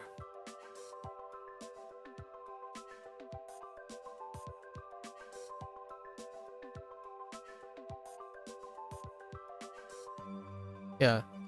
Yeah, it sounds like I'm saying 1, 3. It's the same characters though. And the same it's still this. Yeah. It's still this. Guangao versus Guangao.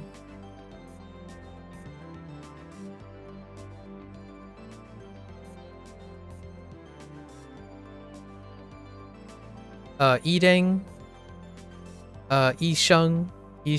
Eating. Oh, actually, you can probably eating as well. It's probably like E. And then whatever the formal version. Probably like 10. Really close to 10. But eating or yisheng. I don't think I don't think I've ever used a sheng.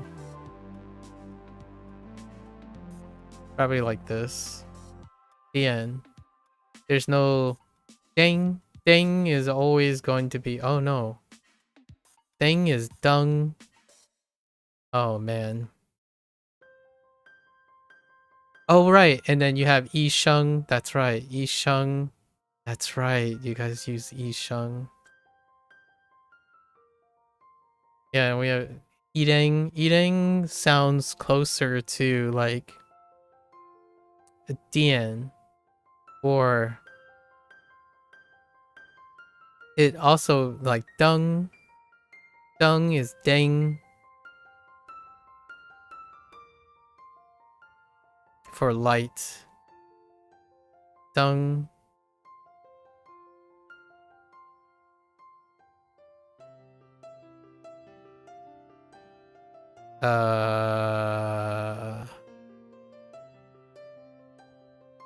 Any form of this.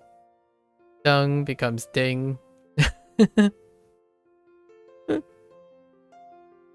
Like anything that includes something like this.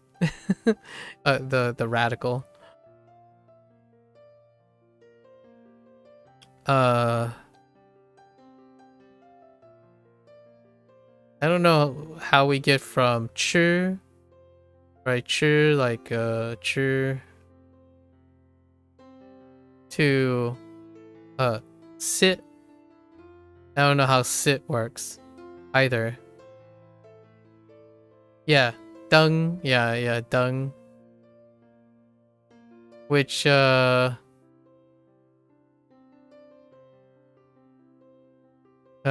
also chu becomes sit, which I have no idea how that. I think the closest thing to sit is like it's chu, but it's more like s, and oh no, it's more like s, but it has this. This is what I remember. This is one of the tones, where you stop it. Where you hit it and you stop. This is one of the 2 additional tones in Fujianese. So like you just stop. Sit. You immediately stop the sound. So you start it and you stop it. And I don't know how that translates. So like 你吃了饭吗? Yeah, 你吃了饭吗? 你 sit 了没? 你 sit 你 sit 了不没? And then there's also this one, this tone. So far, these are the 2 tones that I can discern a little bit. Yeah. So moi is this one. And I don't know how to do that. I think it's moi. Like MU It's closer to like the Japanese, but moi, and then sit, which stops. So I think there are two more. There's one more that I can't really do. It's kind of like you go here, and then you kind of raise, but only partial raise. Or is it the other way around? I think it might be go from middle to bottom and then come back up to high. It's either this way or this way is the other tone. And I have no idea when to use it at all.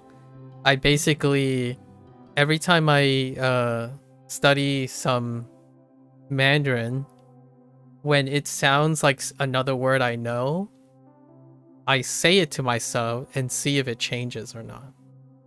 Yeah. So moi is one. I think this one is kind of fun because it's in Japanese, but not necessarily the same way. This is atamadaka, or is it the other way around? It's not. It's nakadaka, right? Yeah, this is nakadaka. So whenever you have to do the nakadaka, do it over one syllable. Moi. So it goes like it goes up and then back down. Kind of like what's another one? Maybe like kurai. Yeah, kurai. Kurai.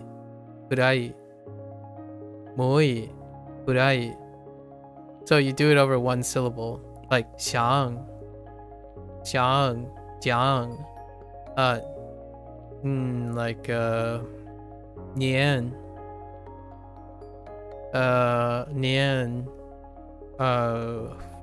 fu. So that stuff, I kind of, it's kind of nice that you don't have to do it. You don't have to learn that. But that's what I've learned learning Mandarin. Mandarin helps me appreciate some of the other things that show up in Fujonese that doesn't show up in Mandarin. So like I don't say things like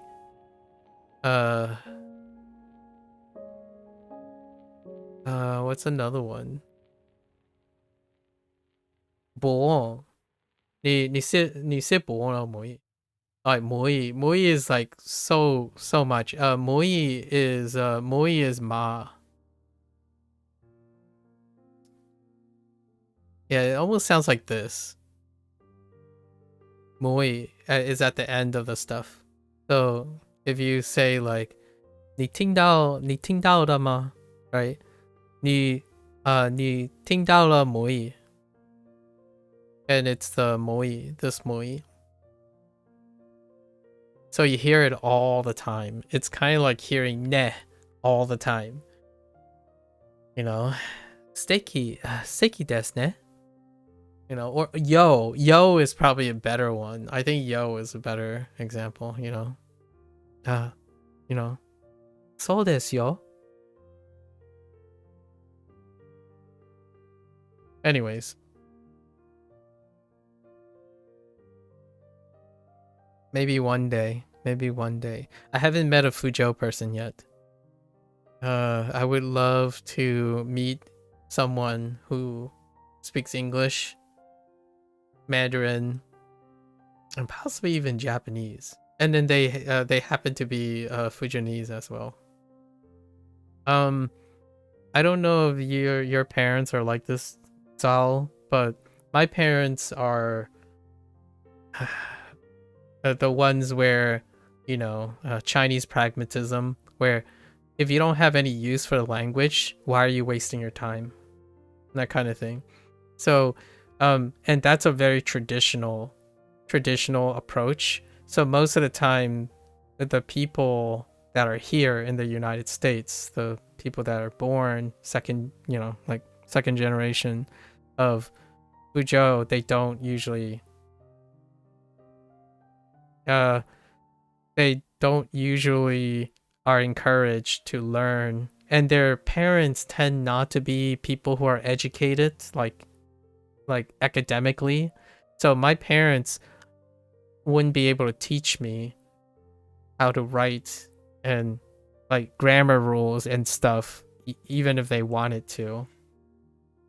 My grandfather was still in China, and he often, yeah, it's a little disappointing, I know. So it's really tough to find anyone. Most of the time, the most common people I meet is probably Taiwan and or like Malay. And often the closest thing they would say is what is it? Ming? No, Hokkien.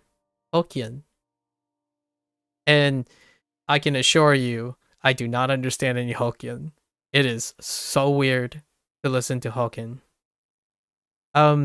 Min is derived and linked apparently to Fuzhou and Hokkien, and these two things are in the same area.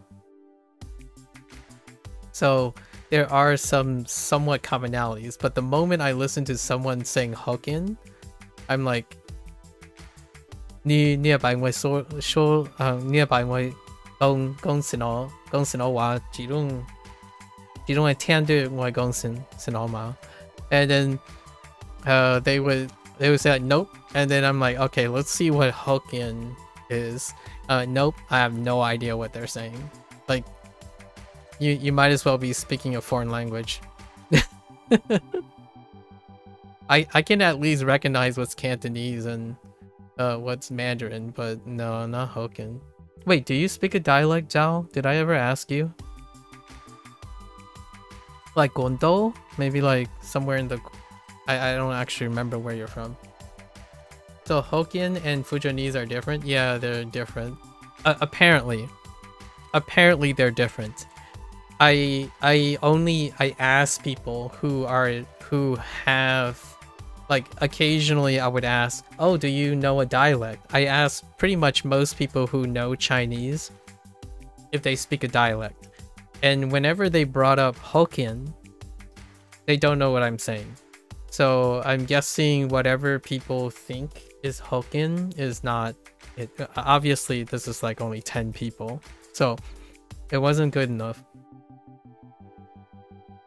You're from Hainan. Oh, Hainan? Your dialect is close to Mandarin? Ah, okay. Where is that, by the way?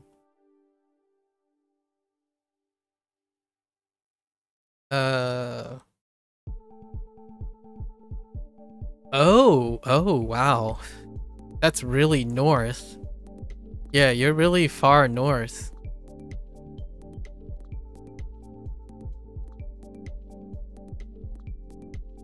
Oh, Henan. Okay, Henan. Yeah, you're really far north. So you must also have a northern Chinese accent as well, huh? Yeah, Fujing. Actually, I don't actually know what the character of Fujing is. Now I can see what it is. Fujian? It might be Fujian or Fujian. No, it's probably Fujian. Let me see. I need the Hanzi for Fujian. Yeah, it's Fujian. Yeah, Fujian. Fujian. 4. Oh, that's a cute name. Fujian. Wealth. Interesting. Oh no, it's Fujian. Oh, that Fu. Okay, it's Fujian. I'm looking at the... Yeah, so happiness and build. Build happiness. Huh. Luck. Yeah, that's a cool name. And then what was yours? River and South. River and South.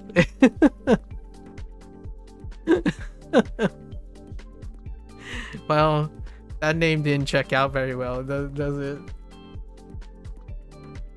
Yeah, interesting. Maybe in the future, like little down the road, I would love to hear what your accent sounds like. We don't consider us as north, we just in mid. Oh, okay. How far north? What is considered north in China? Sorry, I'm all up in this. I love these questions. What's considered north in China? Like, are we talking about probably like way to the northeast?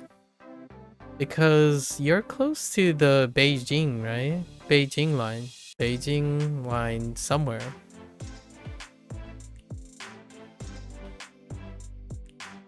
Oh, you prefer, oh, so you're still lower. Is this oh, okay, I see. What is the capital city of the place? Is it this Yuling or something? I don't actually recognize the first character. It has forest in it though. Wait, I think this map sucks. Hold up. Oh no, it's a little bit to the east of it.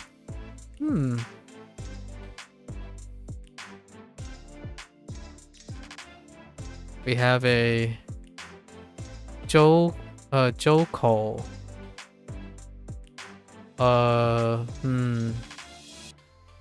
Suchang.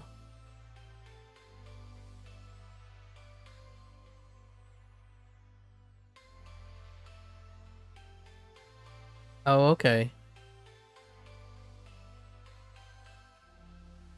Hey, there's a hay somewhere? Oh, like... Oh, I think I found it. Oh.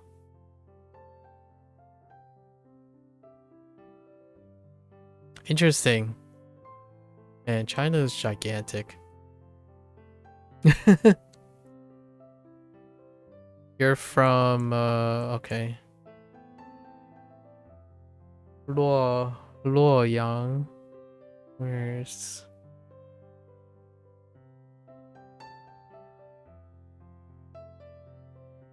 Oh, right there. Oh, okay.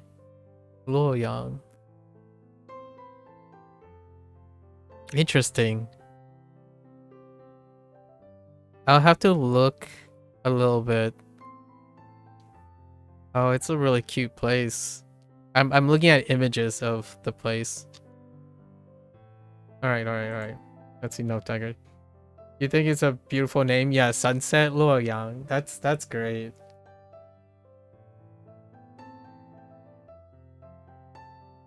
I like beautiful names. Although the funny names are pretty funny too. Like, oh yeah, I'm sure we already made this joke, right? You like the Midwest in the United States, it's like, that's the Midwest. And I'm like, what do you mean Midwest? It's like, it's basically East. It's like, but that's the Midwest. At some point, it was the Midwest. And then in China, like, Chinese names have that too. It's like, wait, why does this say north of a river? It's like, well, there used to be a river there. Yeah, like there used to be a river there. It's like, oh, okay. It's like, our place is called Big Town, like Big Lake. It's like, but there's no lake there. It's like, there used to be a big lake there.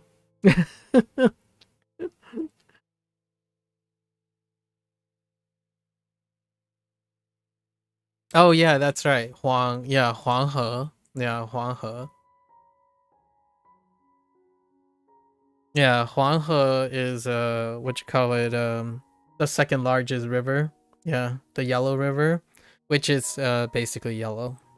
Yeah, were you and I the one that talked about this? About how the largest river tends to be the one that has the most tributaries. so that means that it probably runs the dirtiest. Or like not the dirtiest as in like other things, but more like the most things feed into the river outside of Changjiang, right? Changjiang. So it's basically yellow.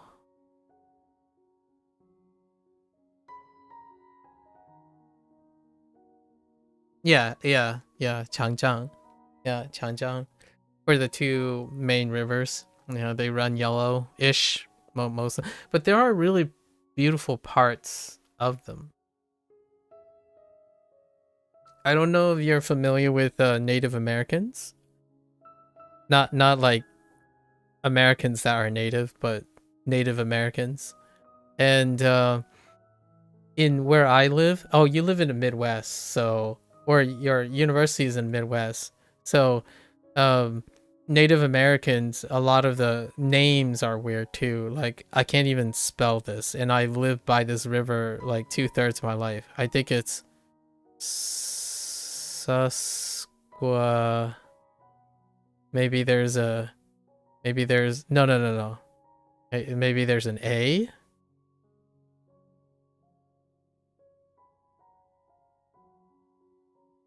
I'm almost like doxing myself, but I don't know how to spell this. But there's a river, and these are the types of names that you get. Like they're Native American related names, and that produces a whole different can of worms when it comes to like what's considered the American name thing. And yeah, we're talking about Native Americans now. Lots of the rivers. Like, I'm not entirely sure where Mississippi comes from, for example. Mississippi.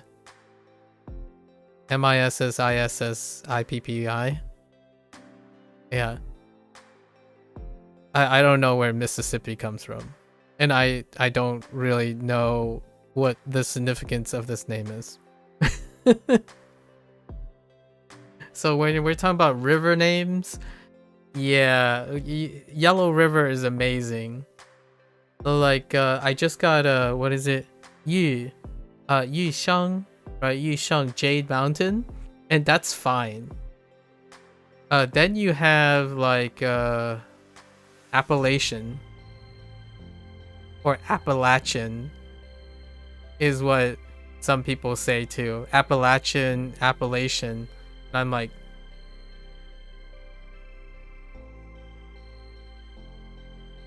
search your uni's Outlook. Fortunately, no.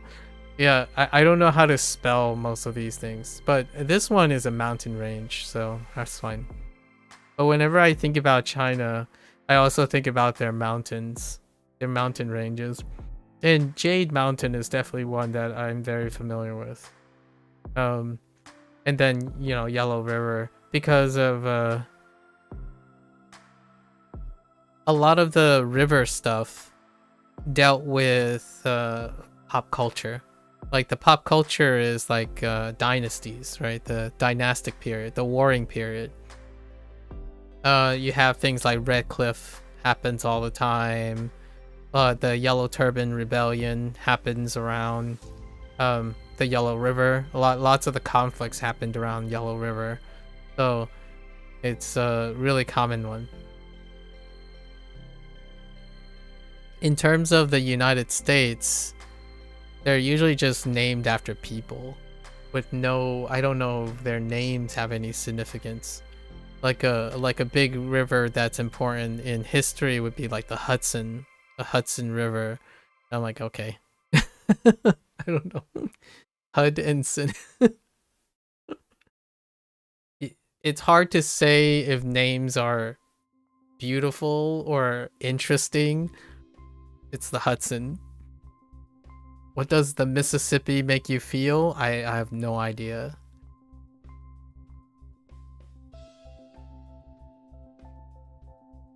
Taixiang.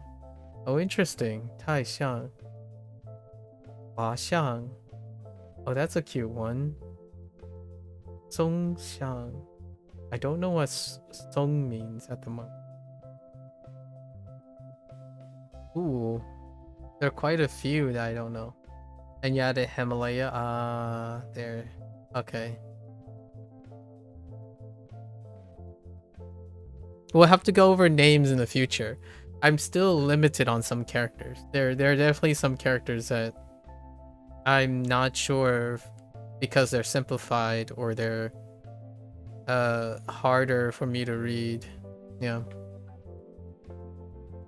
We'll have to go over some of this stuff in the future. Do you like talking about China with other people? I'm actually kind of curious. Like, I don't get tired of being asked about it. Holy Mount Everest. Oh, is it a... It's probably like Ava... is this... Everest is probably like a borrowed word, isn't it? Like, oh no, it's not. Wait, Everest is not a borrowed word? Chu mu lang ma bang. What? Wait, what does this mean? Let me think. I don't know what chu means yet. Not even mu. I'm not sure about lang either. What the? I don't understand Mount Everest's name. Yeah. I have to come back to that one. Okay. Yeah, I'm actually kind of curious. Wait, since you've been in the United States, do you ever do you enjoy having people? I don't know if you talk about this very often. I don't grow tired of talking about heritages and like cultural exchange. I quite enjoy cultural exchange. I feel there are situations where there are people who get tired of explaining something or being mistaken for something, etc. But I like talking to people. The people around me like talking about heritages. It can be a little bit something that other people don't enjoy too much.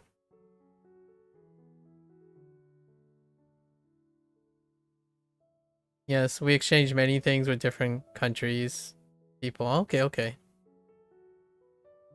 I can talk about this all day, but obviously I don't necessarily have all day. So I really appreciate you sharing your busy time. Yeah. Did I ask you what are you working at the moment? You said you were doing work, right? Are you like working on top of studying? Or are you talking about working because you're working on your studies? Someone else is also working right now. A pro call stopped on by coincidentally, and he was talking about how he was spending his summer vacation. Or I was asking what he was doing in the summer. You're editing podcasts. Oh, interesting. Editing a podcast. A podcast, huh? Do you run a podcast? Or are you part of someone else's podcast?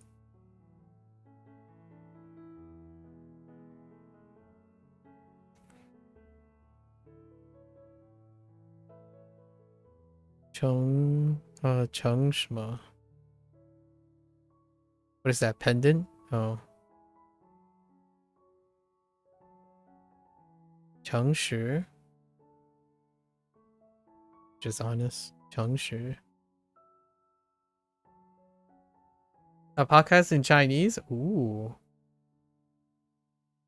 So you're probably you're set up. You know this stuff. This is stuff that's right off your backyard.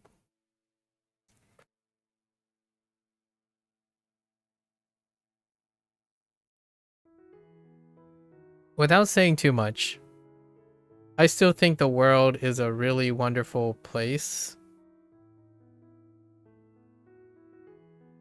If, you know, those who are very influential in power get along. Oh, let me see. What's the title of your channel? 이조科技 回顾. You do tech reviews? Wait, yeah, 回顾. Yes. Once. Okay, yeah. Once a week tech reviews. In like, is that like tech news? Do you talk about tech news? Or do you review tech? Which is it? Oh, that's cute. I'll have to take a look. Tech news. Okay.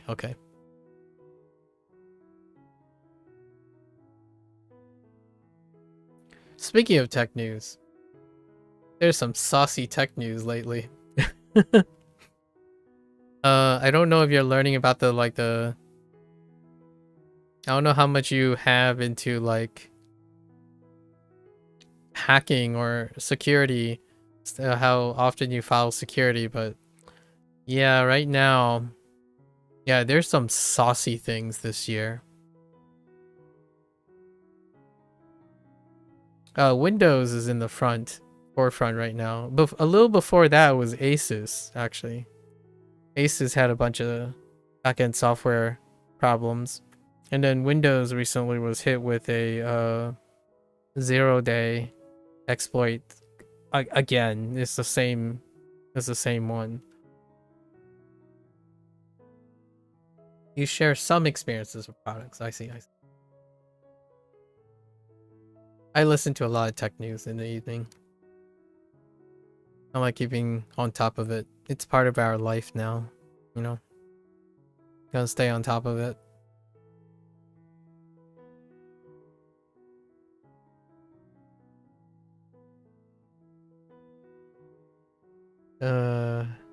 Yichang.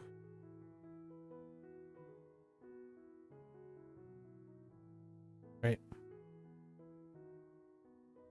You didn't get saucy? Oh, saucy la wei. La bao. Sorry. I'm making a pun. But la wei de bao la wei de bao guan bao. It's sauce. It's a hot news. Very hot news. Saucy. Like I'm making a pun, but like steamy, tense, very tense news. But I was making a pun on hot, spicy. That's where saucy comes from. So very hot news. I think a more conservative way of saying it is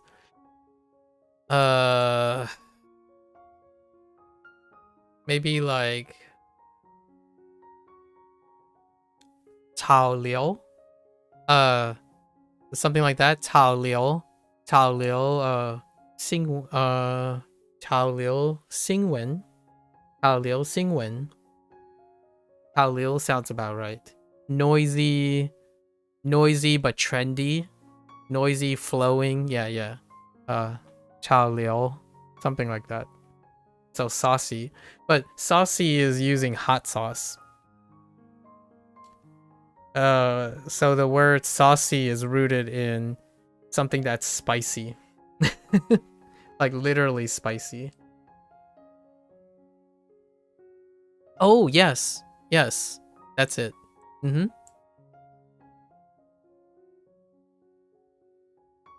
Yes, something like that. Yes.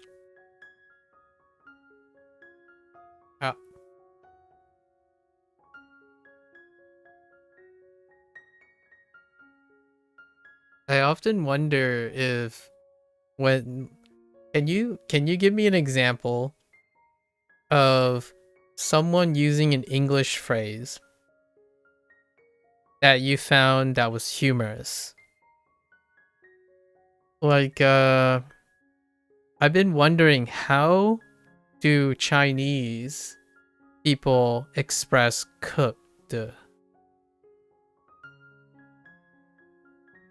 做了 would be like close, but I don't think they use 做了 in the same way as cooked. So cooked means you're basically screwed. Like there's no going back. You screwed up. You're cooked. You screwed up. But I'm curious. You don't know I also use cooked in Chinese? Just okay. Okay. Cuz I'm kind of curious if Chinese people have like a different version of being cooked. I've been messing around with Chinese this way. Like if I said something hard to find a Chinese word, yeah. I think the best I can think of is I think total failure is the closest thing that I can think of. So it's dual, maybe like dual by, maybe. It's a new usage, isn't it? Yeah, it's a new usage. So I'm thinking like dual by, which is dang it, what is fail? By, I don't know how to write by right now. I don't remember the traditional character, but by is like this in simplified.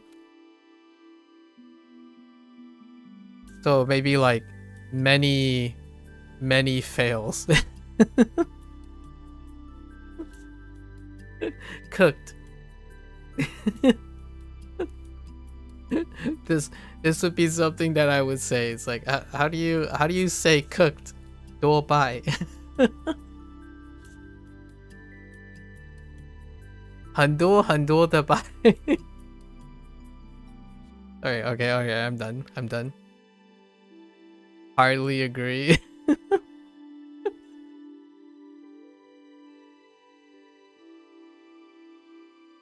Ni 什么了? And you know, like 你干什么? 很多的拜.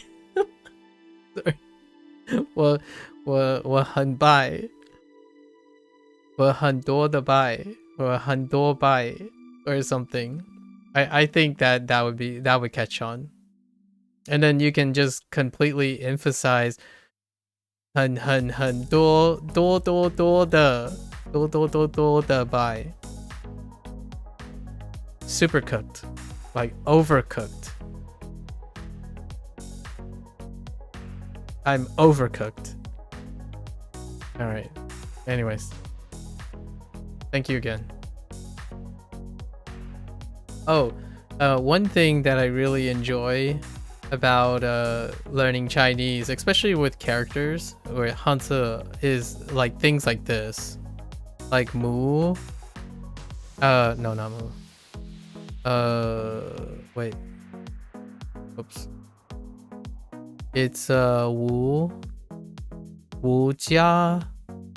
Wait, it's wu jia ke huan? Or is it ke gui? I like this one, where you're saying there's no way to return. Yeah. 无家可归 可归 无家可归 basically nothing, you know, no house to return to. And that's awesome. And if you're thinking about homeless, right, it's like no home. So how do you describe homeless? 无家可归. So whenever if I had to explain to my parents like, oh, what does this word mean? 无家可归. It's so good. Sorry. But it's a really serious topic, but it happens a lot when learning characters. You can't really do it with like home, right? 家. But 家 looks like this. You know? 家 looks like this. It doesn't look like that. I'm kidding. I'm a little biased right now, but I want to say home looks interesting, but it really doesn't. Alright. Okay. Alright, I won't hold up this. We gotta finish this. Alright, so let me go over my mnemonics for these. Do you think this is weird? May I ask you, have you ever seen people use mnemonics like the HAZIX?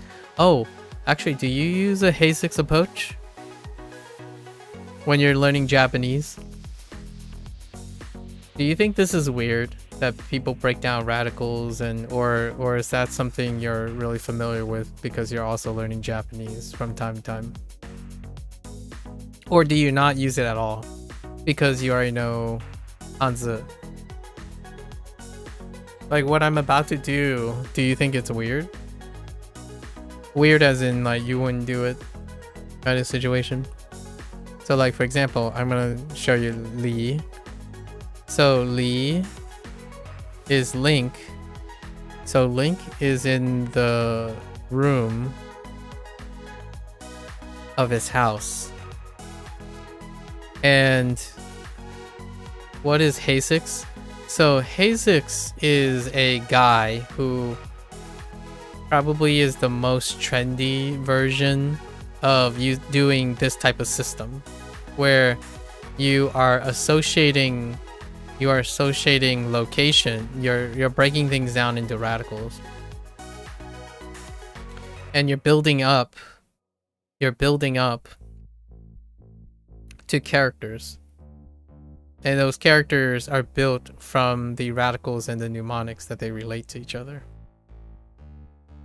So I don't know if you're using this in some way, shape, or form when you're learning Japanese. But since you already know Chinese, like you're already grouping things based on different associations. So for example, like Yi, right? Yi is bowl. Yeah, Yi is bowl. You learn Japanese by memorizing the shape, each structure. Like the complete structure, right? You're not coupling it down further down into smaller parts. And then you're not associating mnemonics to them, or are you? So for example,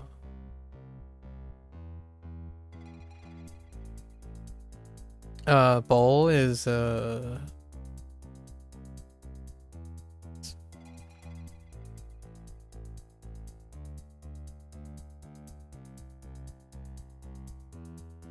right. This from complete to details. Okay. Yeah. So this way you can do both. So what happens is you build up to the big one, but then you can skip the step if you don't need it. So what happens is, in case you forget the whole thing, right, the whole detail, you can take some of the details and still get back to the big details. Like for example, these are different layers, right? One of them, HAZIX, is to combine all these layers. So bowl and this is doubt, right? They both converge on doubt.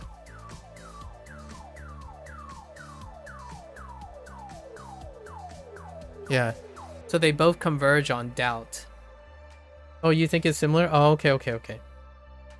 I haven't asked a person yet like you what it's like. Because there are some people who come on who are learning Chinese and they're learning Japanese, and they think this stuff is really weird and or a waste of time. And I've been having a blast doing this. I haven't done it this way. Usually I do like a Mind Palace thing, which is probably what you're describing. Basically, if I had to start over, if someone wanted me to start over and I didn't use an app or anything, what would I do? Well, I would just attach this to something, right? Like, I would attach this to something. This looks like a window with drapes. So I would just attach it to windows with drapes, which is what they're doing. But, radicals already have certain things built into them. So that's kind of where HanziHero took it. They already built in to the characters, so I just learned those as opposed to creating my own way of doing it. You know the pronounce of substructures, so you imagine the pronunciation by this. Yeah, that's exactly what this ended up doing. So now you're like, when I'm, I haven't gotten this character right, like for example, but it could be a zhi. It kind of looks like a zhi, so that's probably at least this, something like that. And this is it kind of looks like a it can be related to maybe like a xi. And then this is definitely a fu, probably. Or no, actually maybe not a fu. This might be something like something here and an un or something. And then because I know Japanese, I could also attach it to Japanese. Like for example, this is satsu. This is satsu. And lately I've been able to like relate the Japanese onyomi to Chinese. So when you ever have like zhi, right? Zhi, you'll probably have ji.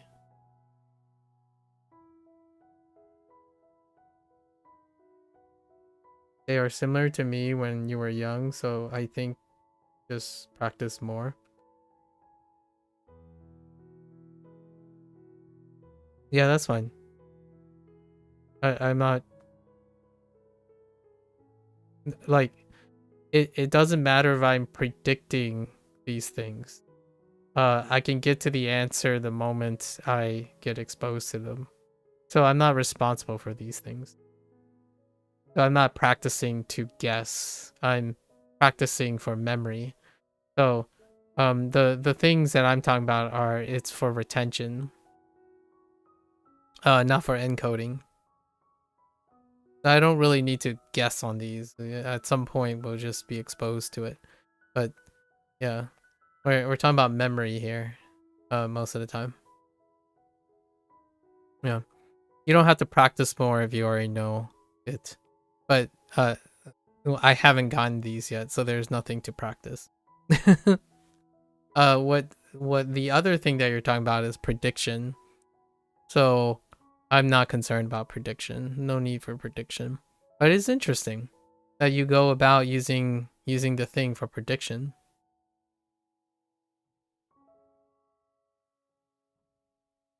Like I'm not sure if that's what you mean. So you think just practice more. I'm not practicing to predict anything. Yeah. Because it's not true. It's not consistent enough to use as universal rules. Like, is this a li? It may be. Sometimes. Possibly.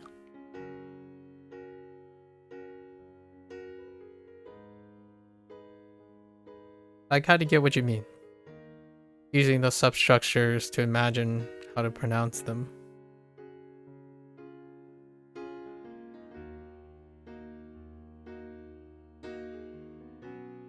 So do you predict, like, are you saying your substructure is helping you, like, you know what this is red? Like, if you didn't know what this is, say you don't know this character, right? You don't know this at all. No one has ever told you anything. I don't know. Do you have a character? This is a funny situation.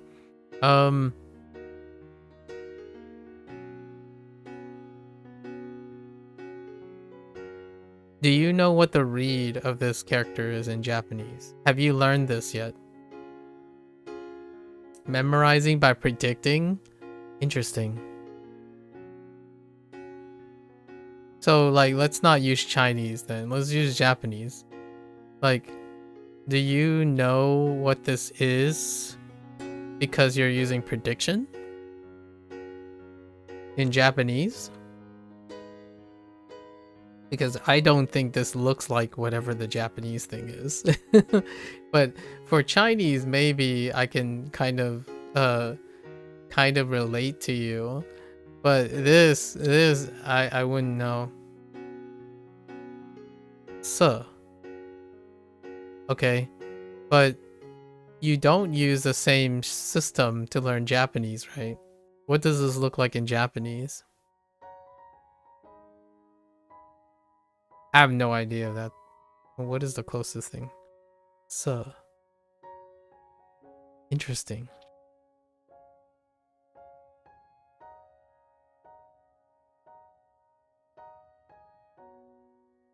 Yeah, so my approach, like this approach is similar in Japanese, where what this looks like is how I understand what it is. Yeah, like this is a bookshelf, so it's satsu. Or this kind of looks like what I would associate to a bookshelf. So this is satsu. Or a book counter.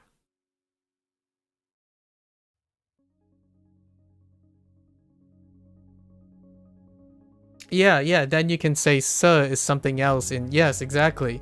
So is that what you typically do? Because I really like doing that. Like when I haven't done my WaniKani lessons yet. So when I'm on WaniKani, that's how you memorize? Okay. Because on WaniKani, that's what I do back and forth. If Hanzi is first, then I memorize, a lot of times I memorize the Japanese, the kanji based on what I know, what I memorize, like what I know or feel from Chinese. And I really love doing this. And I was curious if you decided that's how you're gonna go about it, or do you use some other way to get kanji in like a different way just because you wanted to. And one of the ways is Hazix, what Hazix was talking about, and that goes back to that. He's talking about like connecting things using the language you know to describe the characters. But you don't have to if you already know Hanzi.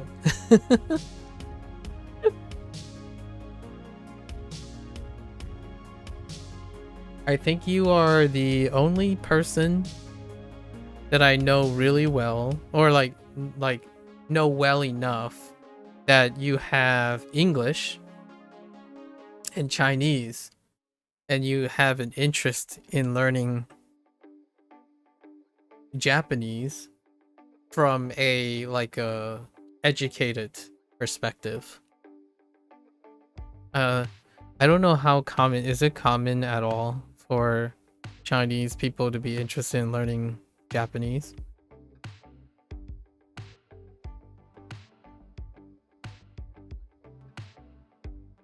我听到别人说的中文 right 中文人不要 or 不需要学习日本话是吗？对不对？ No? Okay. That's my impression anyways.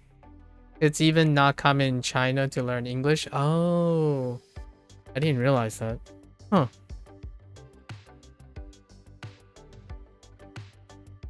Well, then you're you're definitely different. I have a different impression coming from you, of course. Most of the people forget English after graduating. Oh, really? Huh, I wonder what it's like in Japan. So it's kind of similar in the reverse. Like, I still remember some of my Spanish. I've been working on my Spanish though. But yeah, in the United States, you know, there was another language being taught a lot of times as enrichment. But you kind of just forget after graduating. In China, it's very rare to use English. I see. Yeah, with the 父母不知道太多英文 despite living in the country for pretty much most of their life now, like 2/3 of their life. They have not 我说福州话帮我父母跟 like 医生说话 like I interpret most of the time. I forgot how to say translate, but I don't even know how to say interpret. Yeah.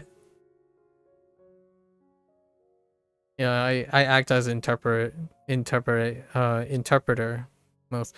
My parents often give me this your usual adult excuse like they're too old to learn a new language, or it takes someone very intelligent to learn a new language. 我的爸爸说对我说的我很聪明 but 他不是聪明不够聪明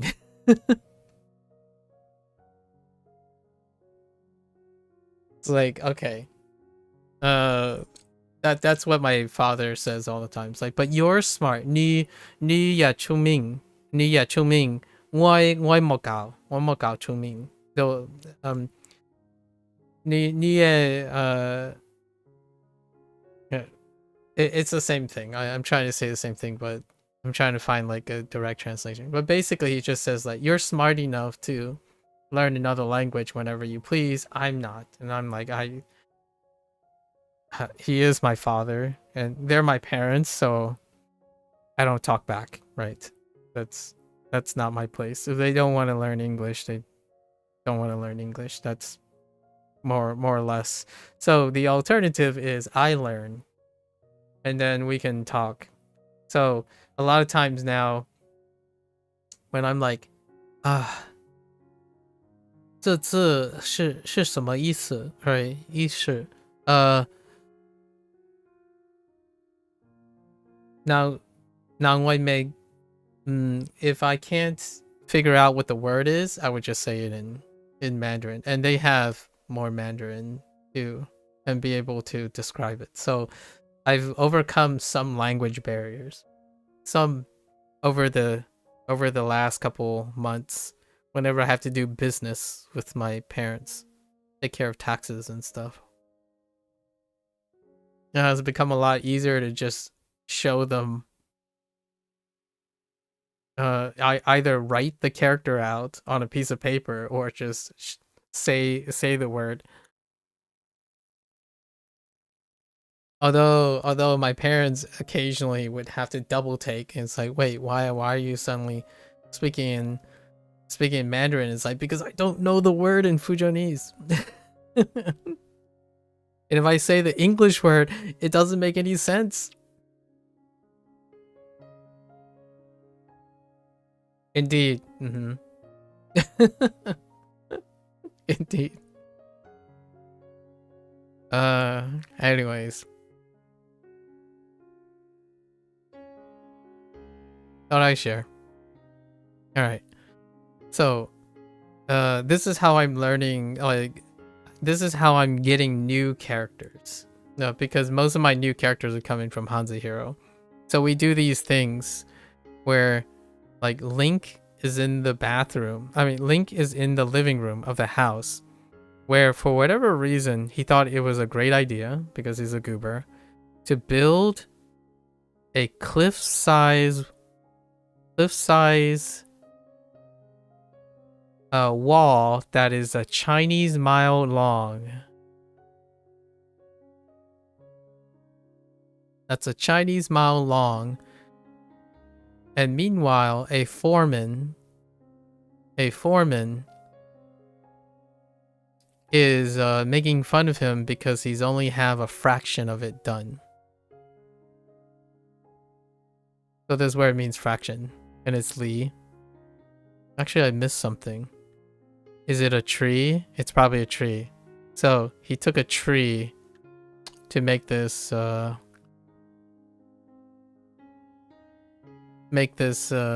cliff-size wall. A fraction of a cliff-size wall. So because of this, I know how to write this character as well. So a cliff, Chinese mile, foreman, and a tree. So if I know Lee and I know any of the definition or the story, I will be able to write the character again. And that's what we've been doing for the last almost 200 days, right? I think one of the things that I really enjoy about doing this is because it allows me to write the characters again. Like the different parts of the structure.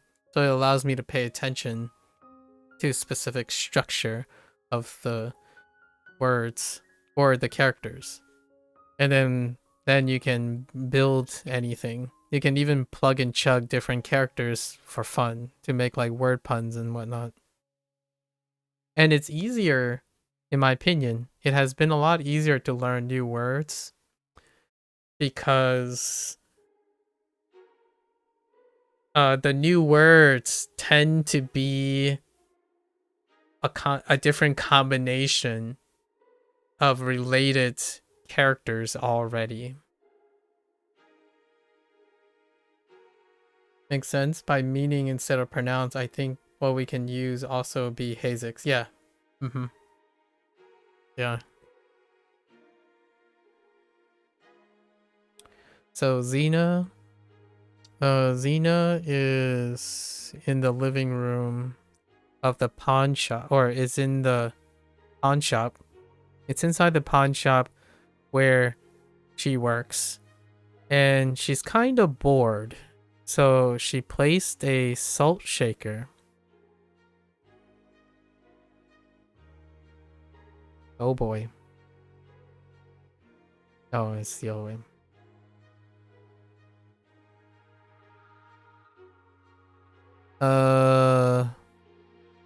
Salt shaker across the room, and she took and shoot it with a blowgun and practice shooting with a blowgun to entertain herself. A blowgun. And this is salty. And then she like spreads salt all over the place because she didn't think about it. Right? Oh wait, I forgot that it's different. It's you have to do the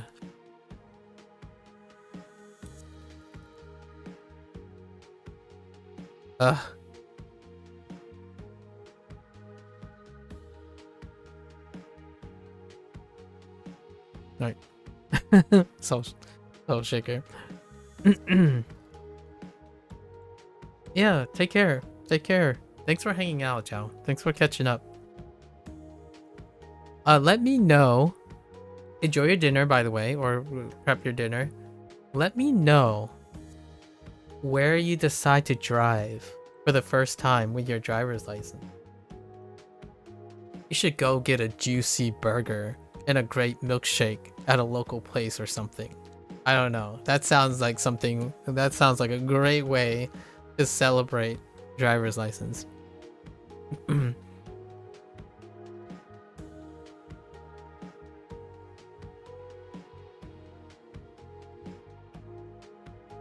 Okay. Jimmy Neutron is made his way to the bathroom of the English Manor, where he's trying to destroy, right? He's trying to destroy the mirror.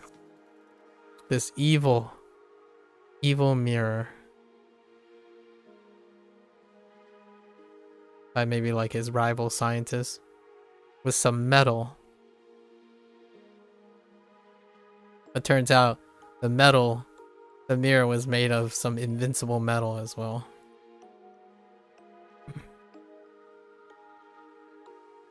You'll let me know when you come back? Alright. Sounds good. Sounds good.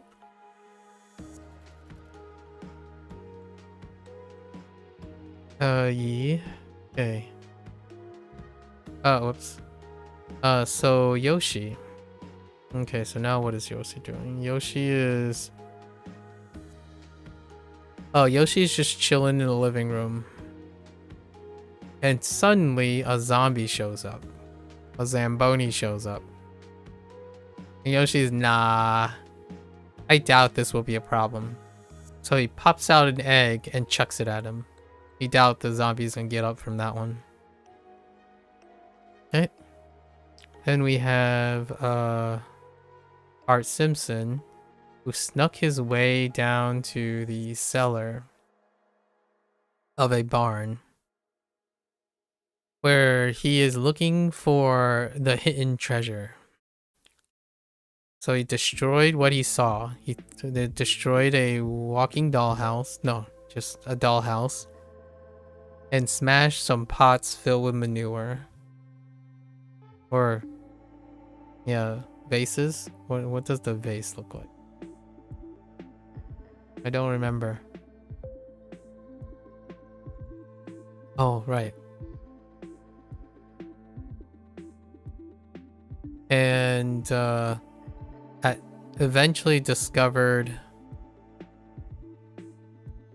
a holy scepter, or like a scepter, I guess, with some shellfish in it, or made of like some encrusted shellfish. Shellfish is what I'm using as a currency, so that's kind of where we're going with that. In the mnemonic world. Alright, so Jimmy, let's see, Jimmy Neutron is outside of the English Manor, closely examining the immaculate lawn. Right, he's so focused. Then suddenly a guard on horseback showed up and attempted to salute him.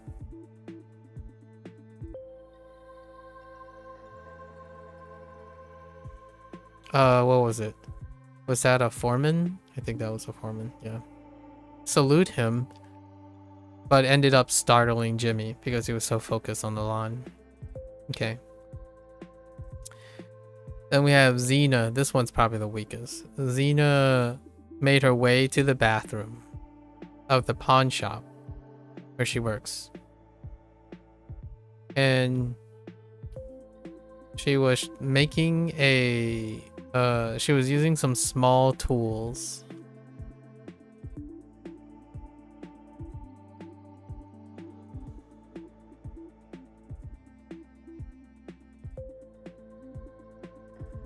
I think I added too many lines. Small tools to make a county map of the pawn shop in. The pawn shop's county in silk.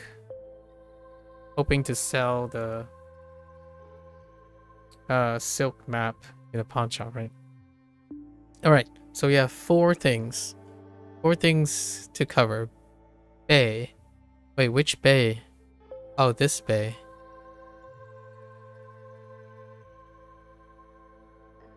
No, Mouthguard Bay. Second Mouthguard Bay. Bay for times. It's a hiccup. It's not too bad. And then Rung. Oh, Rung is disgusting to write. It's like boombox. Boombox. Wired fence.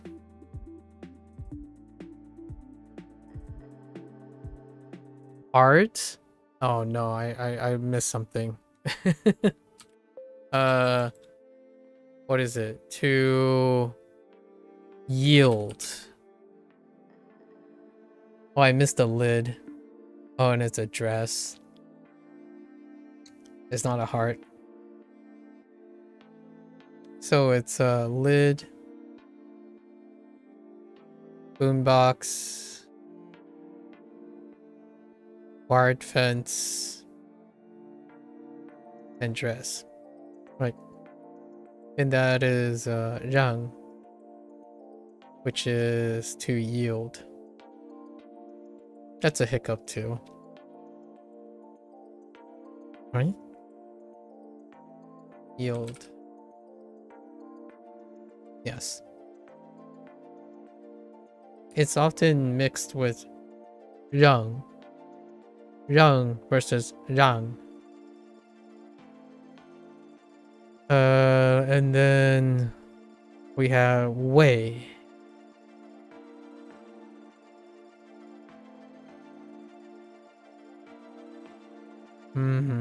Which way is it?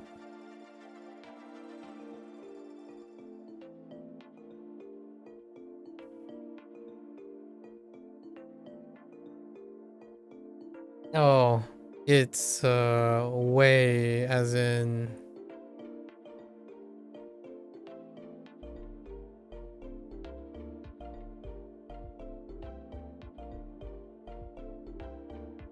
call, to call, way.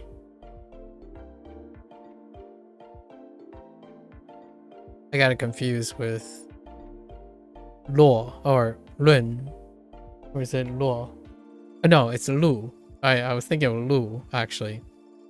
It's a way. And then G. Which G am I thinking of?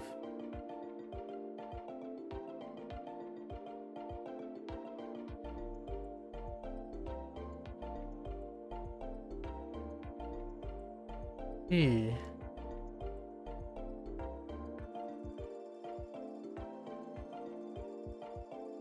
Oh no, Chu.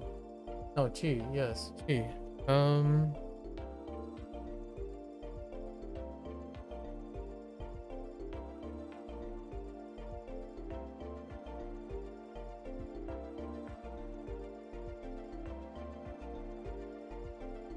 don't know.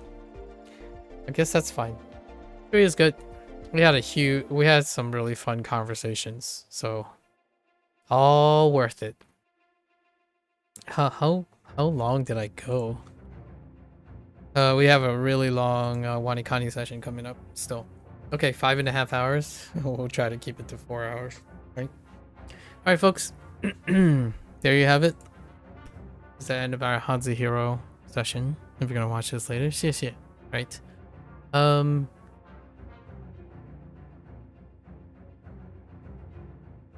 As always, feel free to follow along. Pick up HanziHero for yourself, right? Try it out. Feel free to stop on by. We got a little conversation today with another person who's been using HanziHero.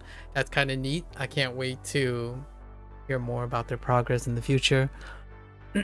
Or, just banter. Today I talked about I talk about the Mentalist a lot. The show Mentalist. And it deals a lot with Excuse me.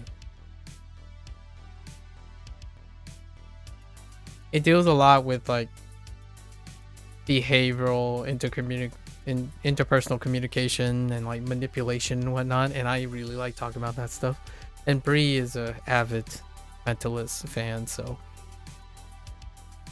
you gotta build commonality. More on that in the future probably. I'm still watching the show at the moment. And then Zhao is like my resident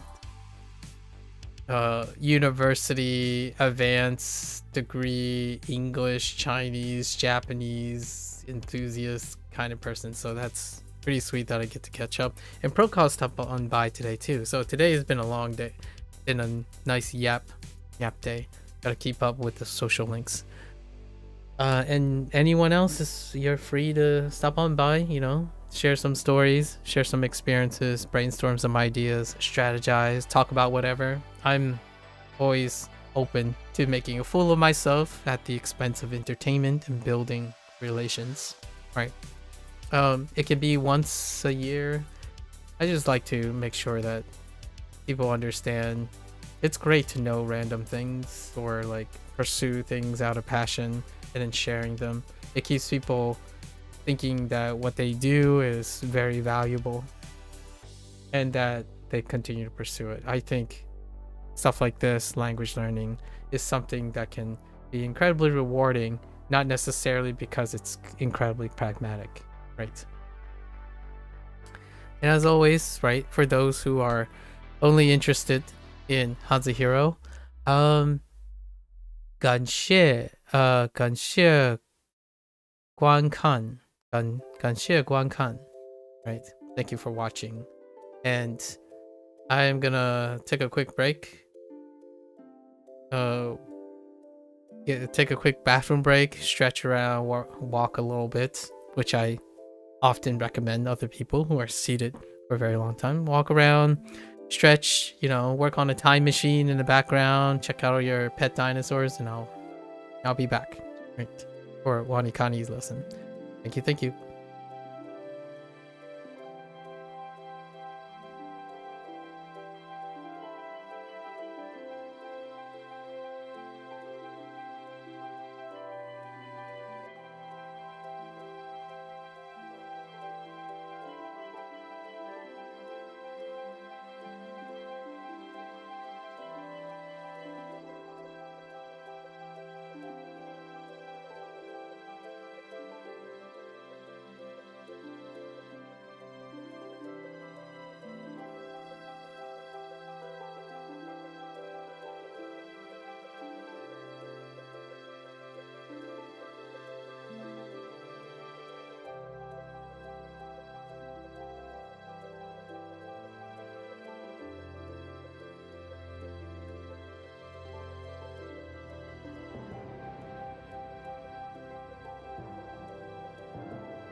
Alright.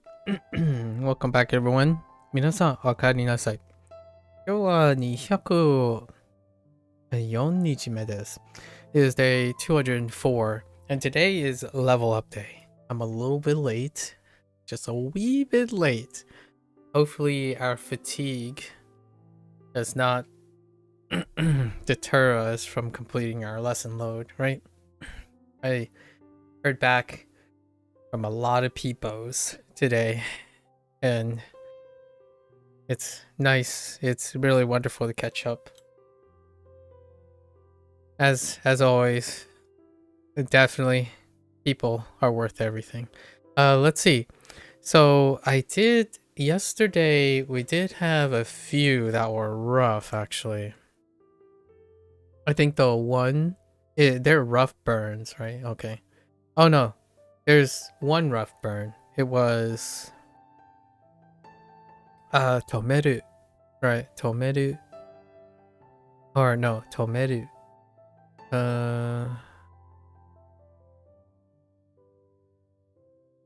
They happen to both be to read. So this was to stop. And put your foot down, right? Throw out your toes to stop the sheep from running from me. That's the new more improved mnemonic, I would say. Personalized mnemonic is the word I would use. Personalized. And then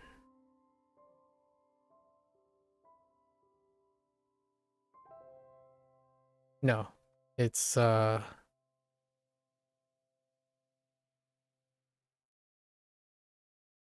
Toku is our related.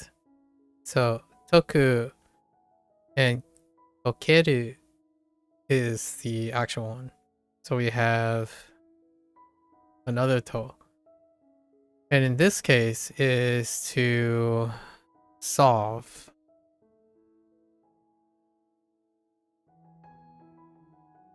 Or to be solved. Right.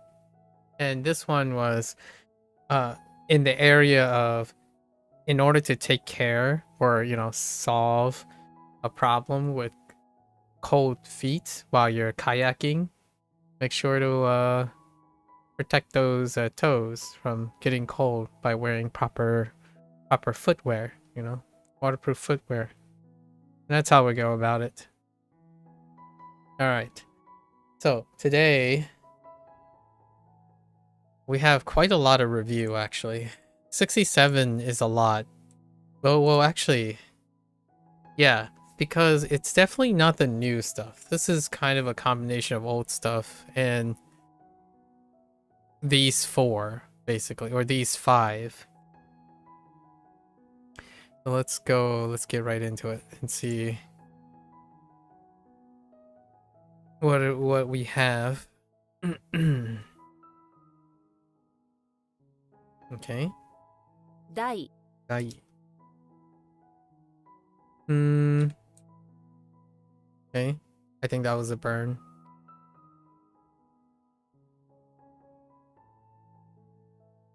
Oh no. Leandre. Leandre.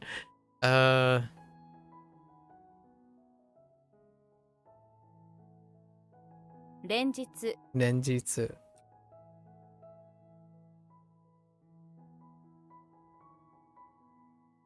Oh no. Bai Shang.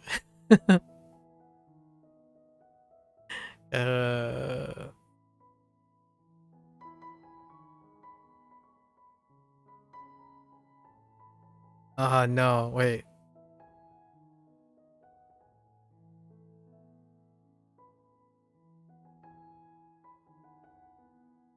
Oh, I thought it was. Oh, no. Hold. It's not. It's not that. It's renew. Oh. Not that. Not by. Kaizen. Kaizen. Kaizen.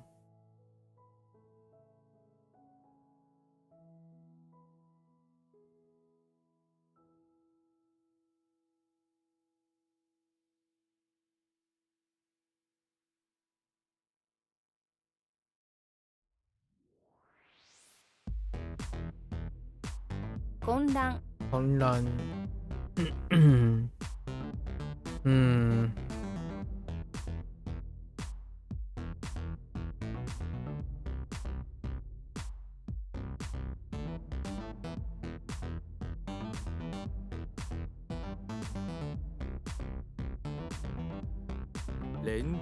Renchu.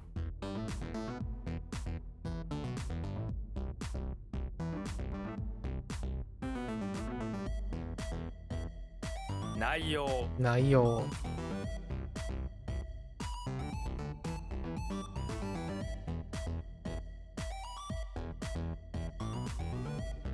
The heck?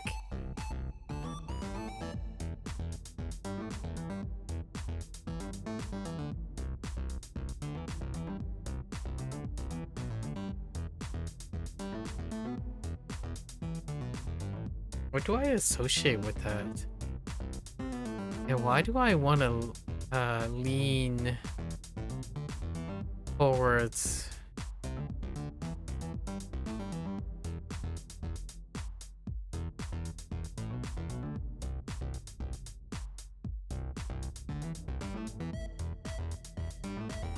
Like Adu or something.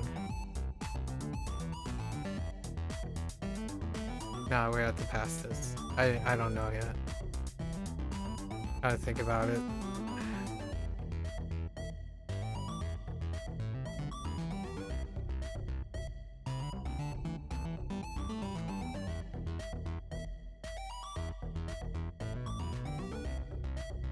Nuno. Nuno.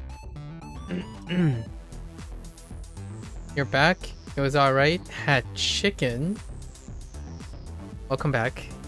Had chicken, Italian sausage, and potatoes. Ooh. Like, are we talking about like roasted potatoes? What are we doing? Grilled potatoes, like wedges? Oh. Might be wedges. Italian sausage. Man, I could go for some Italian sausage. Grilled chicken, huh? Barbecue? What about the sauce? You got some sauce? They were whole mini potato. Oh, red and golden? Oh, okay, okay. Yeah, yeah. What was the sauce situation? What kind of sauce was there? My mouth is slightly watering. Done.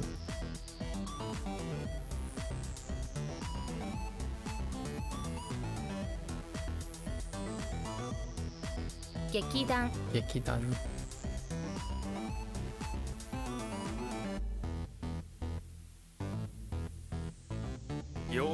Yoi. Just kidding.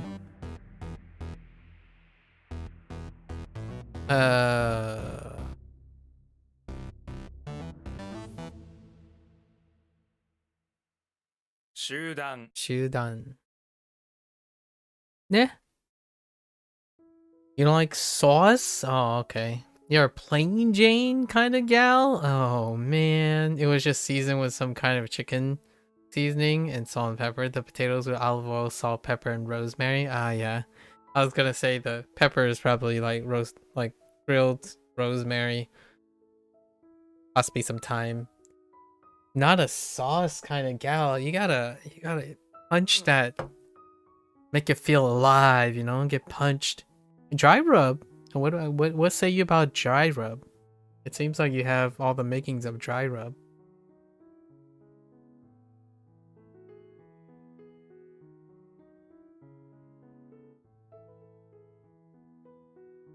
No, too much. Too much dry rub as well. Just want simple seasoning. How do you feel about Old Bay seasoning? Lipness test. You don't mind seasoning for sure. Dry rub isn't bad, depends on what kind of dry rub. Okay, fair enough.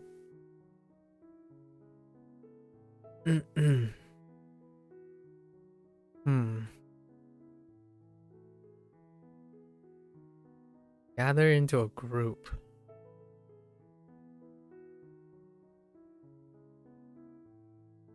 Yeah, I guess it's just group.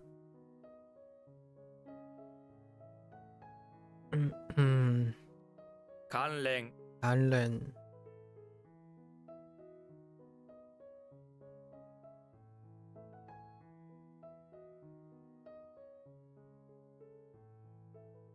We're really behind. I did get to catch up with a bunch of people today. Fun times. Now we're like 3 hours behind. You don't have tolerance for super spicy, and you don't like barbecue dry rub, but you get lemon pepper dry rub. Okay. Garlic parmesan dry rub? I see, I see. Chicken wings when you go to your local wing shop? Ah, okay. I'm starting to feel ya. It's pretty mild.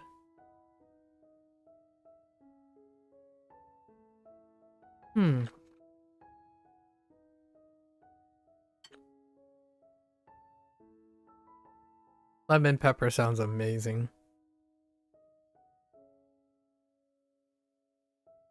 Garlic parm, huh?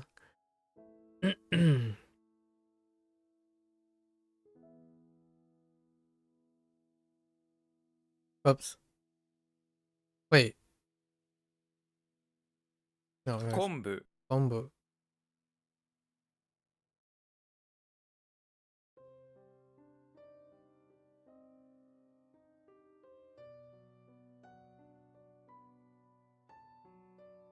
The heck? Okay. 入団 New done.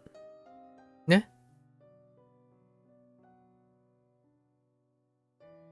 歴史。 Like she. 優しい Yasashi. 忙しい Isogashi. No. Wait. Yes? No. No.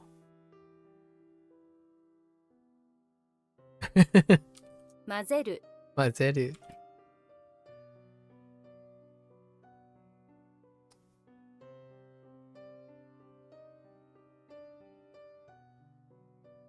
多忙 Abo.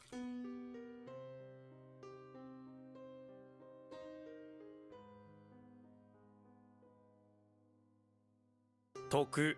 Toku.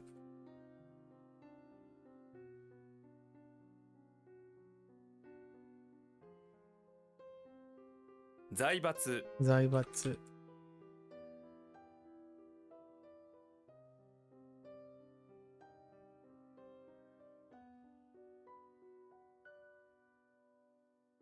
善悪 Zenaku.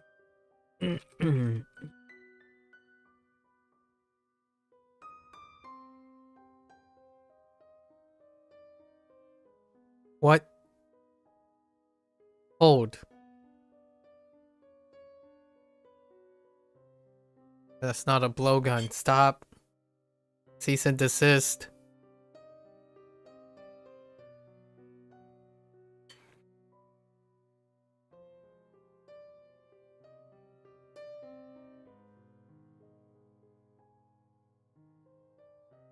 I can't unsee the blowgun. Oh no.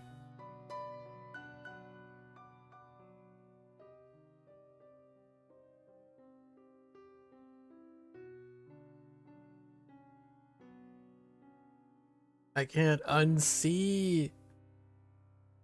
Alright, we're just gonna move it to the end.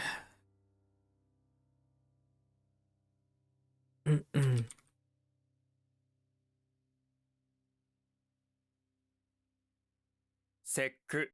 Seku. No?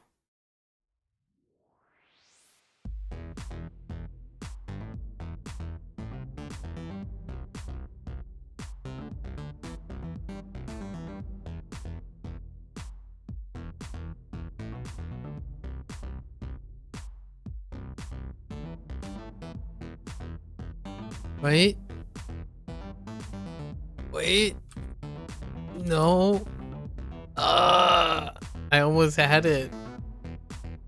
Wait. Hold. いい加減 Ikagen. Alright, I know what the other one is now.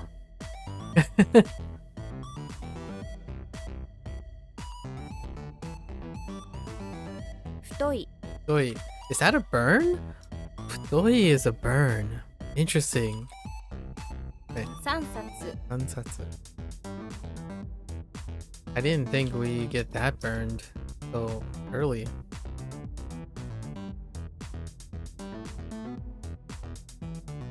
続々 Zoku zoku.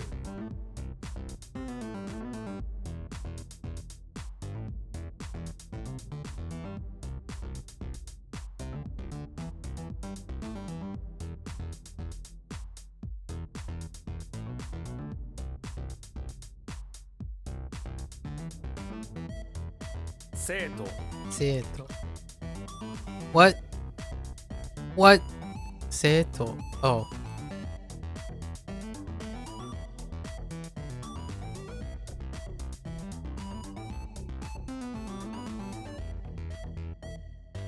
Midareru. Midareru.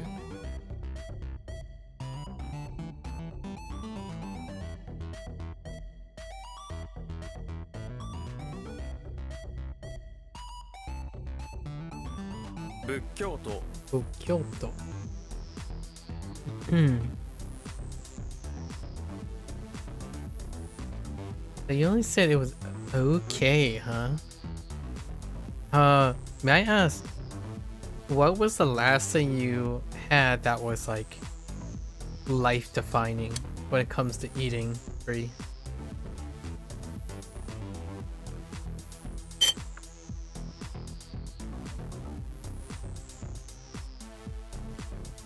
You are more than welcome to use recency. I tend to cop out and say recency too. But man, a bowl of Szechuan beef noodle with some lava chili oil in it would hit the spot right about now. It's from a very particular place. Bessatsu. It's satsu.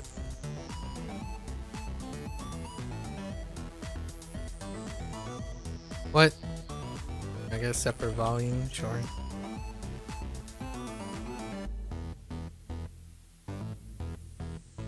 Kisetsu Setsu.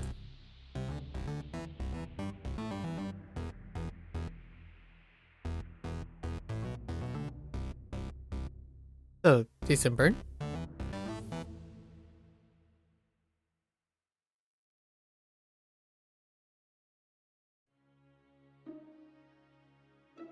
Tsuzuku Suzuku.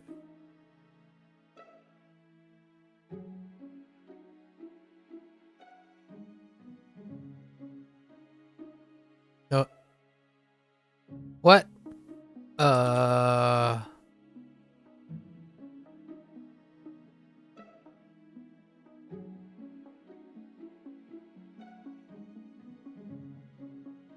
Hmm.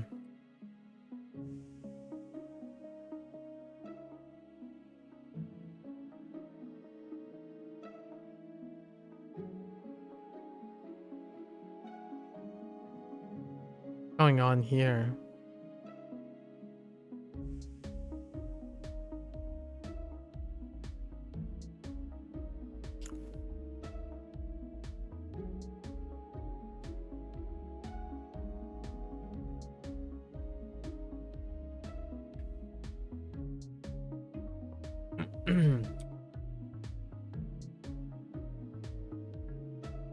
Yogi Oh, yogi. Oh, I think I might have misspoke earlier and used doubt and said ball, but it's gi. Gi, not ball.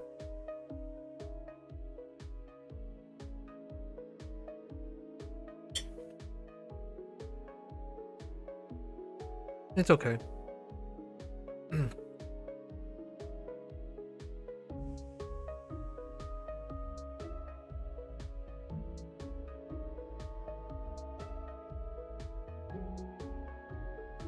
Doubt and suspicion are very similar.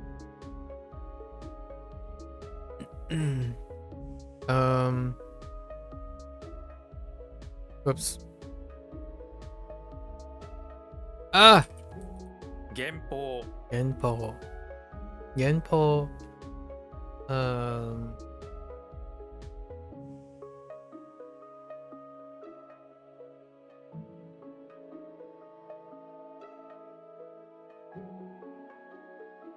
It's like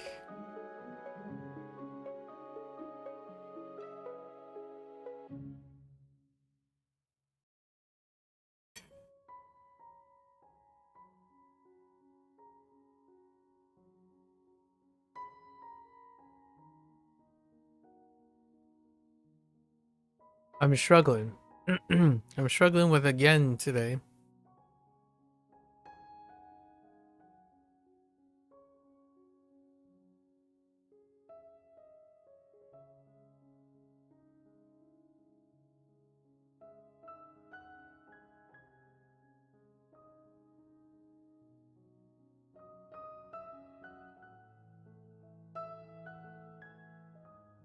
It's a method of decreasing. That's right.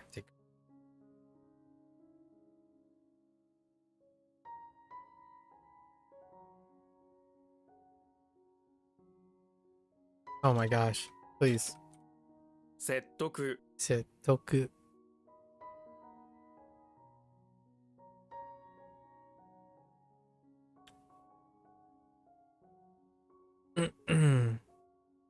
Acquired theory.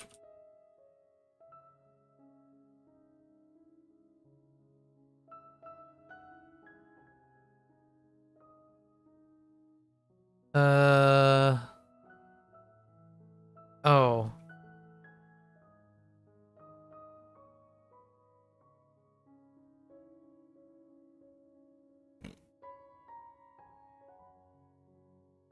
Shizai Shizai.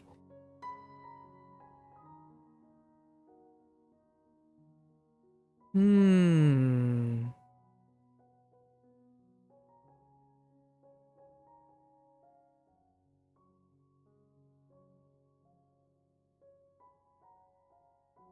Tsureru Tsureru.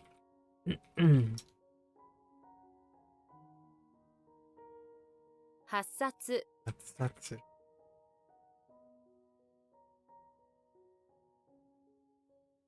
Boso Also. Hmm.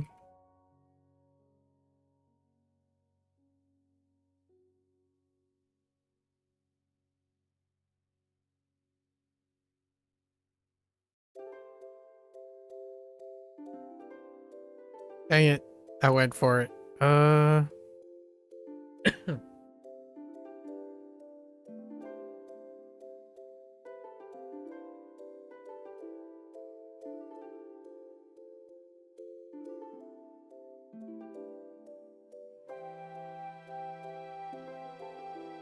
Hmm.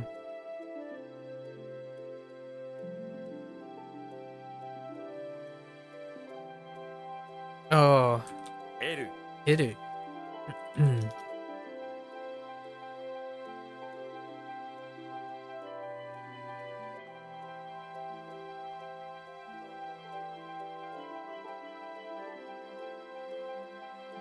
Renraku Renraku. Oh. Wait. Yes.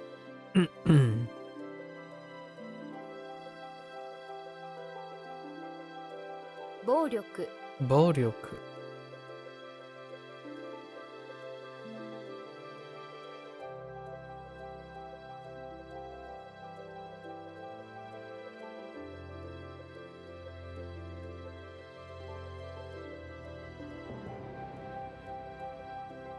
Oh, most of these are the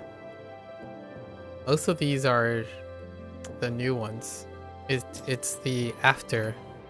I didn't realize it was one more iteration.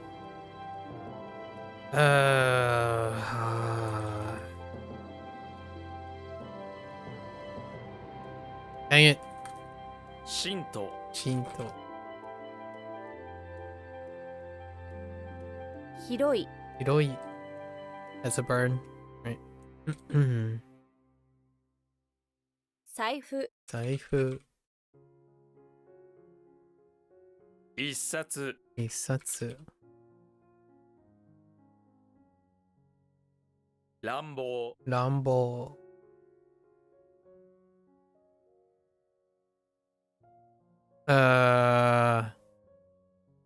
YOLO? Okay. Oh, wait.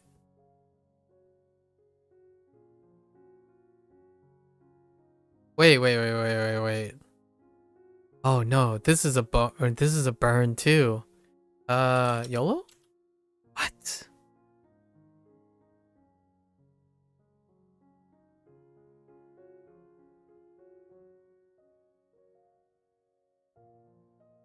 It can't be like... Wait. Oh. I thought I typed... Oh, I might have typed she. Just kidding. It's fine.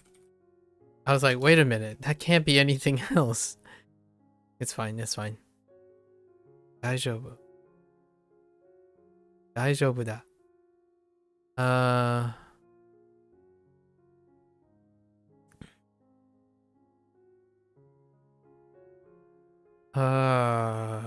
Yeah.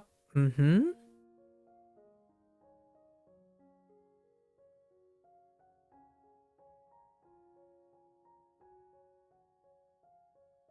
Why? Why am I not?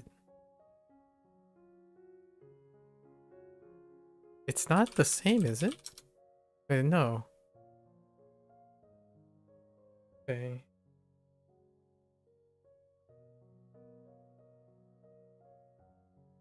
Okay. Oh, it's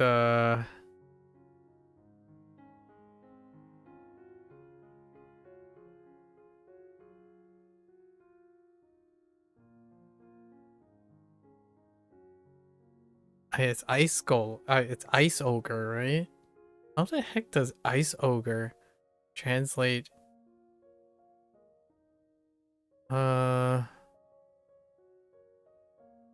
Or no, maybe it's not. Oh no, this isn't it. This is rage. Which is abareru. 暴れる Abareru.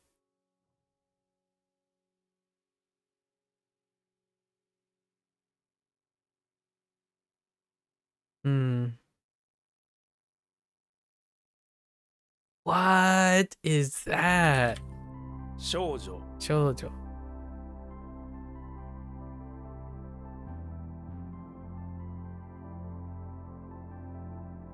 Guess they want girl instead. Yeah, that's fine. That's fine.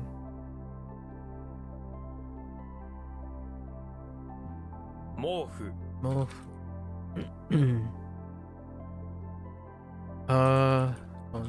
昆虫 onto. Okay. Whoops.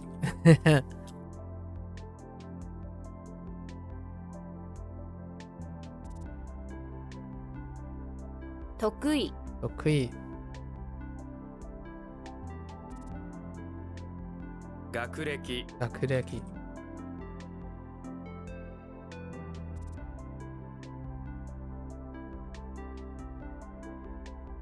What? Ooh. What? Wait. Hold.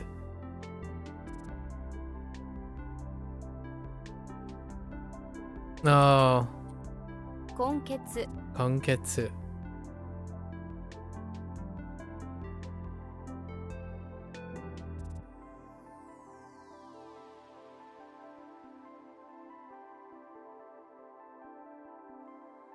Lansen Lansen.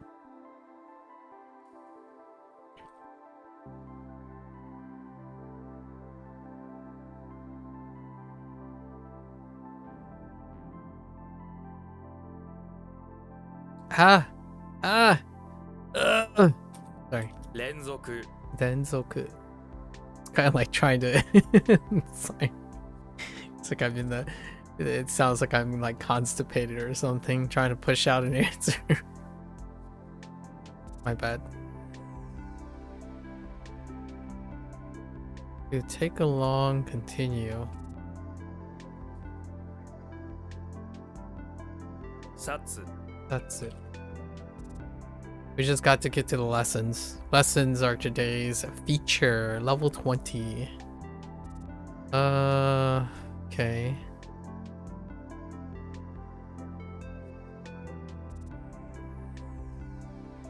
I can't spell midair. Holy. Whoops. 太る Go to. That's a burn, man. uh.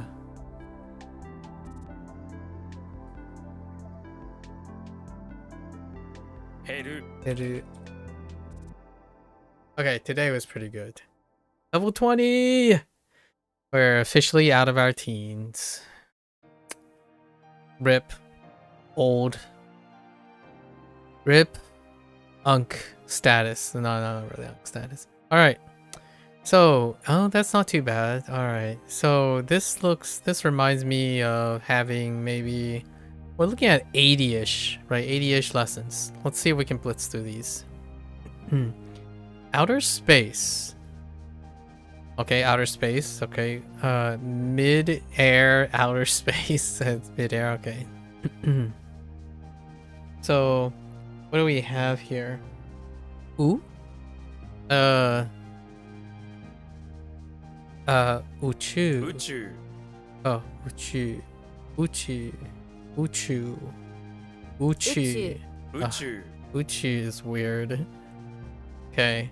Adjective. Oh yeah, we're getting use of the she. So what is this?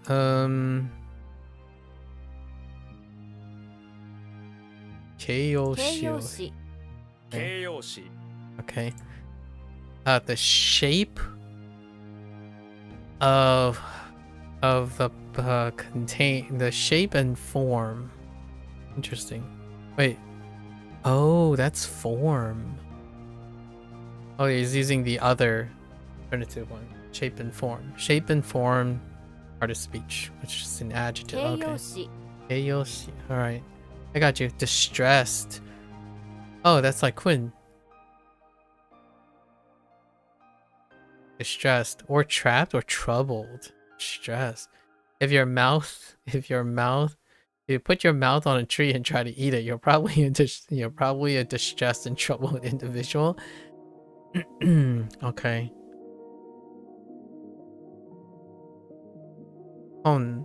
You thought you were the most distressed and troubled person in this situation, but then you look up and see a very equally distressed and troubled condor. The tree you've been mouthing is its home, and now you slobbered all over it. Distressed. Okay. It's fine. I swear this is dealing with being entrapped. Okay. Yeah, like hardship. It's the same. It's Quinn. Alright. Distressed. Hardship. Alright. I got you. Lie. That's retroactive. Personal history. Ah. Rireki sho. 履歴書 Rireki sho. Makes sense? Rireki sho. 履歴書 Rireki sho. Resume, CV. Yeah, okay. Alright. I think we're fine. Oops.「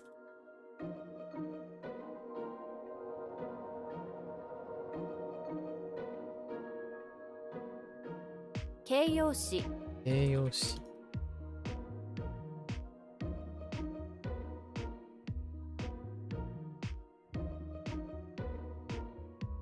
宇宙 Uchu.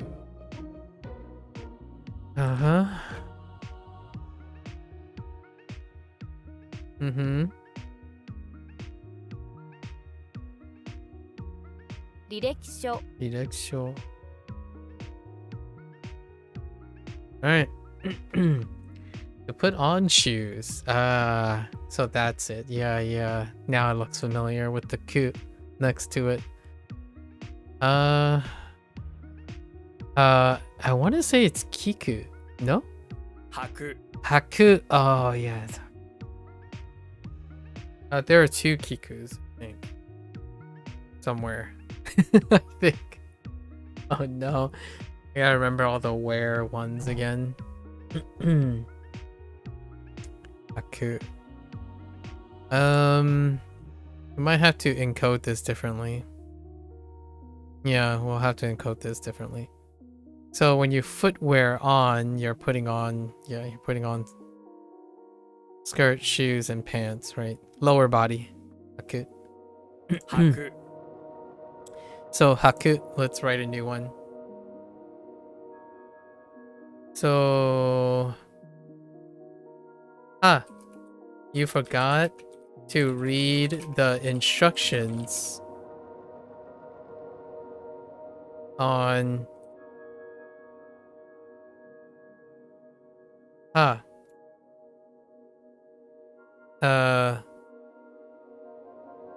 you forgot to read the instructions on how to put on those fancy shoes. Okay. We're fine. Haku. Machine. I'm just practicing, but you don't have to. I don't have to do it on words I don't have a problem with at the moment. Haku might be one though. Machine. Techie. This is techie. Or key. Oh no, yeah. Shoot. It's techie. It's key. I'm thinking of something else. Yeah, key is fine. T ends up being key. Do I need anything for this? No, not really. Doesn't this become like yowai?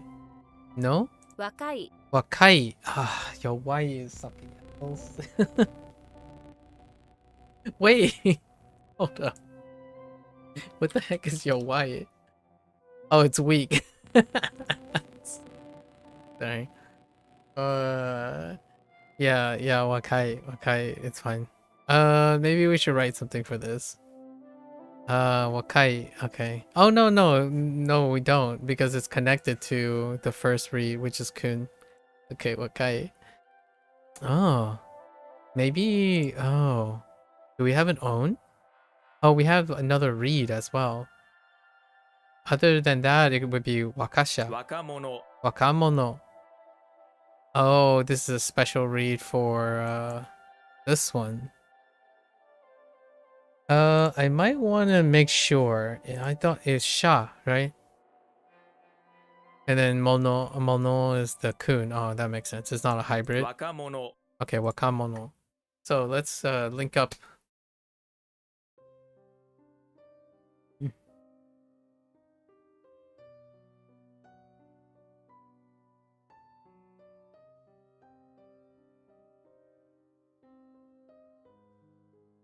You heard someone moan, and you suspect that you just heard the shaman. You suspect that someone. You suspect that the shaman is the someone that just moaned. Okay. Pretty sure this was, yeah. Okay. 若者 Wakamono. Okay. Young person. Damage. Oh, hi. I was pretty weak character in Hanzi. Oh, we have Hai, which is damage or injure or harm. Yes. Hai. Hai. And then what do we got? Guy? Hai into Guy. Oh, okay. I see that. Yeah, I see that. As you assess the damage, you hear someone shout, Guy, hey, you okay, Guy? They run up to you, but your mouth is too damaged, you can't respond. Okay, Guy, I'm gonna call you Guy now. Just get to the... Okay, alright, that's fine. 履く Okay.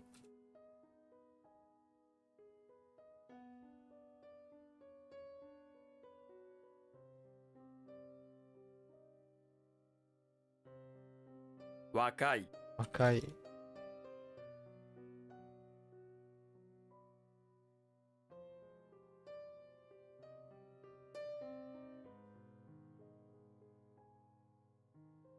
Wakamono. Wakamono.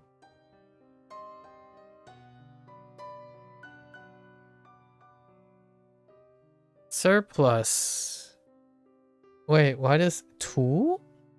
Is that tool? No. Yes, that's tool. Surplus. Unless tool looks a little different. Oh, it is slightly different, huh? Maybe. Huh. It's fine. We'll connect the dots in the future. Okay, so surplus. Regardless of whether or not you wear a hat while you jackhammer, you're going to have a surplus of noise. Jackhammers are loud and your hat is doing nothing to dampen the racket. There's a surplus of commotion coming from the jackhammer and onlookers are not amused. What do we have? Yo.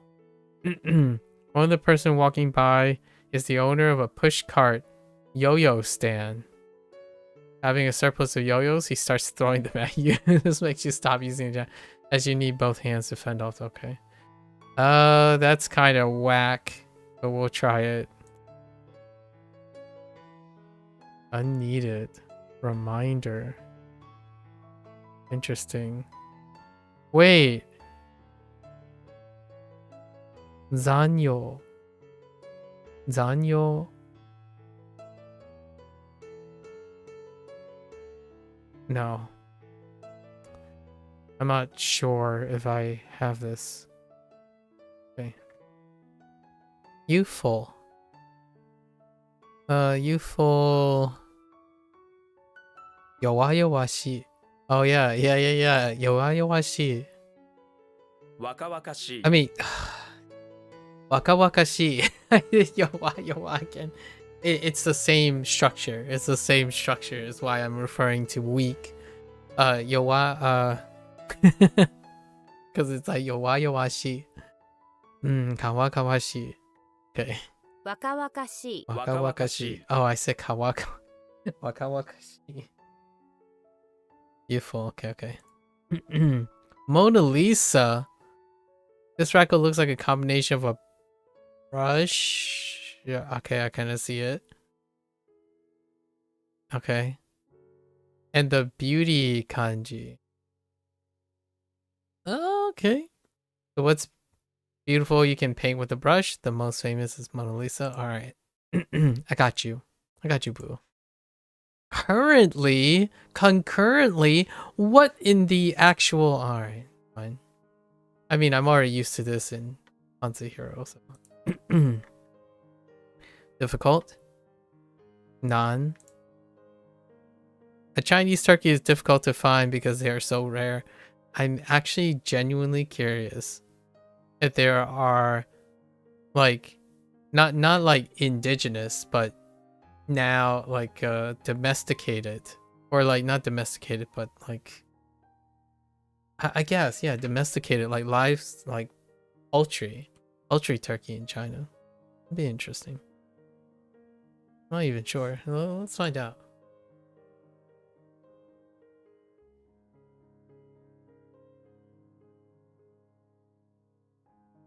Because I'm pretty sure turkeys are endemic to North America, or they're native to North America. But I'm kind of curious.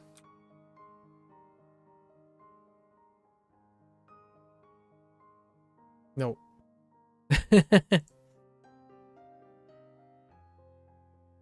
wonder what turkey's like, or what about Japan?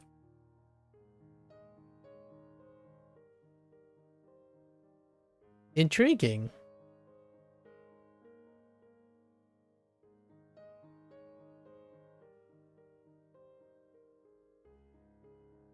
All right. Difficult.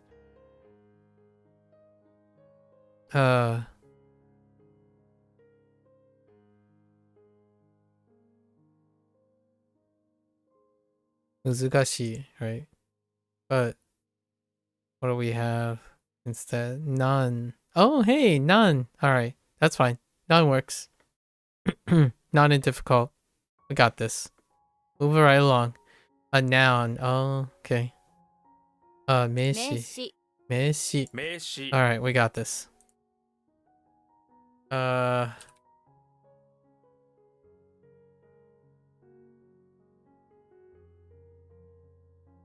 若々しい It's kind of funny that Waka Waka.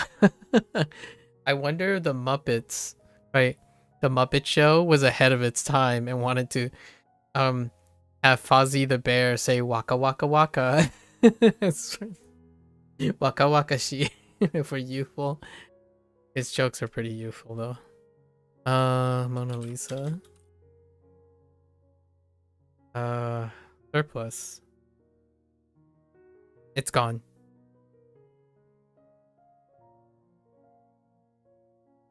Doesn't matter hats. Oh no, okay.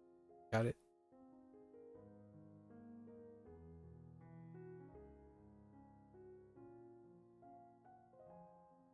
Meishi. Messi.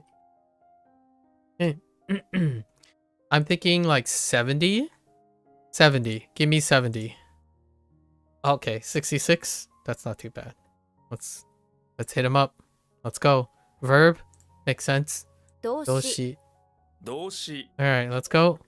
Song lyrics. Okay. Alright. Sure. Song lyrics. Song part of speech. Song lyrics. Okay.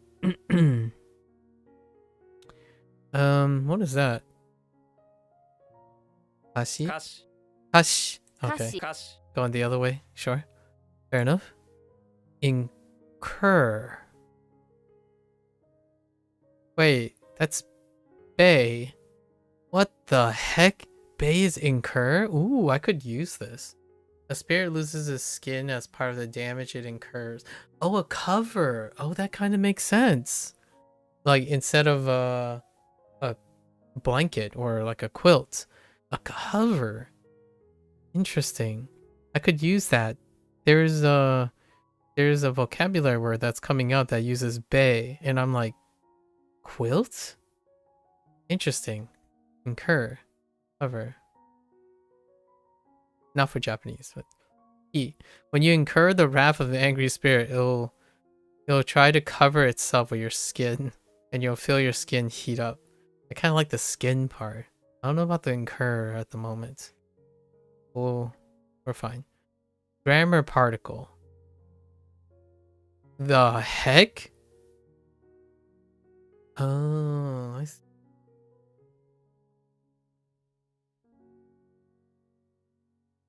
The heck is Jewel?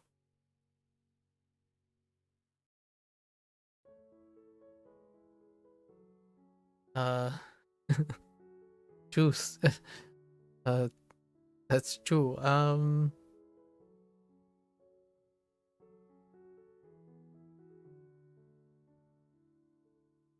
Power and or bookshelf. Hardcore host position. 助詞、 Joshi. Oh right, Joshi. Yeah. 助詞 Hope. Joanne.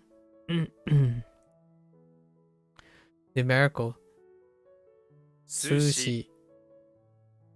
Not sushi, but sushi. 数詞、寿司 Sushi. Okay. 動詞 Doshi.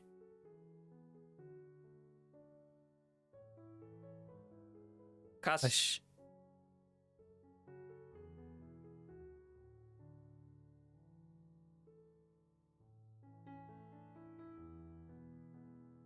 Joshi. Doshi.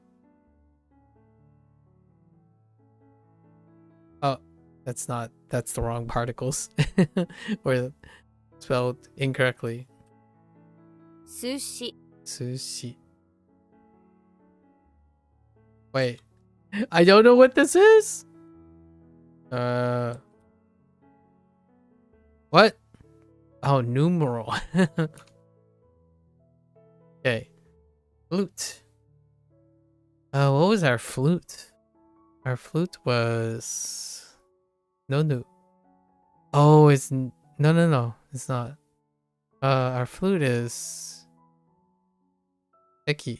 I doubt it. This is Teki, right? 笛 Huet.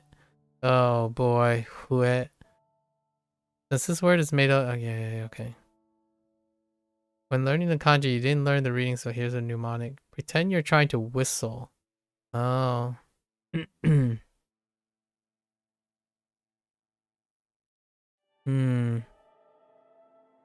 Huet.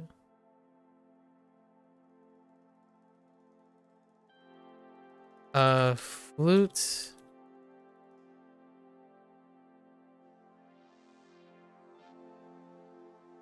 What do we have? Teki.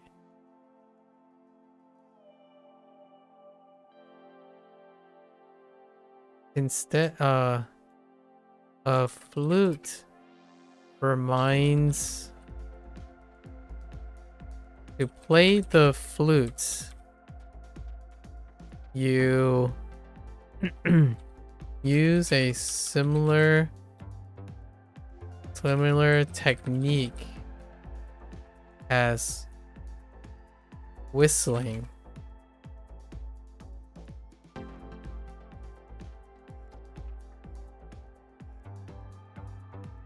What?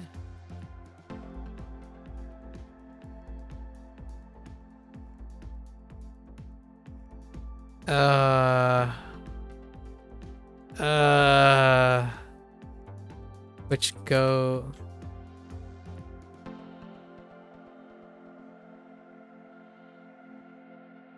I don't know. Which goes Fouet. I don't... I'm so locked into Fouet.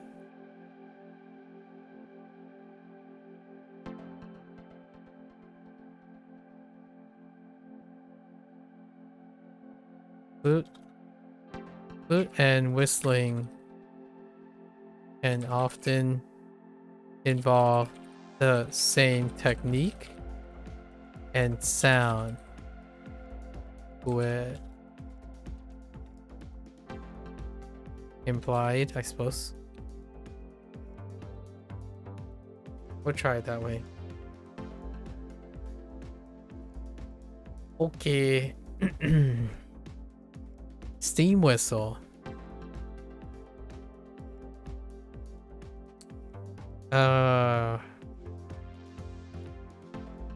Iteki. 指摘 Iteki. Okay. Abundant. Suit and valley. Swim fins and suit. Not that I'm aware of. So this is a new one for Japanese first. Wealthy, abundant. Unless it's simplified. No, it's not simplified. In Spirit Valley, spirits are abundant. Hence the name. Spirit Valley has over 2 billion spirits floating in it. In Spirit Valley, it's not just spirits that are abundant. There are abundance of yous as well. Okay. We'll try it. Give it a go. Artist speech. Huh. A product of part of speech is more part of speech.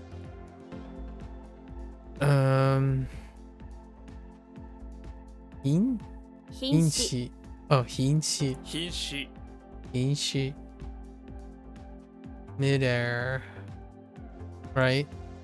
It can't be chew. 中 Oh, it is chew. 中 Alright. Us to know. For now.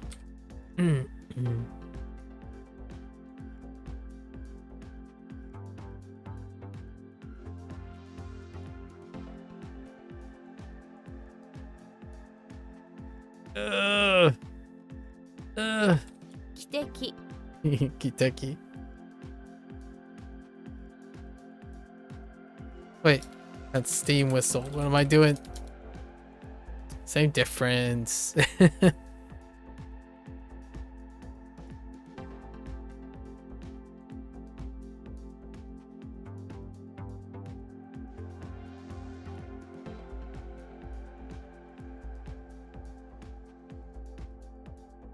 笛 Fue.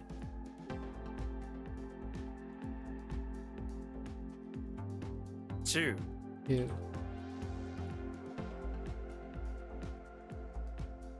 瀕死 Inchi.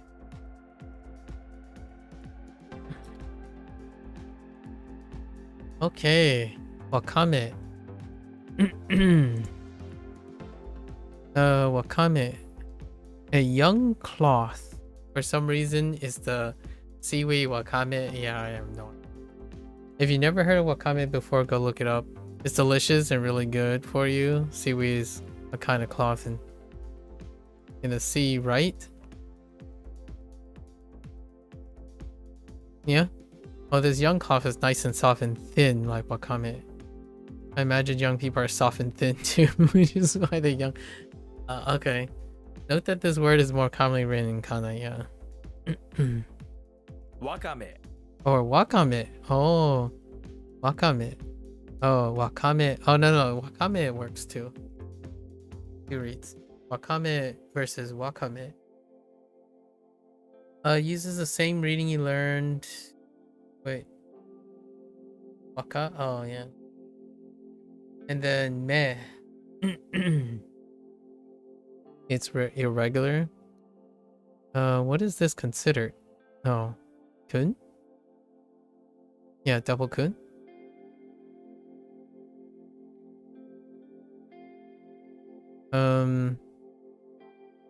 It's just wakame. So we'll make an exception for this. It's wakame. So it's kind of hard to unhear wakame. Okay. Intransitive verb. Jido. Oh, jidoshi. Automatically self-moving. 自 Yeah. 動詞 Jidoshi. 自動詞 Jidoshi. That's fine. Intransitive makes sense. Earthquake. Rain and landslide. Rain causes a landslide that causes an earthquake. That's not how that works. But the earth doesn't just slide, it shakes and quakes. That's not how that works. But that's fine. Shin. The earthquake shakes you so violently that you fall banging your shin or bring you to your shins. That's fine too. Flood. Flood is still flood. Great. To connect something. Yeah, makes sense. Do I already have an existence? To be connected? Yeah. Akagu? Akagu. Ne? つなぐ Oh, Tsunagu. Oh, yeah, this is Suna. I think of something else. Okay, that's fine. Yeah, Tsunagu. Tsunagu. It's the same つ read. なぐ Alright, it's fine. It's the transitive version. Okay.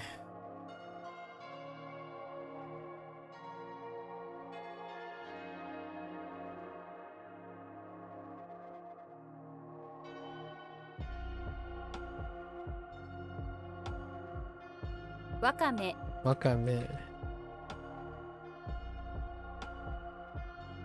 自動詞 Hidoshi.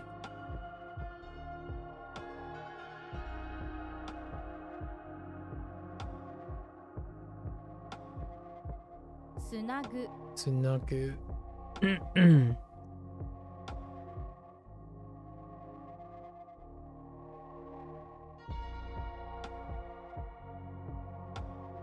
Alright. Off we go. To bear fruit. Okay. Interesting. To bear fruit. You might remember means truth, yeah, jitsu, but it also means fruit. Oh, really? Okay. That's why this verb means to bear fruit or to come to fruition. Yeah, to ripen literally means ripen, yeah. But mostly used figuratively to describe when, yeah, the results, the fruits of one's labor. I only have jitsu.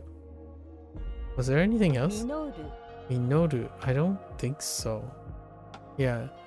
Your experience have finally started to bear fruit. You've finally turned yourself into a Minotaur. Alright. Alright.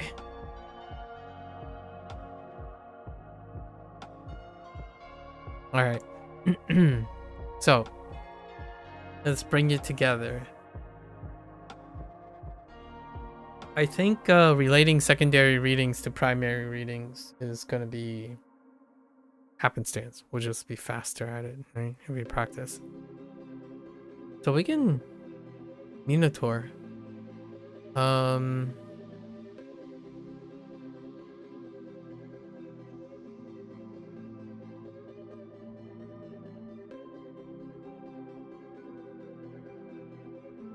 Our truth seeking has finally bear fruit, leading to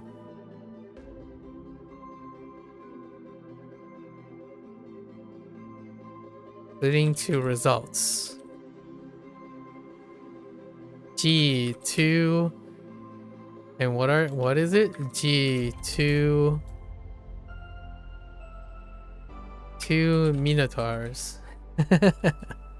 It's so stupid. Sorry. Wait, it's Minotaur both positive, plural, and singular? Wait a minute.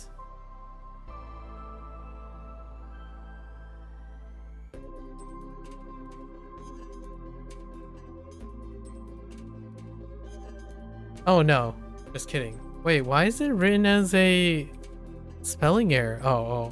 What? What? What? Okay. It's fine. Okay. Seed. Zhong. Is it kind as well? Source. Really? We're gonna have to add a note here. Oh, no, we can combine it probably because this is probably Kun, right? And what do we have for this?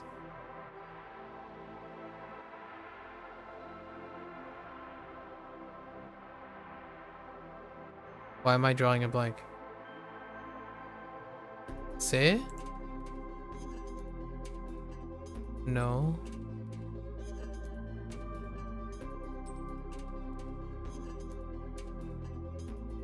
I don't remember. Tane. Ane. No, I don't remember.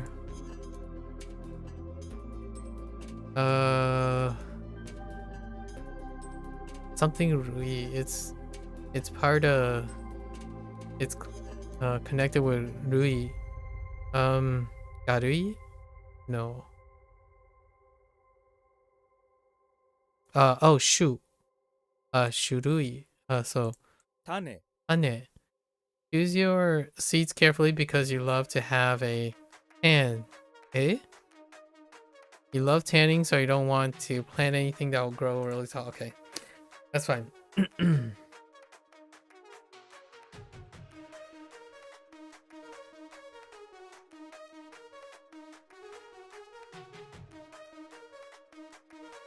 After taking care of the After organizing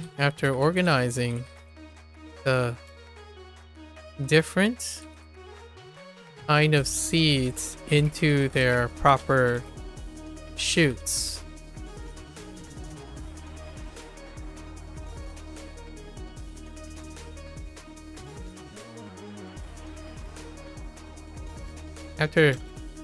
Are you heading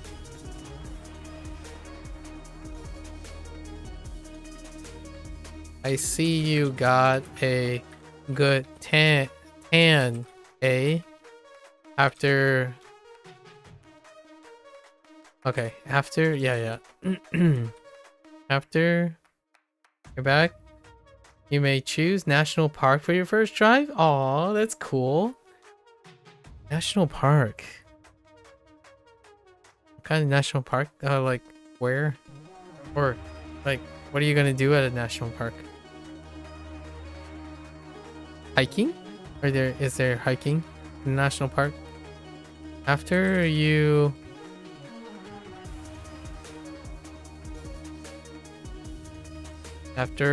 sorting out the different kind of seeds in there. Shoot. I see you got a good tan, eh? Alright, we're good. A butt? Okay, we just got butt. Alright, cool. It just got butt. You have 9 flags. With these 9 flags, you take them one by one and put them up your butt. Wow. Thanks. Wow. Second butt. Hiking, relaxing, something like that. What about a picnic? You should do a picnic. I always thought it was fairly romantic too. Not romantic, but like romantic in a living life way. Where like you just pack. I like pack hiking. Packing, you know, like day trip. Like you hike all the way to one place. You rest. Eat your pack stuff, and then you head back. Like a day hike. I've only done that once in my life. It was a what was it? I forgot how long it was. 7 hours? 8 hours?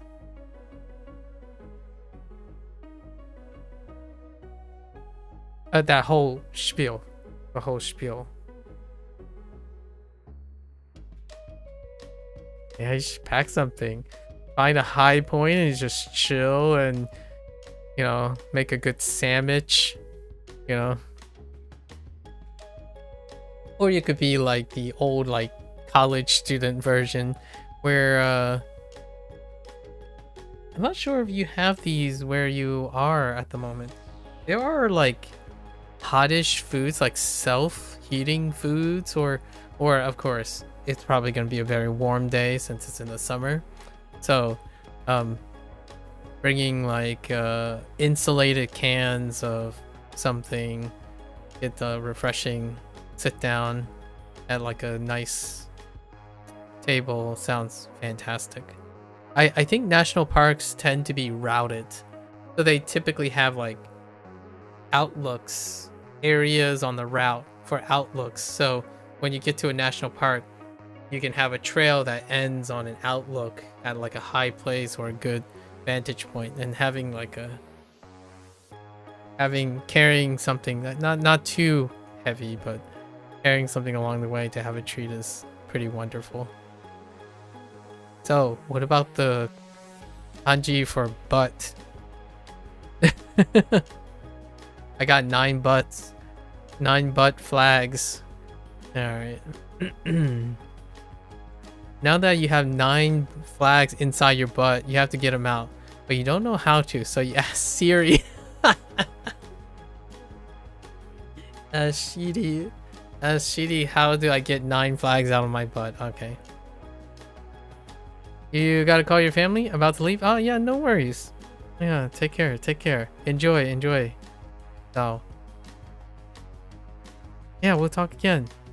Anytime. Good luck. Enjoy. Thanks for stopping by again.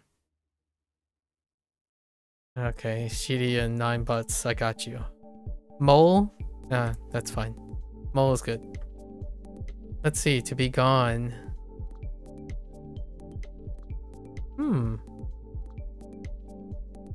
Do I have this? It kind of Mukunaru still sounds fine, actually. Here we have nothing followed by a verb naru. Oh, to become nothing.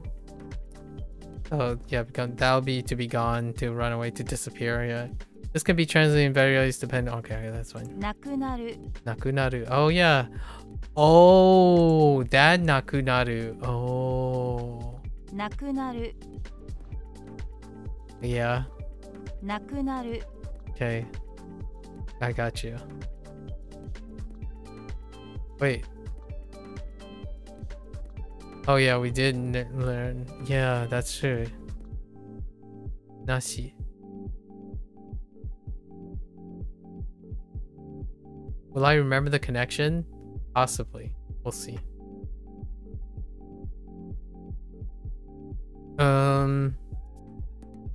After you sort it out, okay. 種 Ane.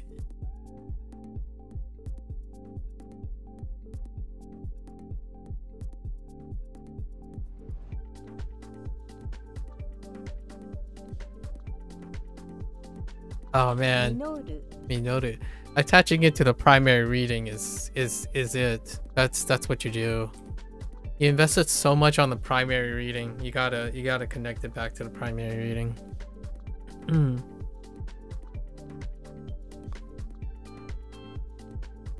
A spider just bit me.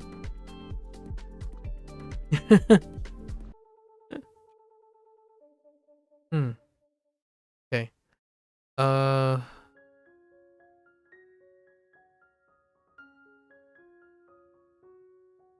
Oh, you know to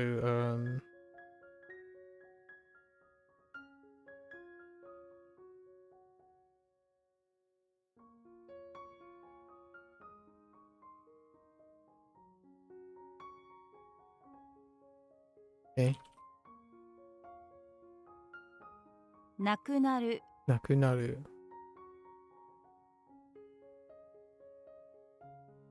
Okay. Let's keep going. To close something. Okay.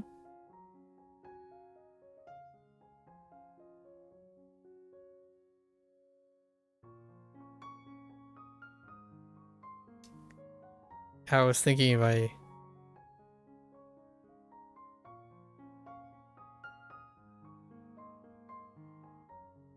Shinjiru. No? No, not Shinjiru.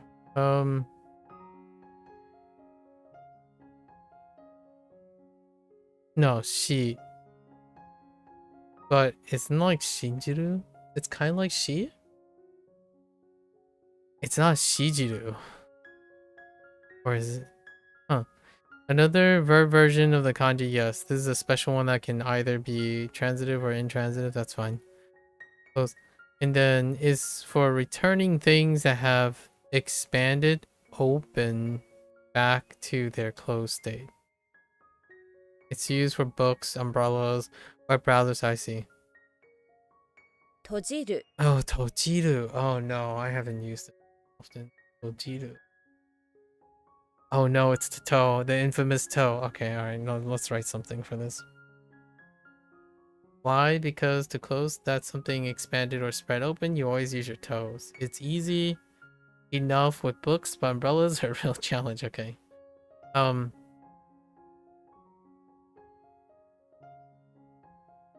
do I relate this to toes? Close was hey, right?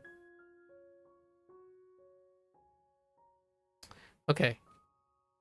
To make sure hay bells don't open up, right? Spread open over your toes.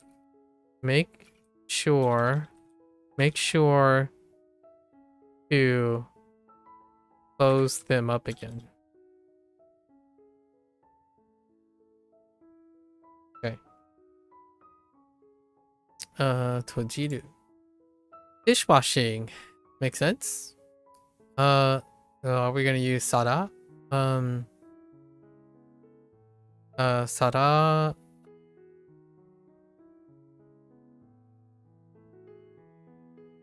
Arai. Sara arai. 皿洗い Sara arai. 皿洗い Oh, Sara arai. Okay. That's fine. Righteousness. Wait, is this just straight up a new particle? New radical? Interesting. Righteousness. The horns on the king Give him a ego. Okay. Which it turns gives him a sense of righteousness. He shouldn't act. Okay, that's fine. Tail. Makes sense. Way. Way. Way. Shishma. We don't need the tail thing. B. You try to pull the flag out of the ground and hear rumbling, buzzing sound. At the end of the flagpole, you see a huge beehive. Whoa. Made their home on the tail of the flagpole. Okay. You see a flag stuck in the ground with a little bit of fur coming out of it. And then closer, you realize it's a tall... You realize it's actually a tail. Someone said... Okay.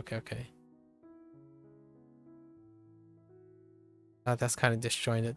I think we'll be good to go. Borrower makes sense. Shoot. So...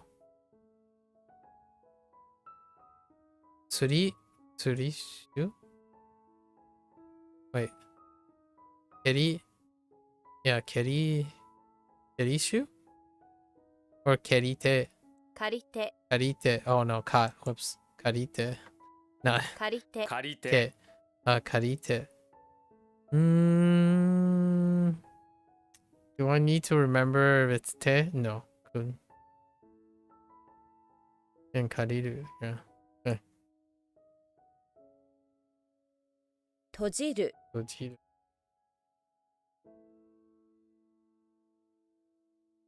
皿洗い Sararai. Whoops. Or dishwashing. Not a dishwasher.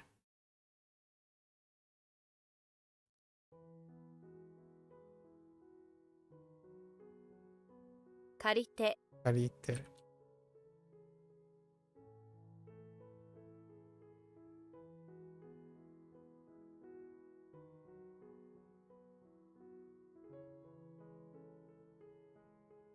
Okay. Next one. Answering machine. Wow.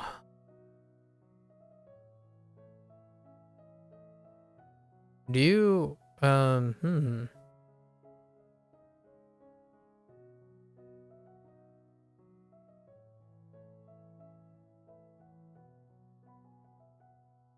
I like to protect.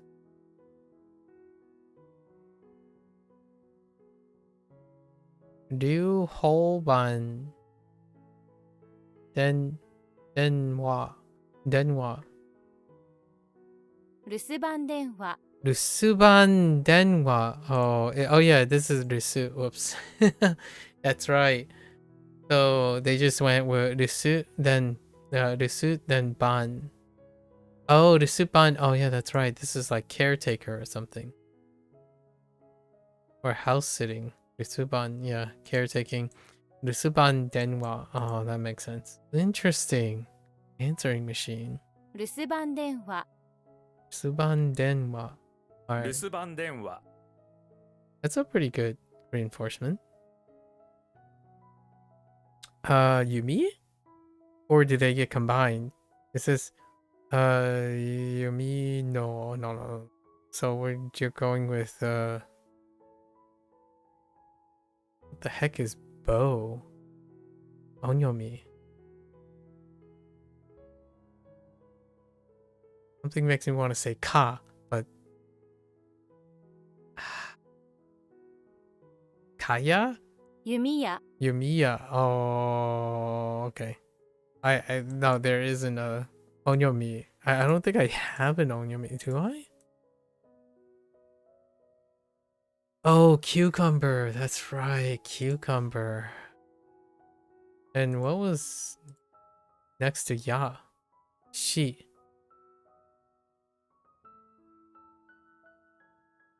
I don't think I've ever used she. Oh, I haven't. And I won't. Okay. 弓矢 Yumiya. Okay. 弓矢 A double kun. That's fine. Explosion. Fair enough. That looks like explosion. Contraption. Well, this is a new one. Okay. Let me familiarize. That's a drunkard, right? 3, and then this is supposed to be a fence, right? 20. Oh, fence is the other. Fence is HanziHero. Okay. Under a tree, a drunkard sits with 21 or 20 little contraptions. There's little electronic ones, little bopping ones, little walking ones, 20 of them. Hi, you want to know what these contraptions are for, so you ask. The drunkard said, these are kayak contraptions. Yep, therefore you're okay. Alright. Oh, kikai. I mean, kikai, interesting. Okay, interesting. Alright. That's gonna be a tough one. To be renewed.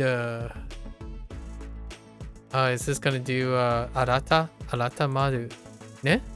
改まる Arata maru. Okay, 改まる that's fine. That's the intransitive, right? 弓矢 Yumiya.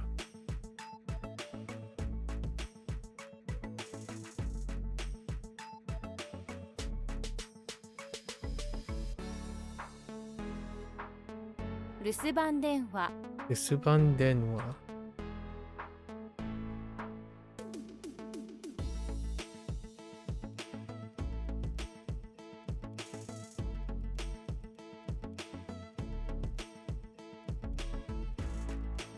改まる Arata maru. Okay. Forgotten item. Makes sense. Wasure. Wasuremono. Or wasurebutsu. It feels like wasuremono. 忘れ物 Wasuremono. Okay, it just stays up. Wasuremono. Heiban. Wasuremono. Mono is fine. 忘れ物忘れ物 I don't think we need this.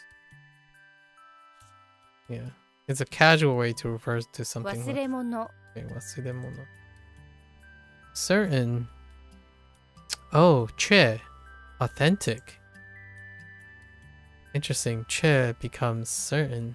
Pretty sure this is che. Yes. You take a stone to the forehead. Okay. Of a turkey, it is certain that you will damage it. Rip. Kaku. You're unaliving this turkey and you need to make sure it's gone for certain. The reason you need to make sure this turkey is obliterated is because of the kaku in your life. Male chickens get really jealous, then turkeys. Okay. I mean, that's pretty good. Got you.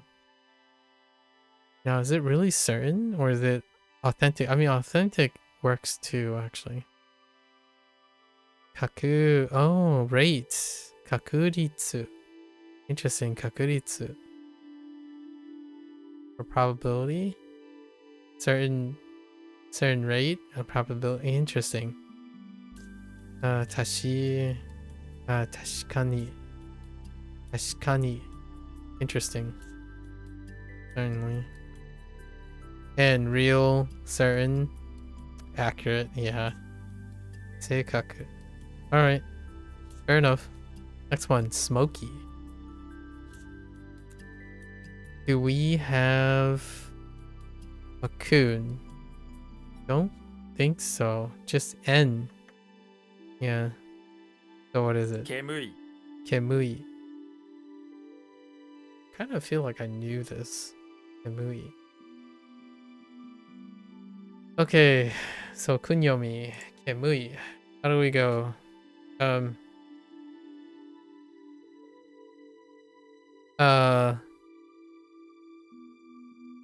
There is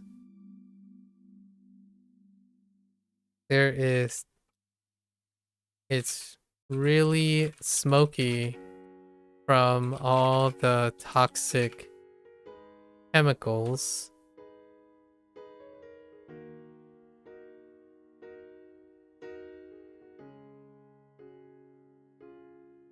I wish there wasn't. I wish I could end all the smoky, toxic chemicals in the air.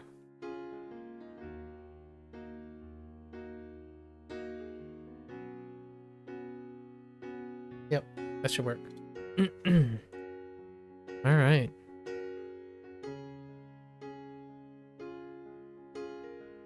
All right. To get mixed. Okay. To get mixed.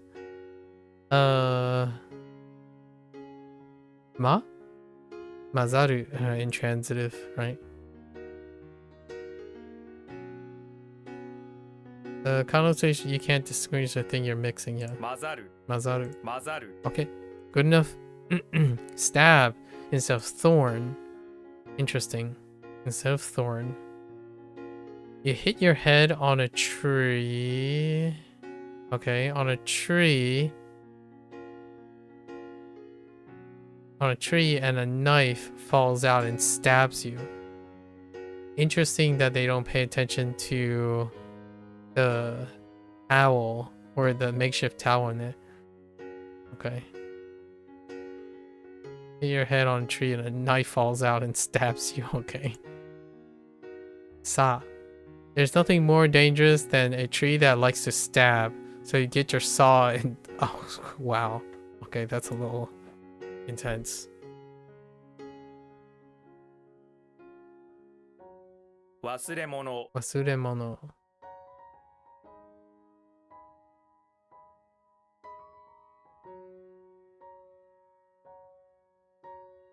煙い Emui.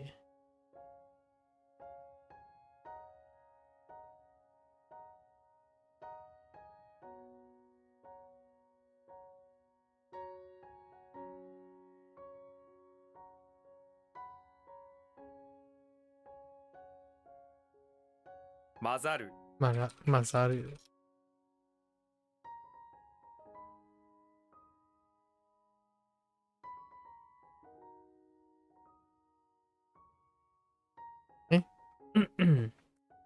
Next one, do not enter. I see that. Ritsu?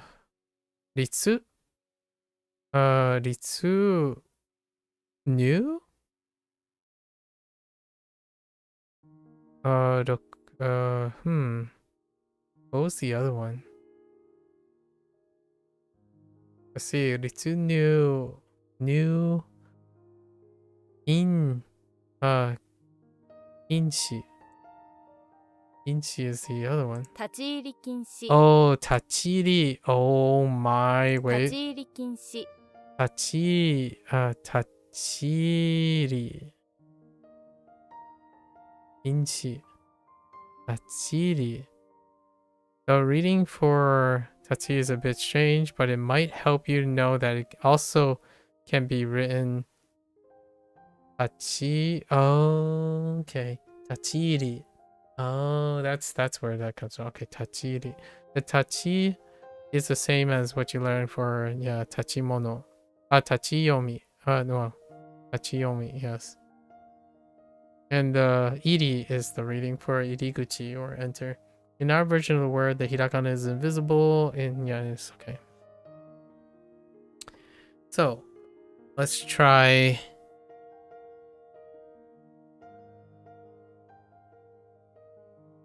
You are Inchi.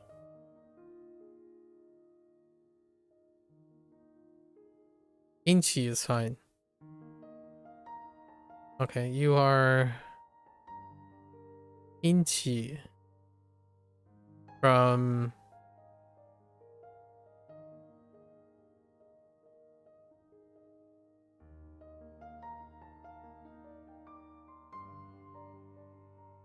it's just a compound word, huh? I think we're just gonna have to remember. It's pretty much the same. Do not enter. Tachiri. Tachiri kinchi. That's fine. 立ち入り禁止立ち入り禁止 Tachiri kinchi. Okay, it's fine. We'll get it. G. Really? Individual. G. What would be the closest to G? Ka? Ko. Dang you. Oh, I actually knew this was Ko. For the counter. The leader with the old mouth is the one who has said many things. That makes him different from everyone. An individual. The old mouth, huh? Ko.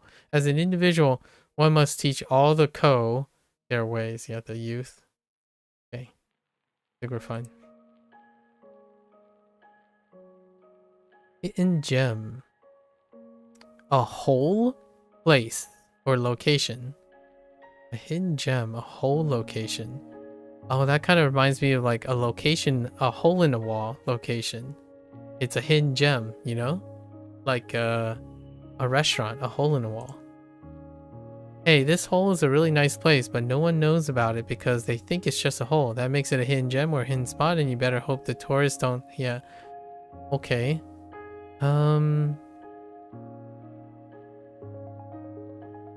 Na?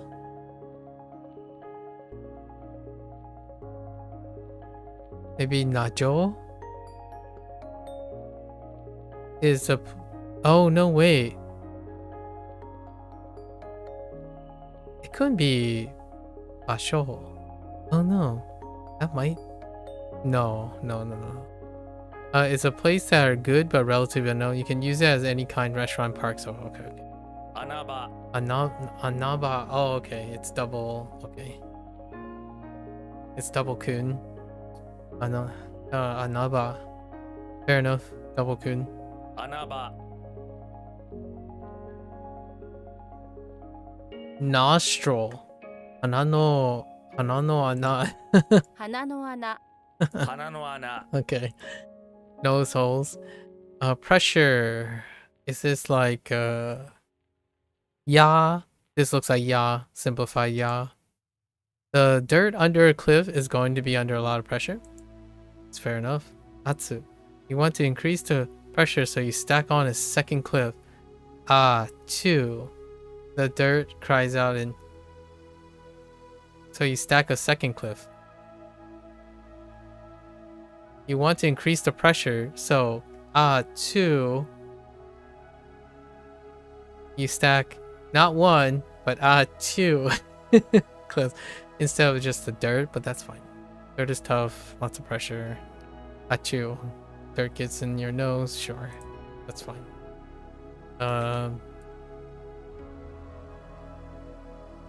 Tachiiri kinshi. Tachiri kinshi. Okay. 穴場 Anaba.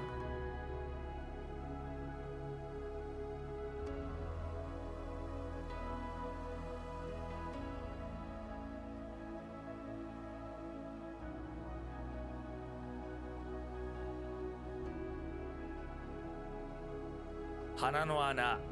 Anano ana.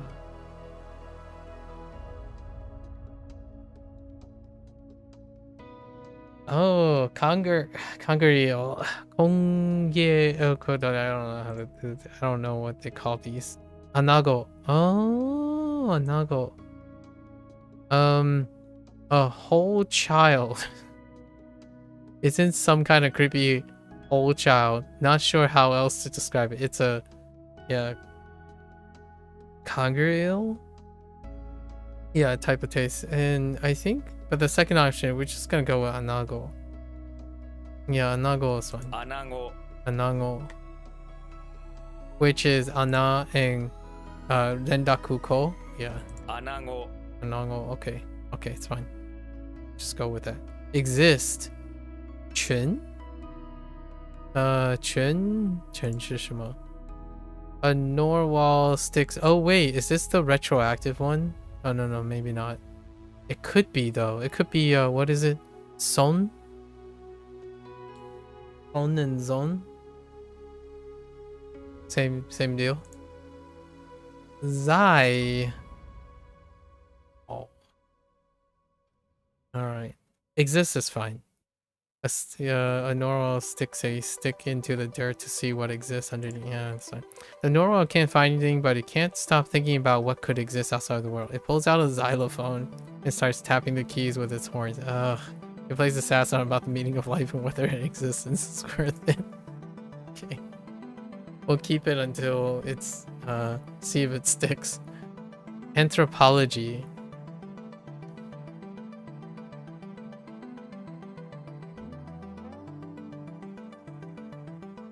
Jinsugaku. Jinsugaku. Ninsu. No. Jinsugaku. 人類学 Jinrui-gaku. Oh no, yeah, this is Ryu, not Su. Oops. Jinrui. Yeah, Jinrui-gaku. Oh, that makes a lot more sense now. Jinrui-gaku. Mankind study. Anthropology, yes. Hand washing. Tearai. 手洗い Yeah, tearai. Dream. Oh. Mung. Mung. How would that do? Oh, is this gonna go straight to Kun, maybe? Oh, wait. Do I know Dream? It can't be that Dream, right? It's not Umet. No, Mu. Okay. A flower net is upon your forehead. A flower net is upon your forehead in the evening. These appear on your head at night whenever you have a dream. A flower net, a dream catcher? Is that what they're trying to... Okay, and a moo? The dream about cow saying moo moo, okay. Wait, hold up. Is it? It is. Oh, not Umet. Yumet. It is Yumet. Interesting. Yumet. Okay. That's fine. That's fine. 人類学 Jinui-gaku. Okay. Okay. Okay. 穴子 Anago. How did this work? What the heck is a whole child?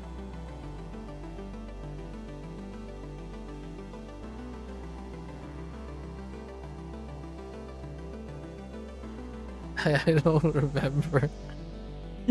This one's so outrageous. A whole child. Okay. Oh yeah, Anago. Okay, we're just gonna... we know what to do now. 手洗い Tearai.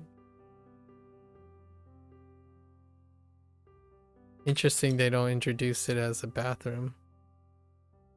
Oh, tearai.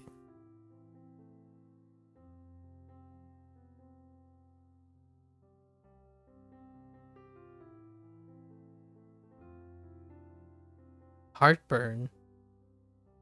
Mune? Muneyake. 胸焼け Muneyake. 胸焼け Okay. Give birth. Oh no. Oh no, there's more? And it still has the life characters. Okay, I guess.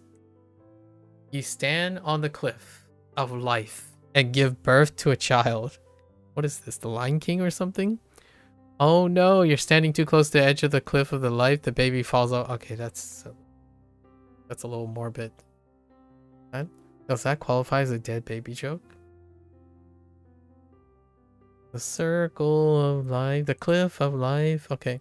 Son, you gave birth and now this happens. Such bad luck. But wait, what's that sound? Sleigh bells? Could it be Santa-san came to the rescue? Alright, I got you.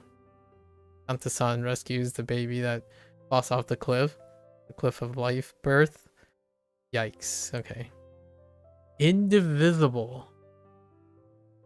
Not able to part. Indivisible, yeah. Okay. Gapun? Gamon? Gapun? It's a formal term, okay. Something that's inherently lengthy. 不可分 Kabun. 不可分 Okay, that's fine. Possibilities. Anung? Anung really? Anung possibilities. Oh, yeah. No, it's a little bit different though. Likelihood. Yeah, so kano. Kanose. No. Yes. 可能性 Kanose. 可能性 Of course, it's Heiban. Kanose. Stinking. What the heck? Stinking? South bag. This is what again? Possibility. Okay. Wash yourself with a big bar of soap if you're stinking everything up. Alright, fair enough. Big bar of soap. I see big. Self. Okay. Ksa. Oh, that ksa. Wait, is that the same ksa? Ni. Nyo. Nyo. Interesting. You're stinking up the room because you spent your day rolling in ksa. And based on this particular stench, I say an animal left something in that ksa too. Alright, you got me. Sai. Okay. Alright.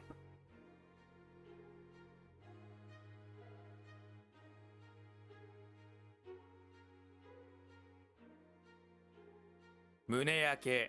Okay. 不可分 Gaboon.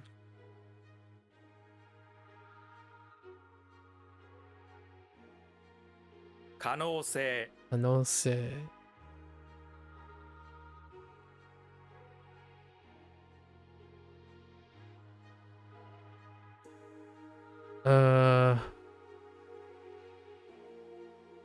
Oh, I didn't even check if that's Kun. I think that's Kun. Right. I haven't been making sure I was checking. Yeah, that's Kun. It felt like Kun. Okay, Onyomi and Kunyomi. Oh, you just put on. What?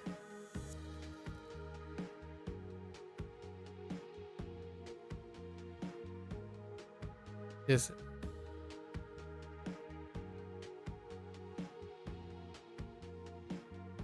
Chinese and Japanese thing, hopefully. So you just Ankun. 音訓 Onkun, not Ankun. Onkun. 音訓 Onkun. Onkun. Convenient. Thick. Are we going straight to Atsu again? Pretty sure thick is Atsu, no? Yeah, Atsu. Okay. And then, yeah, Kun. Hanging off of the edge of a cliff is a sun-worshipping child with a thick unibrow. Hanging off the cliff, the child cries out of the sun. What is this putting children off the cliff of things? Boy, howdy. The child glances up to their thick unibrow and yells, Atsu, Atsu. Yup, it turns out the sun misunderstood the child's plea for help.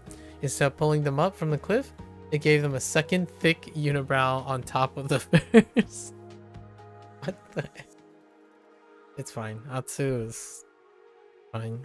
We don't need too much reinforcement. People. Jintatsu. Nintatsu. Hitobatsu. No, I'm just thinking. I feel like this is gonna be different. Anything dealing with people is weird. Okay.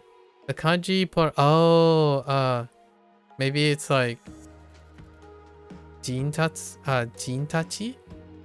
Hitotachi? Hitotachi. Oh, it's probably Hitotachi. Hitotachi or Hitotachi. No, Hitotachi. So when you plural the amount of person, you have more than one person, yeah. Take note, when using this word, you want to attach it to the type of people you're talking about. For example, Ano hitotachi, those people over there. Other is, yeah. Otoko no hitotachi, I think. Sono hitotachi. Pretty sure. 人たち Yeah, hitotachi. 人たち It's fine. This is fine. Quietly. Seize? Seize? しずしず Sizu Sizu. What? Alright, fine. Shizu Sizu. Fine. しずしず Fine. Shizu Shizu. Oh, that doesn't roll off the tongue. しずしず Shizu Shizu. Shizu.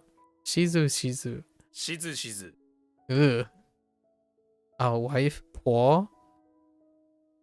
What is paw?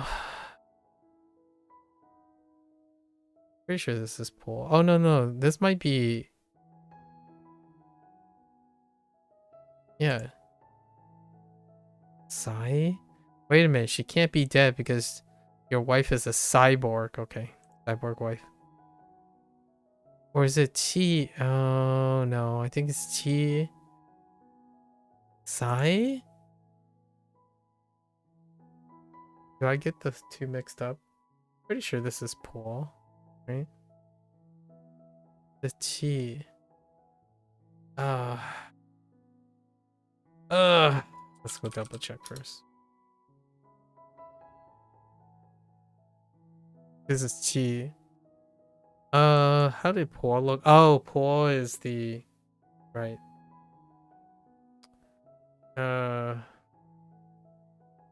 Yeah.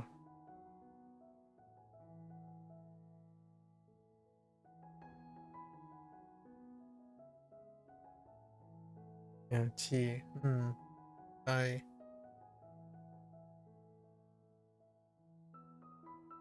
All right.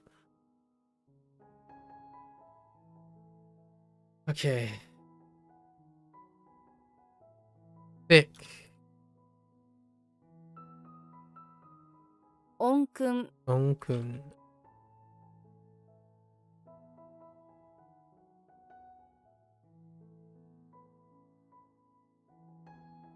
人たち Otachi.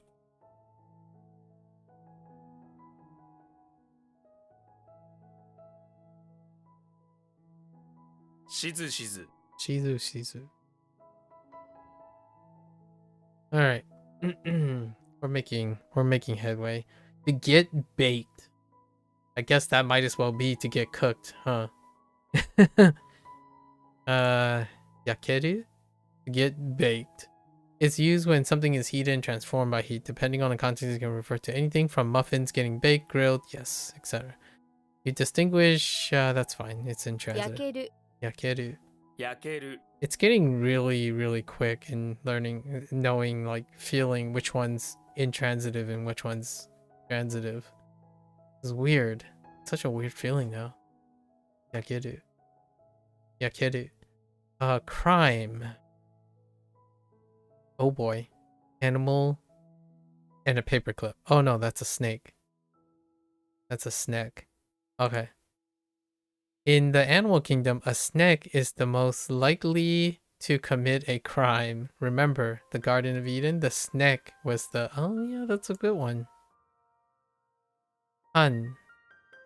This snake has evaded the law for too long. It's time for true heroes to put an end to its crime spree. Enter Han Solo. Oh, okay, Han Solo. It's back. Okay, that's fine.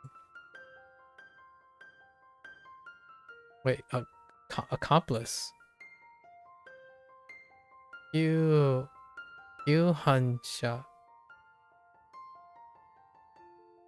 Okay. Alright. Self-awareness. Jikaku. Interesting. Jikaku. What does self and awake mean in combination?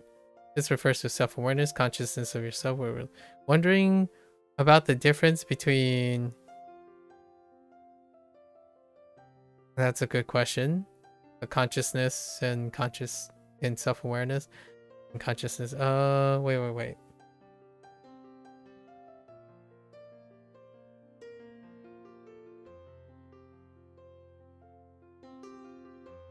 Ishiki, right? Ishiki. Ishiki.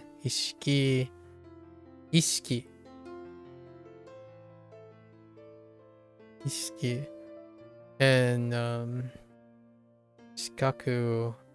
Ishiki refers to general state of awareness or consciousness, whereas specifically relates to self-awareness. It implies clearly recognizing one's okay. 自覚 Jikaku. 自覚 Alright. A reader. Yeah, that makes sense. Interesting. I wonder if it goes straight. How does reading work? 読者 Doksha. I don't think I got doku. Do I? I don't remember. The reading of which you never learn. Okay. Yeah, this reading is doku. And you can remember it by thinking about how you are the reader. And as the reader, you choose where to read. For you, the best place to read is a dock. Sit on the dock and relax and be the reader, okay? Alright. So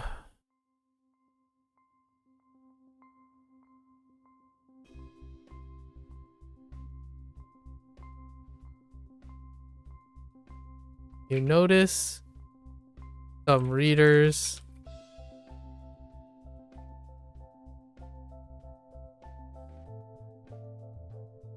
you notice some readers on the dock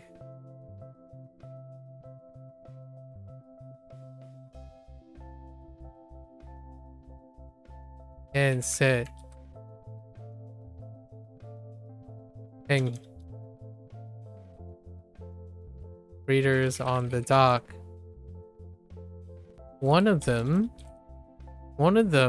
happens to be a shaman, and you said, yo, to greet them.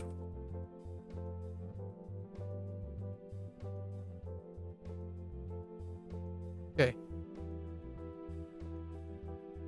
Alright. Dog shot. Guilt. Intriguing. A net and a criminal.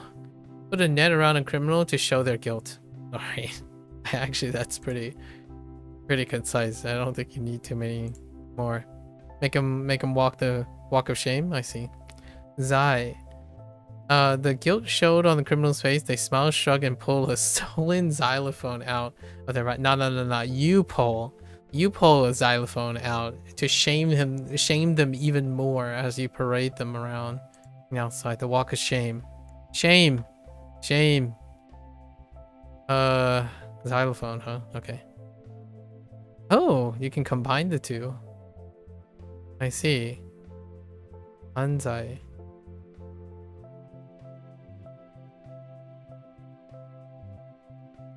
How does that work?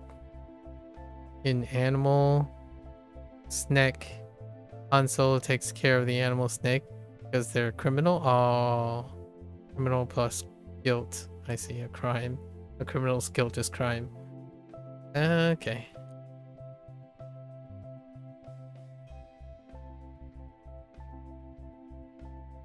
What? Oh, maybe it's just crime. Okay. 自覚 Jikaku.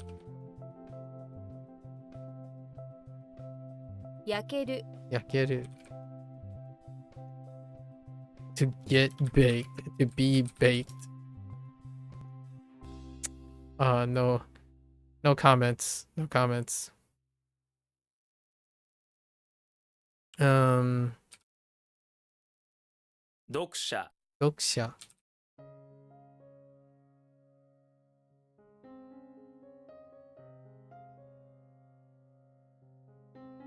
Uh-oh.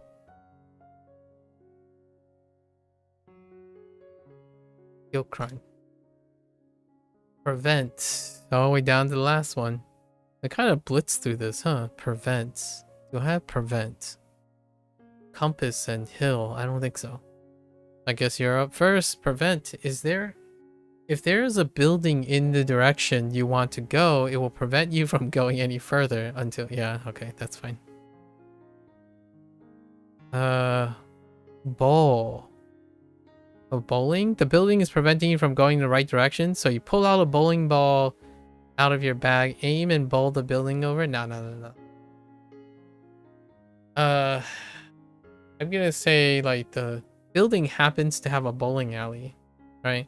And the building happens to be in the right direction that you're going. Like it's getting in your way and it's preventing you from getting to work on time. You just want to go bowling, right? It's in your way, but it's a, you know, or maybe the building is preventing you from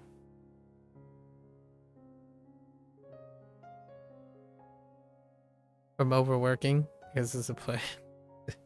It's fine. Bowling is good.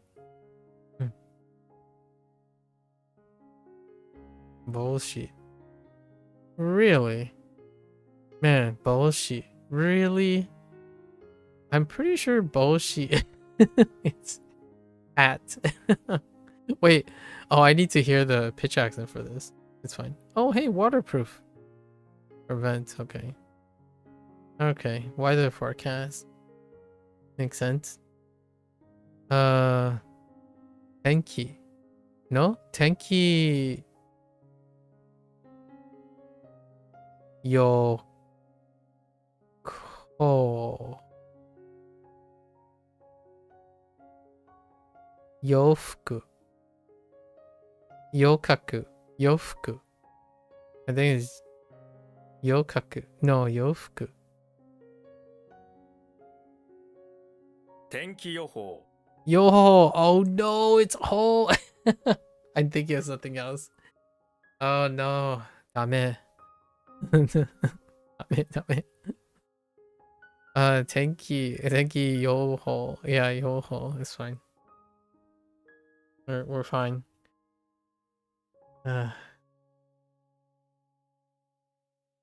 It's a great way to 天気予報 reinforce yoho for forecast.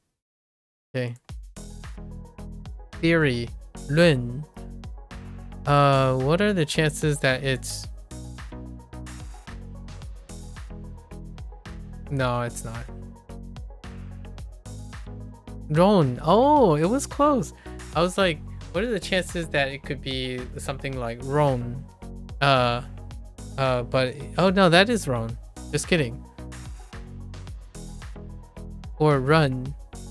But I don't know what run would have been. Like how you get the word run, the sound run. Run is to, yeah. What is your theory? Ron as Hermione? Oh my gosh, it's a Harry Potter reference. Okay, let me see. You say throwing your hat on the ground in front of the bookshelf. You have a theory. All this reading and thinking has finally given you a wonderful idea. A theory you think might solve all of your problems, okay?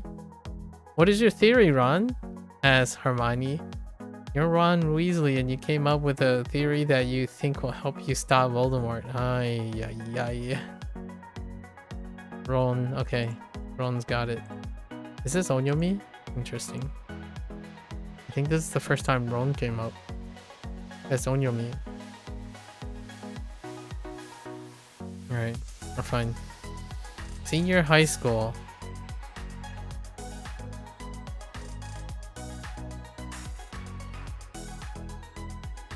How does the bamboo temple work? Koto Gakko.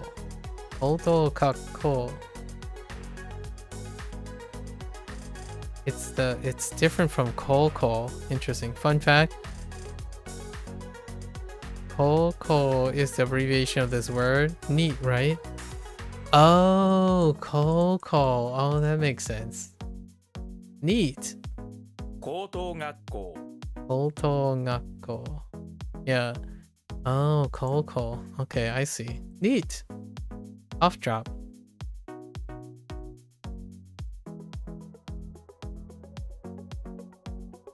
Ko-ame? Oh, this gotta be changed up somehow. right? Oh, nodo. Nodoame. Nodoame. Nodoame. のど飴 Nodoame. Okay. Nodoame.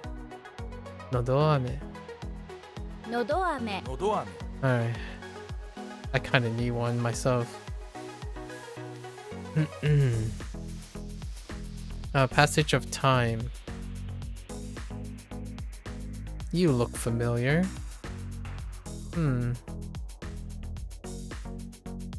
Tying a thread to the tombstone each year will help you manage the passage of time. Oh, that's pretty good. Many years you pass through. Oh, pass through. That's right. Okay. Dealing with the passage of time can be tough, so after you tie the thread to the tombstone, each year you eat a piece of cake.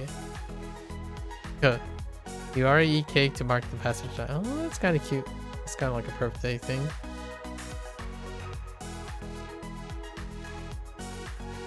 I think we're... Thank you 法 Thank you.「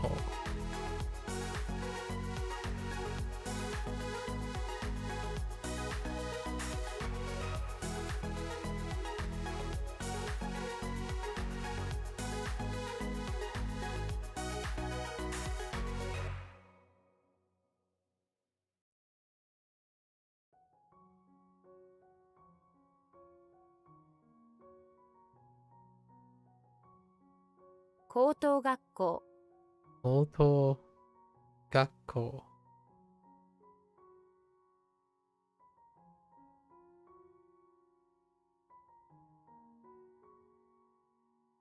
のど飴 Nodoame.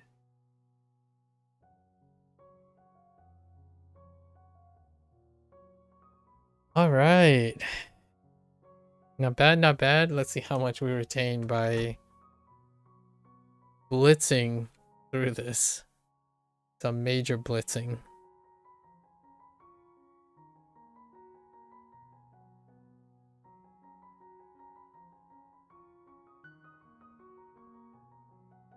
Probably the fastest we've gone through. Alright, so let's do harmonics. Our momos. Our M&Ms. Fly. What was this? Beauty and Brush Mona Lisa. Blood. Mole. Righteousness.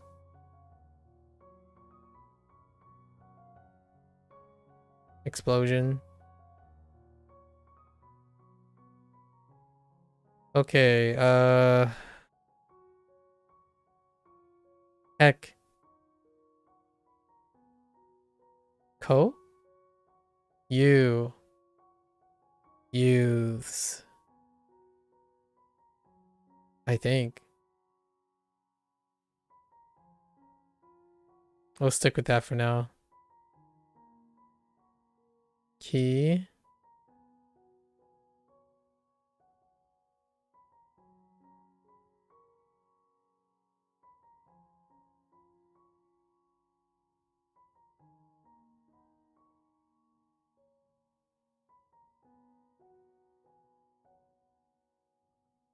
No idea. We'll come back to it. Yo-yo.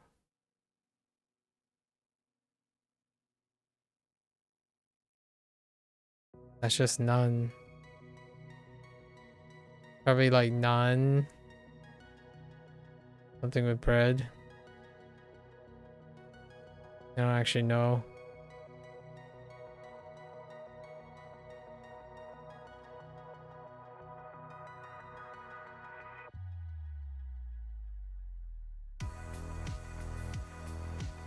Eat.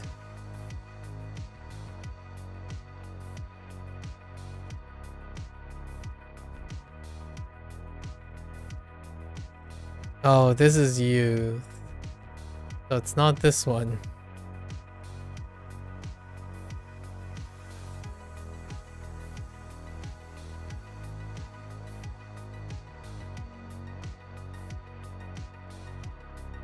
Chin. Siri.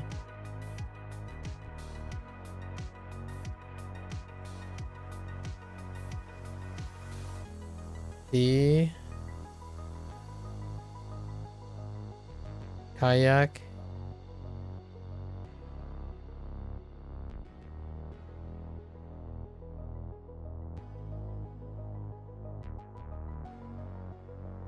Cock.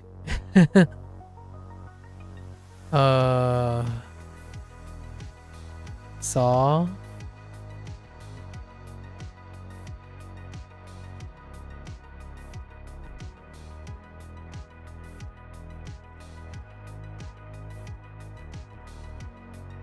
Co.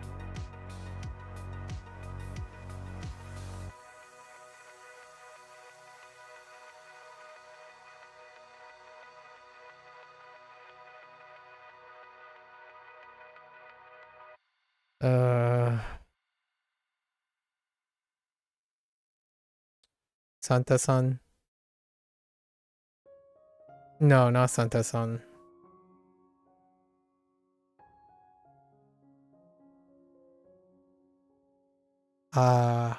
Two.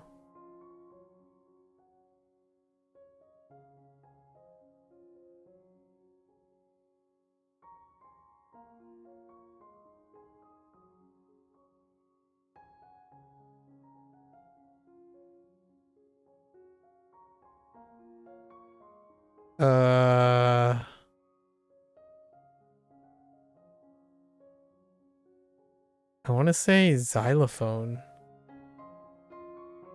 I don't know yet. Go to this stream.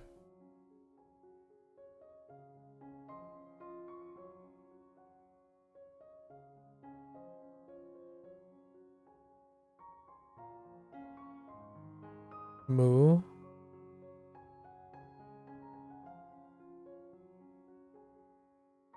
Santa-san.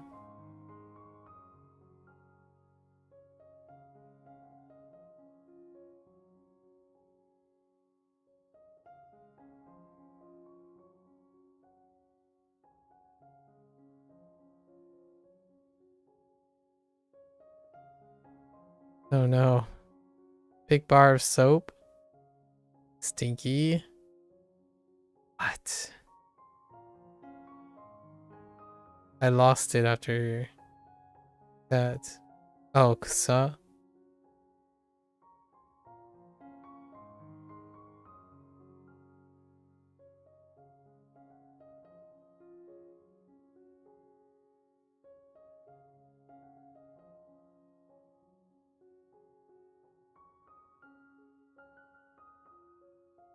No, that's supposed to be a cross.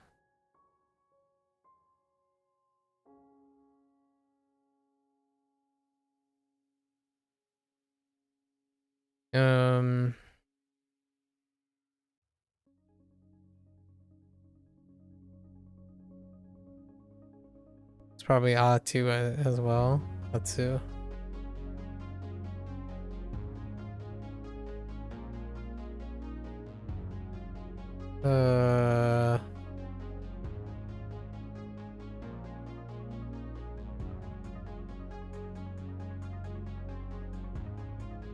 I'm drawing a blank.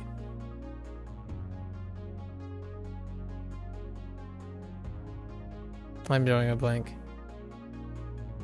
On.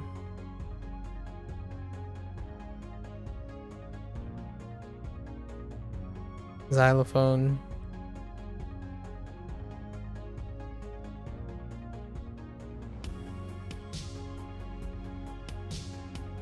Bowling. Run.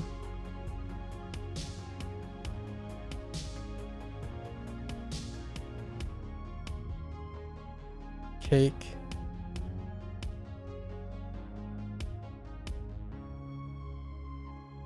Pretty sure this is xylophone.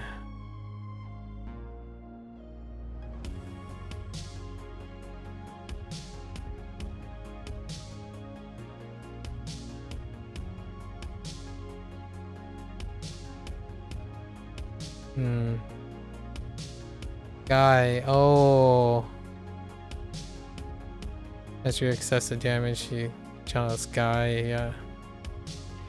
You slip off the roof. Interesting. You slip off through your light flashes and you smash your mouth on the ground and some serious damage. Okay. Okay. Guy.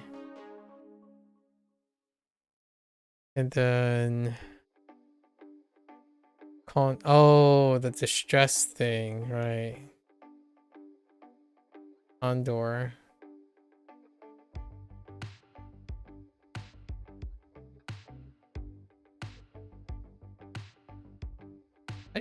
How the heck do you spell condor? Is it O-R?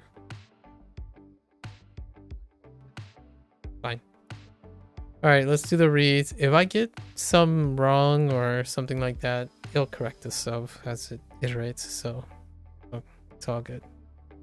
Oh, kon, that's fine. Ki, kon, ki. Guy, yeah, yo.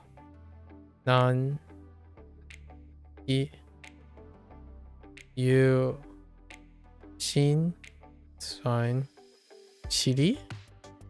I think Shiri is still on Yumi. Shiri.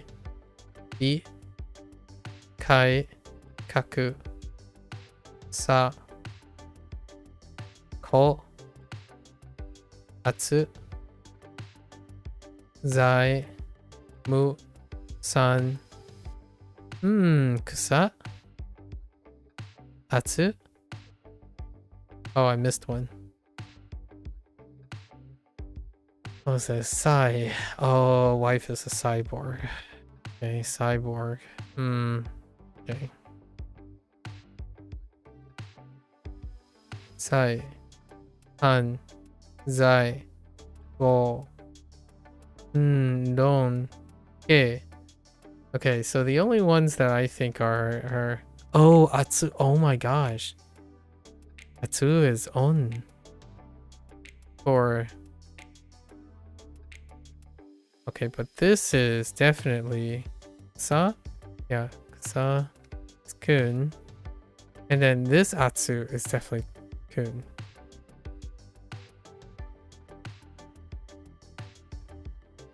Those are the only Kuns that I think, but I feel like there was more.